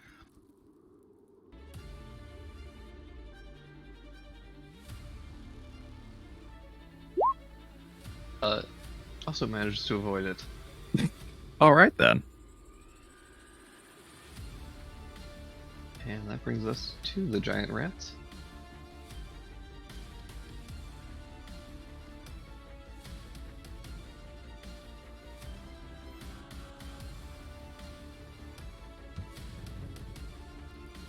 And it's gonna come over here, and first one's gonna bite at Azar.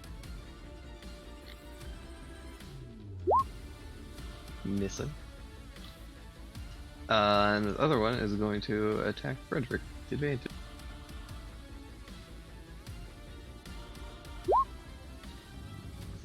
Oof. Hitting.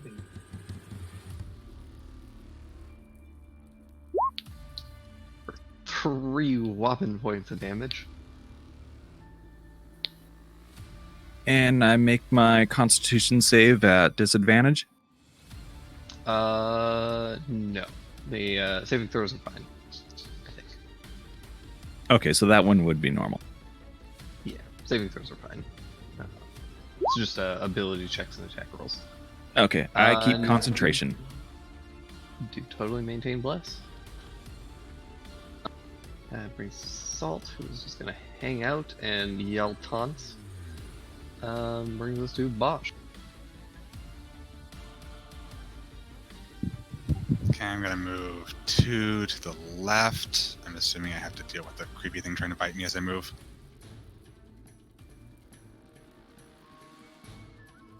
Gonna try. It does it. It does no damage. Just, huh. Then we will go crossbow on rat. Excellent.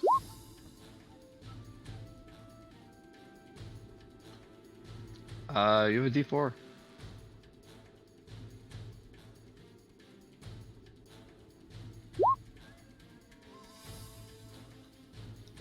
Oops.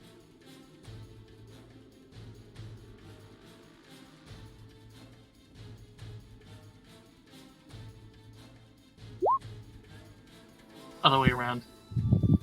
Slash Okay. and then R.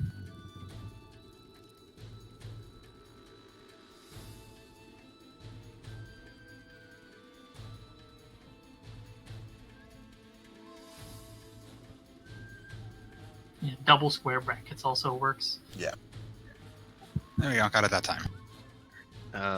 8 misses, unfortunately. The arrow, or the bolt, planks off the wall. Okay, I'll go with that. Brings us to Azar. Show me the boomy. Do your D4. Could do it. Oh, this thing still scampers just out of reach. Disengage. 1, 2, 3, 4. 5, 6. Excellent. God, the goblin disengage is so good.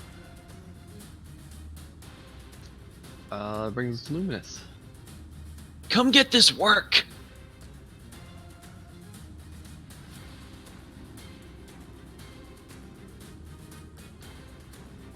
Misses. Ah.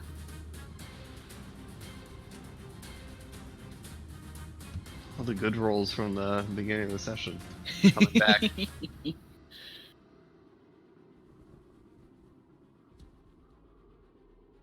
All right, this thing, it's got to do something with its life. It's gonna scramble up Frederick's legs and pull out its club, and it's gonna just start beating on your helmet a little.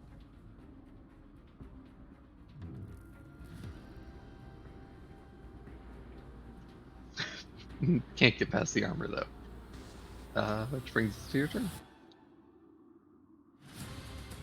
More light coming their way.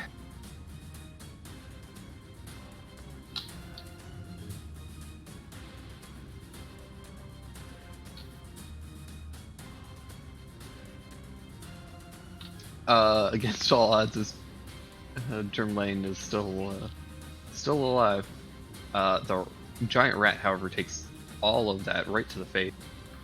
It looks real bad now. It's super bloodied and messed up. Looks like a stiff breeze could take it out.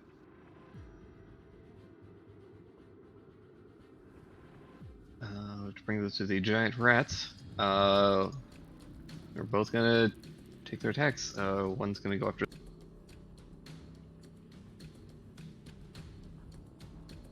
16. Either of those hit for me, whichever one's which. 16 was the attack roll. 19 was the saving throw. For 3 points on Luminous. Okay.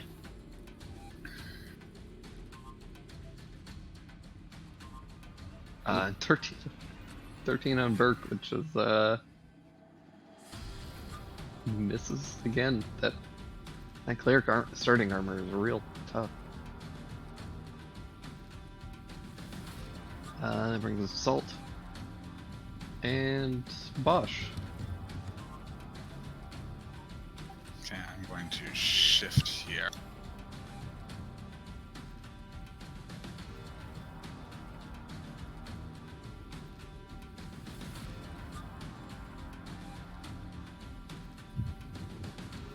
And this will be on the top rat.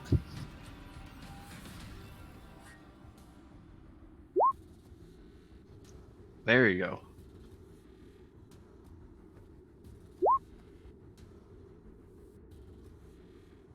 fire squirts across its back, leaving its fur a little burnt. That'll do it for me. Alright, that brings us to Azar.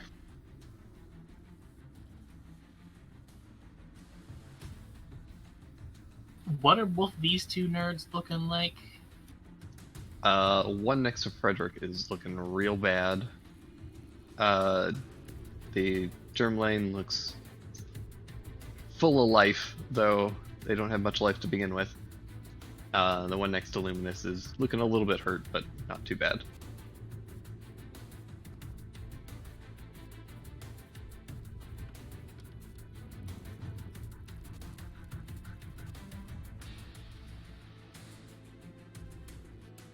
Main hand on the small one.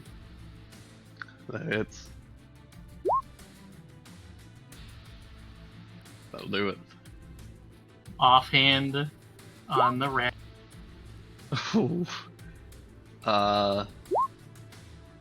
Yeah,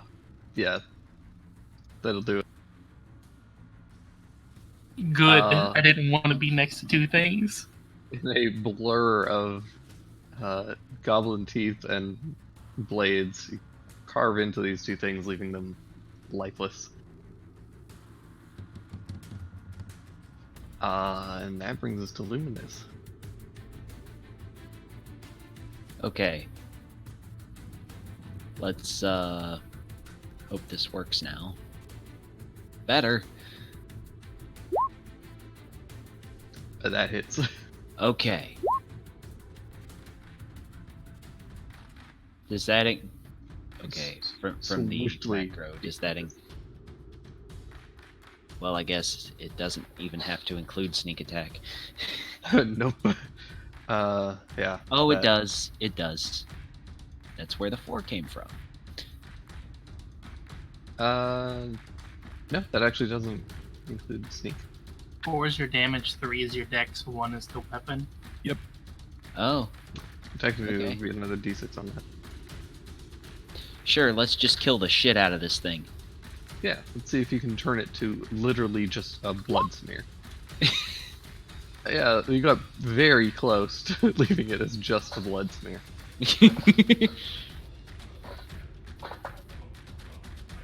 There's just the tail left.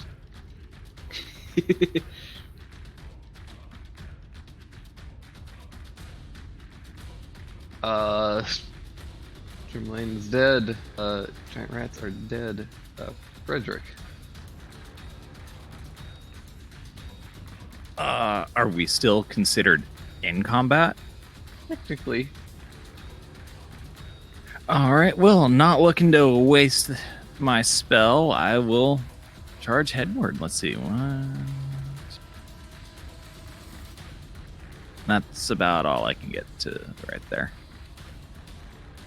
If that gives me any kind of a vision to see inside. It does. It actually gives you just enough.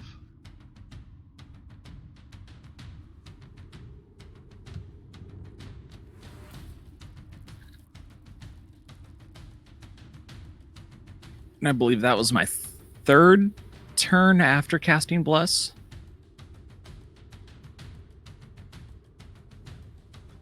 Sounds right. Or is it like considered a turn like when you cast? No, it counts after you cast it, I believe. Okay, so that was my third turn after. So yeah, you see a dark chamber. There's a bit of a ravine that drops down to somewhere. There's a wooden bridge across the top of it. At the opposite end, you see several boxes and crates, on top of which sits a tiny little rat with its exposed brain. Its brain gives off just a faint bit of light, which helps you see it.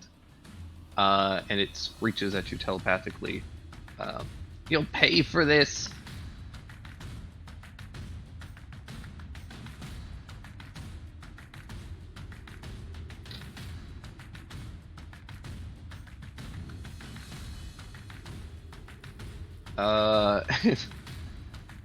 That brings us to Salt's turn, and Salt is gonna do literally use its only.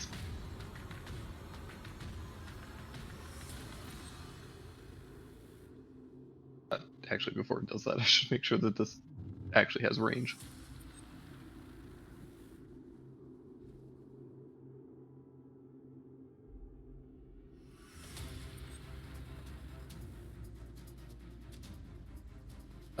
It totally does. Excellent. So Luminous, Azar, and Frederick each 2 points of force damage as 3 bolts of magic energy whiz around and strike each of you. I'm down.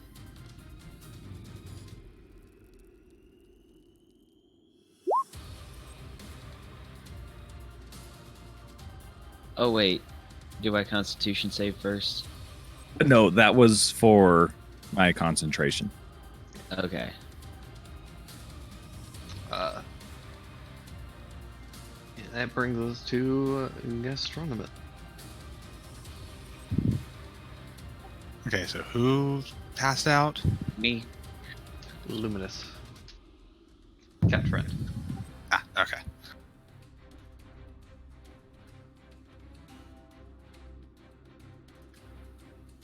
So he is going to move up there and shove a sandwich down your throat. Okay. Jizz. No wait.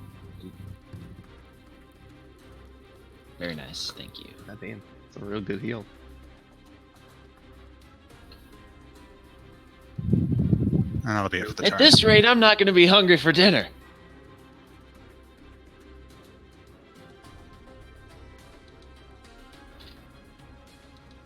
Alright, that brings us to Azar. Okay, so dashing is a full action. Yes.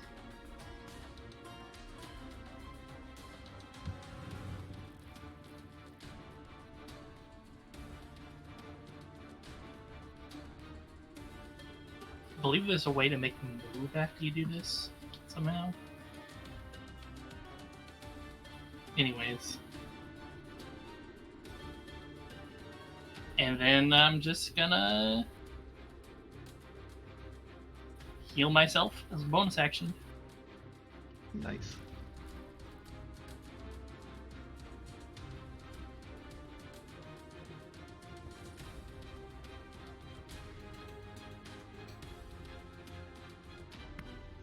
It's the Luminous, who's feeling much better.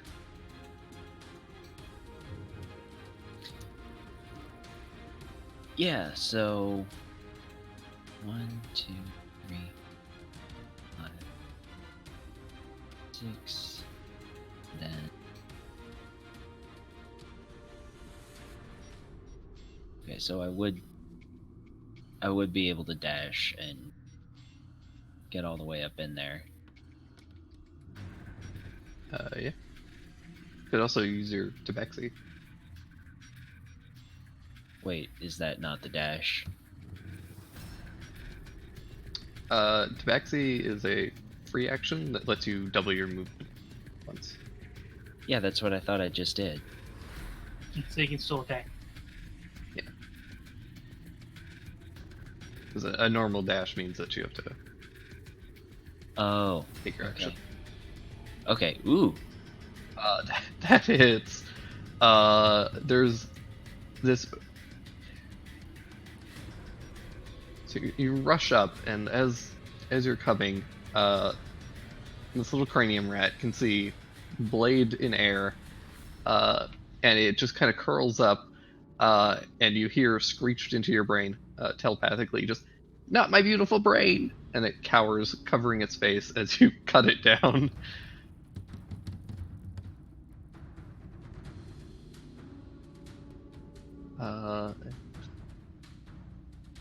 Salt is defeat.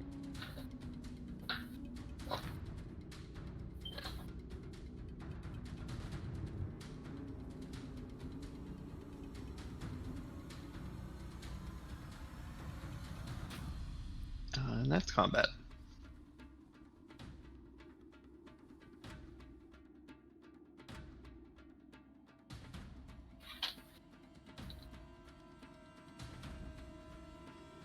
I'm going to take one of my 2 daggers, and I don't want to say thrust because that makes it sound like I'm stabbing him, but push it towards the tabaxi and tell him to put it in his offhand.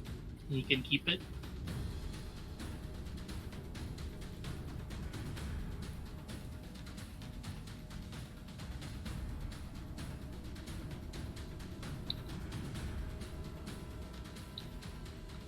Do you accept the dagger, Luminous? Oh, sure.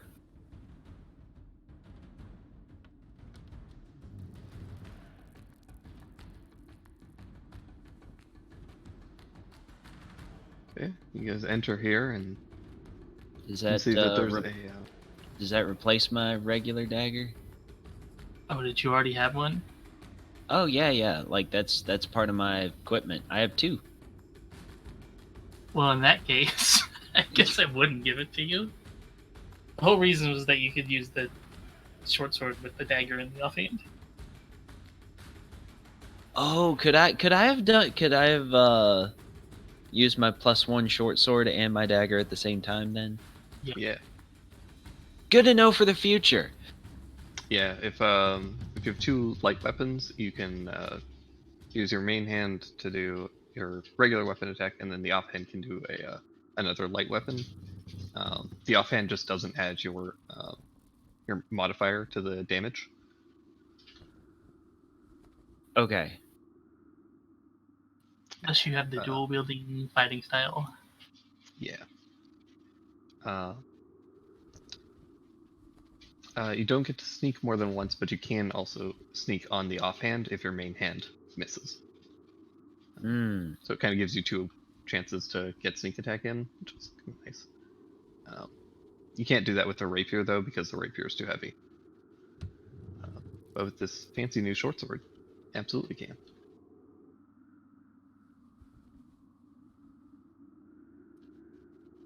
But yeah, as you guys kind of dig around down here, you guys find kind of in these several of these boxes have stamps on them, and not stamps, brands burned into the sides of the wood uh, symbols of the Empire.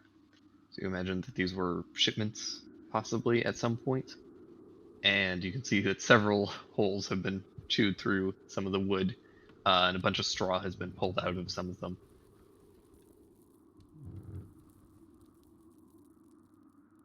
I assume they're sealed. They are. Otherwise, Yeah. well, just gonna slap this chest here on the ground and pull out a handy dandy crowbar. Excellent.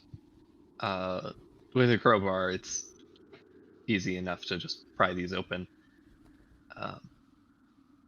Um, between the boxes, you find everything here is unfortunately mundane, but you do find a crossbow, um, a light crossbow specifically, 20 bolts, a set of studded leather armor, and 2 daggers.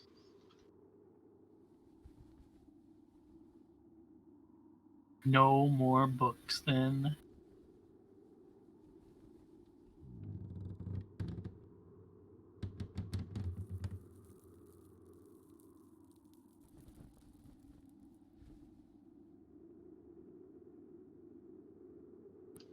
So yeah, you guys can decide who wants what, if anything. I want the missing head rat. Pick it up by its tail and cleanly slice its head off and throw it into the rat pile of the chest. All right, you have a cranium rat head.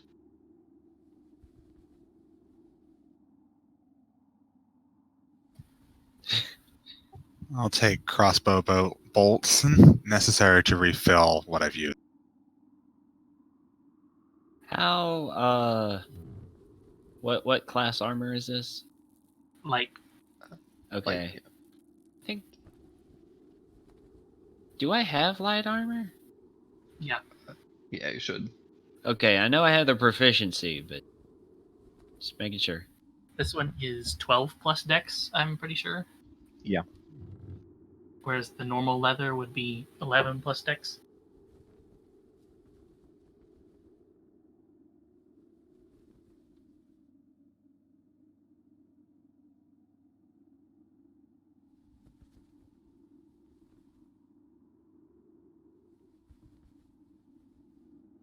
I believe all the rest of us already have good enough armor. Fitzy definitely fucking does. Yeah. Notably, a lot of this equipment is pretty hard to come by of this quality, even though it's mundane. So you guys think that you'd definitely be able to find people that would be willing to trade you other stuff for it if you're looking to sell it.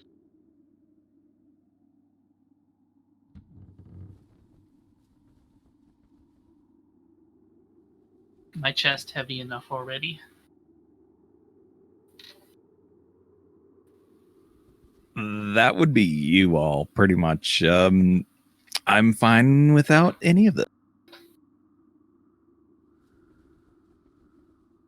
I think aside from the crossbow, I have all of it.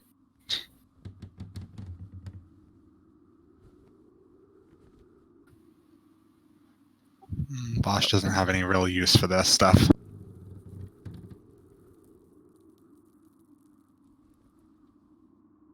Oh, I did lie. There's also a piece of paper that you guys find, Ooh. which I don't think any of you can read. But it appears to be a spell scroll. Yeah, you've seen all our languages. I just figured I'd ping it in case. It's mostly that I don't think it's on anybody's spell list, which is what it requires. Eh. What spell Dang. list?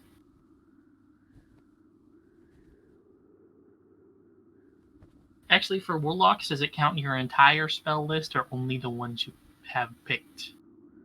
Your entire spell list.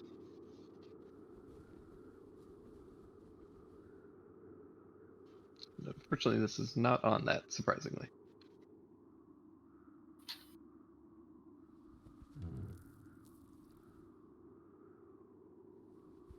Okay, well, you guys can carry all this stuff back. I'm gonna keep on the lookout for more rats. And I guess bundle up these ones in this room. Alright, there's plenty of rat meat to go around.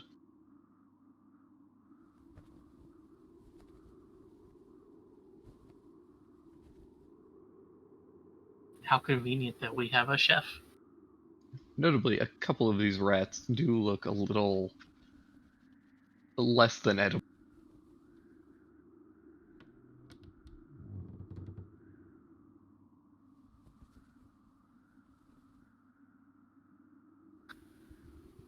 But yeah, you guys are able to gather up the rest of the rats if you wish. Pocket up some of this equipment and start heading your way back. All right, I guess. Okay, so we took the leather armor, the bolts. I guess I would be free to like take the crossbow and daggers and find someone to donate it to, if nobody's planning on selling them. Nope. I mean, money's always good, but like, do you think? Well, okay. Meta question: is there sort of a common stash for us and the other West March parties? Yes, there is a communal chest at the tavern that you guys can put stuff in. Okay. That's kind of how I was leaning. Only other thing I have is check the dragon head. Yeah, I was gonna head that away. Sure. Yeah, heading over, you see this very finely carved and crafted dragon's head. It seems to be made out of probably like marble or something similar. Uh, very beautiful and very ornate.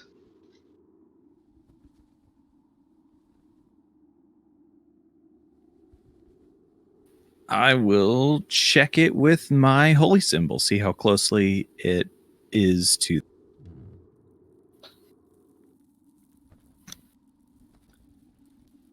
Uh, kind of examining it, this definitely looks closer to a chromatic than a metallic.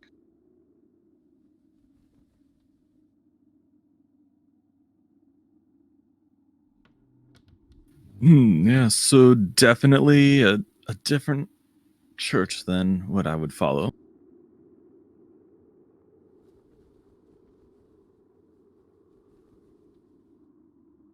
Does it happen to be missing an eye? Uh, it is not. Though there are two hollow spots where something could possibly be placed, though they've been removed. Does the funky glass marble fit in one of these? I take it and pop it in. And it kind of fits for a second, and then the second you let go, it just kind of rolls out. Does anybody think the marble fits in the door upstairs? That's also a good question. I forgot about that. Definitely not. The door upstairs has kind of like this. It's like a weird spoked pattern to it. Like the key would have been very oddly shaped.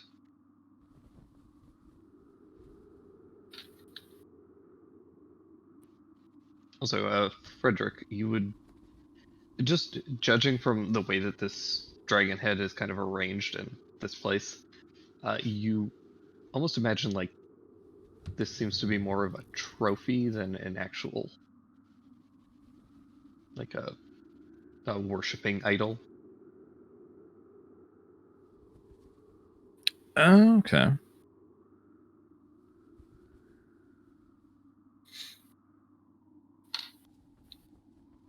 So someone carved this as more of a trophy than a place to where he would look, or would he look over this dead?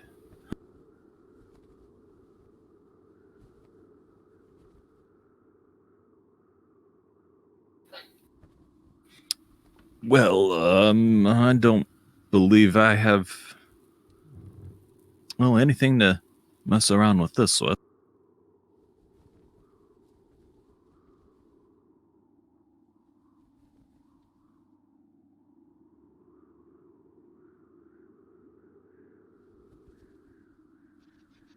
Who knows? Maybe you guys will come across something later, or one of the Yeah. other groups will.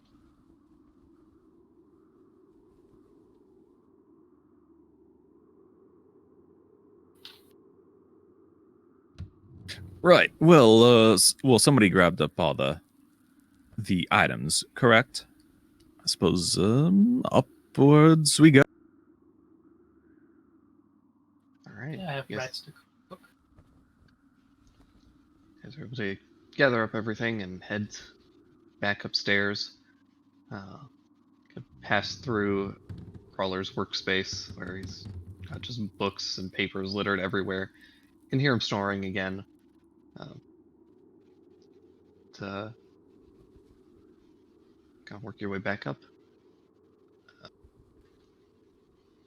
Eventually, you guys are able to get back over to the tavern with your loot in hand and the head of the cranium rat as some kind of proof of something. And the rest of the cranium rat for cooking. Yeah.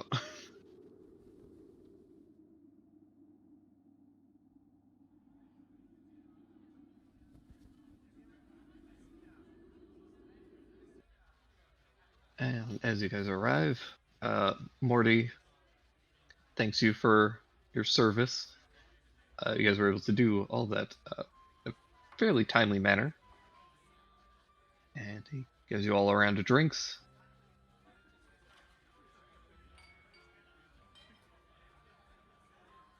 And that is kind of where we'll wrap up for this session.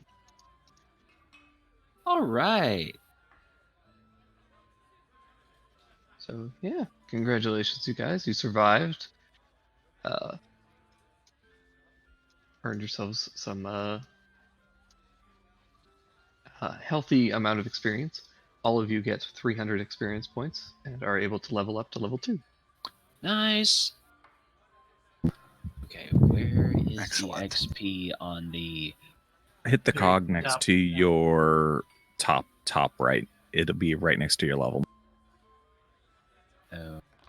Oh no, I already had that. So, like, I can just hit level 2, but Yes, there will be a cog that appears if you mouse over just to the right of that level 2. Wait. Then if you click that, it has your like class and level at your left side, your background, your race, alignment, and then experience points is right below. I already changed the level. I was just Oh, wondering where I supposed to. Oh, here's where it says experience points. Okay, cool, found it.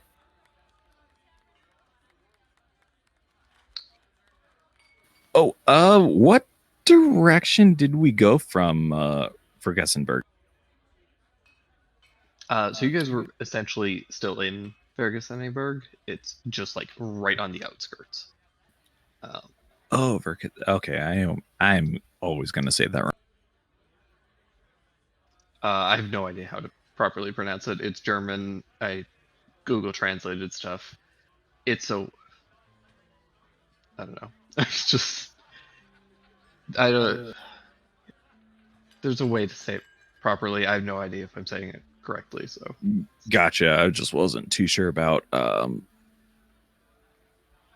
trying to draw a makeshift chapel and then kind of labeling it as. oh yeah, if you guys want to add that to the map, it is essentially kind of like up in this. Yes, up and to the left of Fergusoneburg. Vergesseneborg, says Google Translate. Sounds right. I think the A before Berg might not be emphasized. I think it might just be for Gessenberg. Vergesseneburg? But I don't know.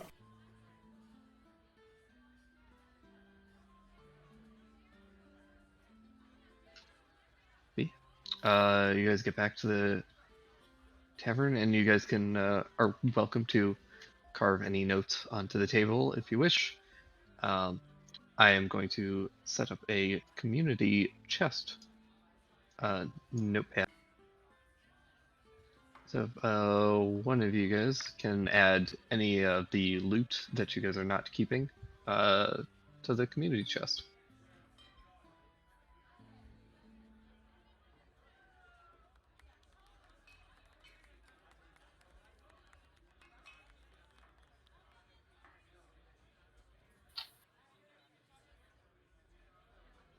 This is where I just dump a load of fucking garbage in the chest.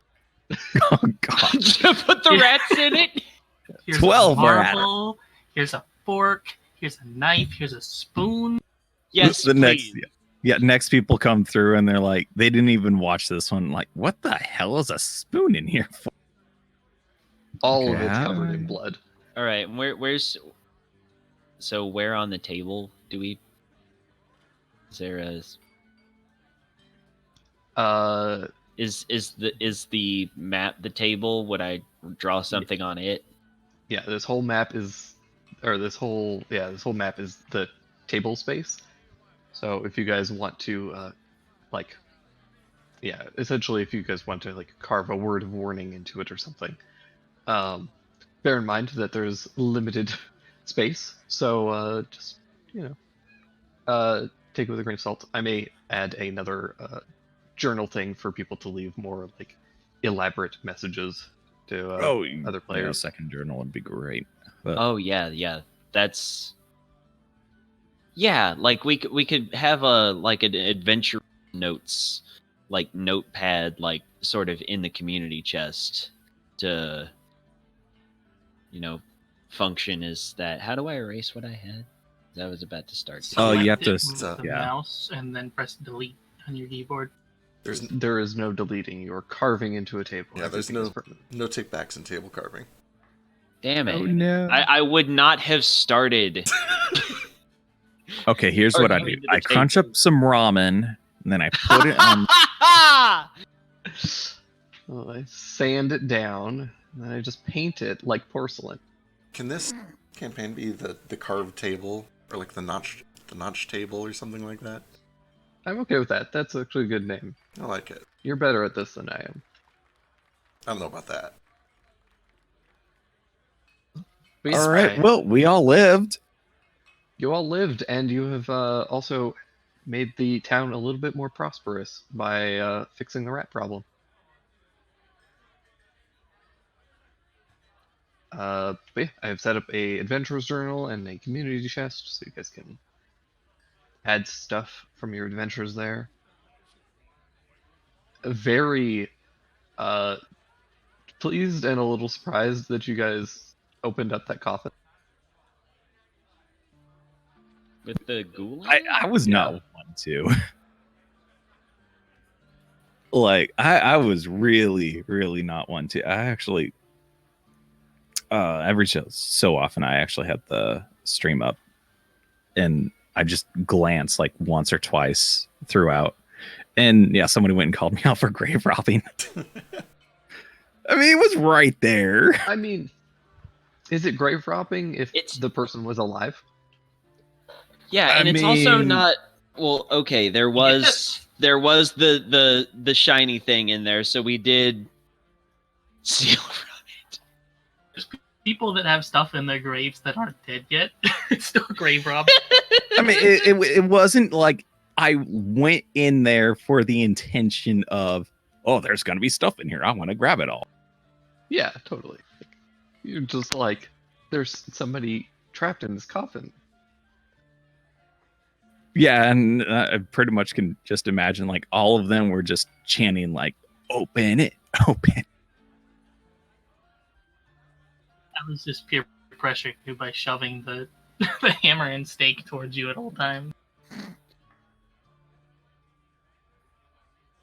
Yeah, Luminous may or may not have actually woken up in a coffin after a particularly intense bender.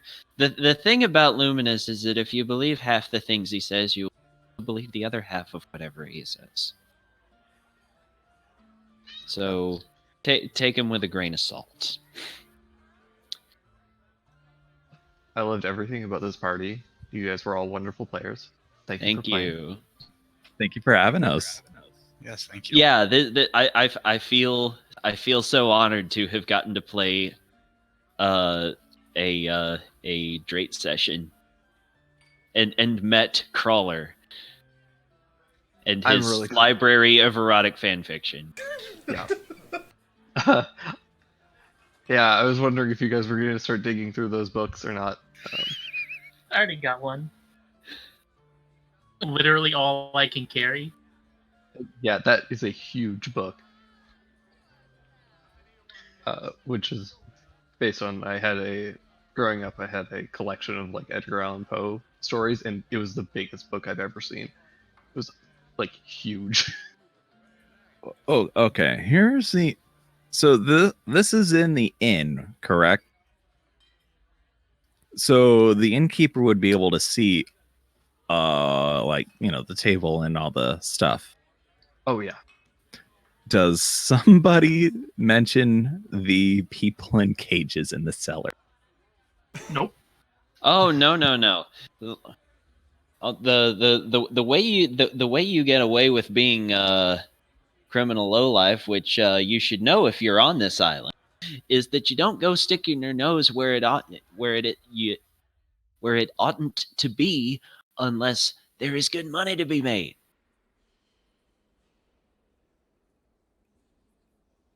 Well, I'm a little less interested in the money and whatnot.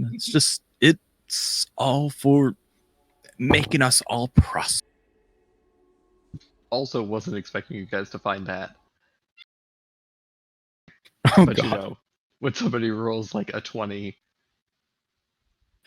Well, yeah, shit. I mean, we were all pretty high up until what was that? That second combat. yeah, so the final fight got real bad, but first like hour and a half, you guys were like 15 plus on everything. Well, okay, no, the goal started to fall apart a little bit, but A little managed to bit. hold on.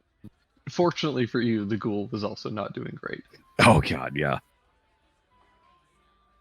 which is good because that ghoul could have gotten real nasty. Oh yeah. I almost would recommend actually, yeah, I guess it's not actually too much of a problem just to re-roll a hit if it's not a crit or something. And just with everything being on advantage by default. I don't know why they set that. Just so that you don't have to worry about it, and you can just take the first number. Yeah, I mean, it throws it off a little bit if it's like the second hit's a crit, but you don't crit. Yeah. Yeah, That's true. it's whatever. It can be a little disappointing to like see all that crit damage, but you don't actually get it because it was on the second number. Yeah. I usually just leave it up because I know sometimes Straight will like secretly impose advantage or disadvantage, especially on skill checks. So it's kind of good to like let him have that option without having to spoil it and say, "Hey, roll another one for no particular reason."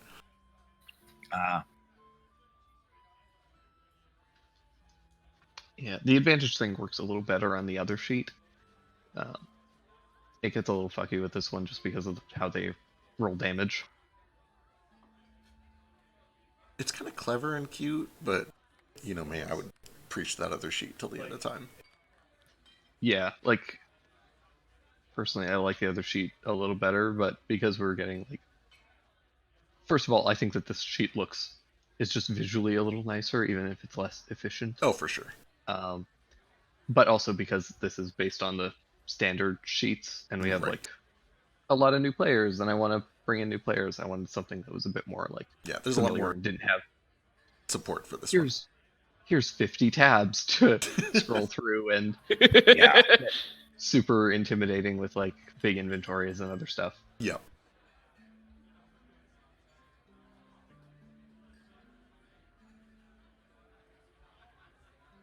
There you go. Enjoy the stuff in the community chest.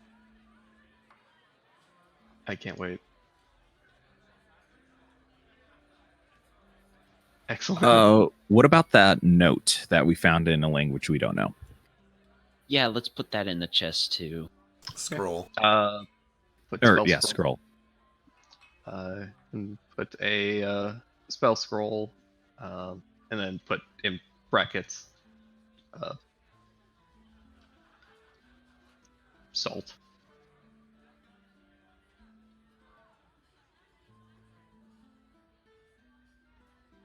I'm trying to think of what spell you were referring to when you said it was weird that warlocks don't get it. All I could think of maybe is some hippie druid spell, The first thing that came to my mind was remove curse, but that's like oh, that is a warlock spell. What the shit? I'm just kidding. It's not actually that weird. Like I get why mechanically they didn't do it. It's just like it's a very arcane spell that I would have expected warlocks to have. Gotcha.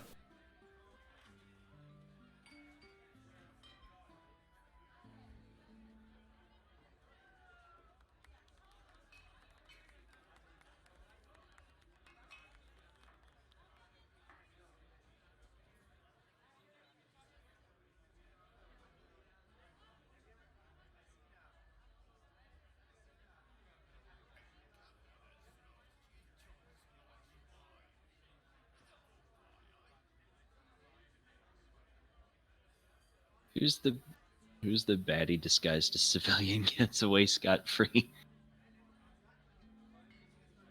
The very first one shot that I ever ran with Trait, there was kind of this side plot where there was like obviously a werewolf in town somewhere, and we never really like investigated it at all. And then also we kind of had to like end a little early, and we never finished off. So the witch that we No. were tracking down Okay. kind of escaped. To be clear, we ended super late. It is my fault because I planned essentially an entire campaign instead of a one shot, as it turns out. Fair enough. Because it was the first time I'd run a one shot, and I didn't really know how much to prep and how much like time everything was going to take. And so I like super over prepared this really intricate and deep story thing instead of just planning a little dungeon with a couple of encounters and weird shit. And so like literally that session ran for almost like 12 hours before people were like, we gotta stop. And like by that time we'd gotten through like half of the content I had. And I just realized, whoops, lessons learned. So the very But first this title- time, Go ahead. this time, who was the civilian? Uh, I assume it's the Cool. barkeep, right? I mean, obviously he probably can't reveal it in case it comes up later. But whoever's keeping these guards in cells to use as meat bags. Well, yeah, the owner definitely is. tavern owner. Definitely. You know, the very Right, but like people will get to her later once but you know, there's you know, what good is your town without a watering hole at the very least? Exactly. The people need a place to go. What's a Yeah, little exactly. bit of bloodletting on the side? Well, I mean, it does say in the note for Gessenberg, whatever, that the owner Lucia is also willing to barter in blood for anyone lacking in coins. So Does it actually say that? Oh shit. it actually says that. Where? No, so at the far bottom lore, there's Oh. Alcatraz and then Vergessenberg. Yeah, you're totally right. Yeah, Lucia's up to something. I mean, No shit. Oh my god. Yeah, there's a reason that there's a rumor that she's a vampire going around. Whoops. And there's a reason why a lot of the bar staff are like weird and kind of zombie. Where? Okay, so I know that this is kind of over towards the east, towards the Catinian Empire. Do you know, like, does this have a specific location on the map, or is it kind of ambiguous still? It does.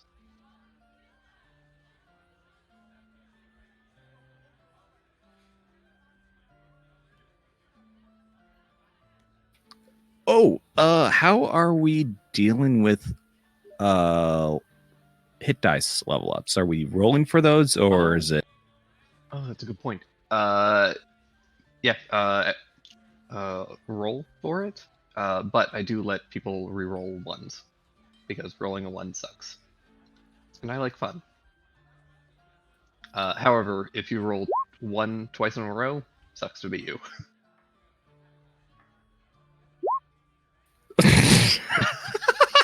Well, Lucky. don't do it again. Okay, a little better. Okay, let's I'm just gonna do it like this. get out the player's handbook. Learn how to put a dagger into the spreadsheet, the character sheet.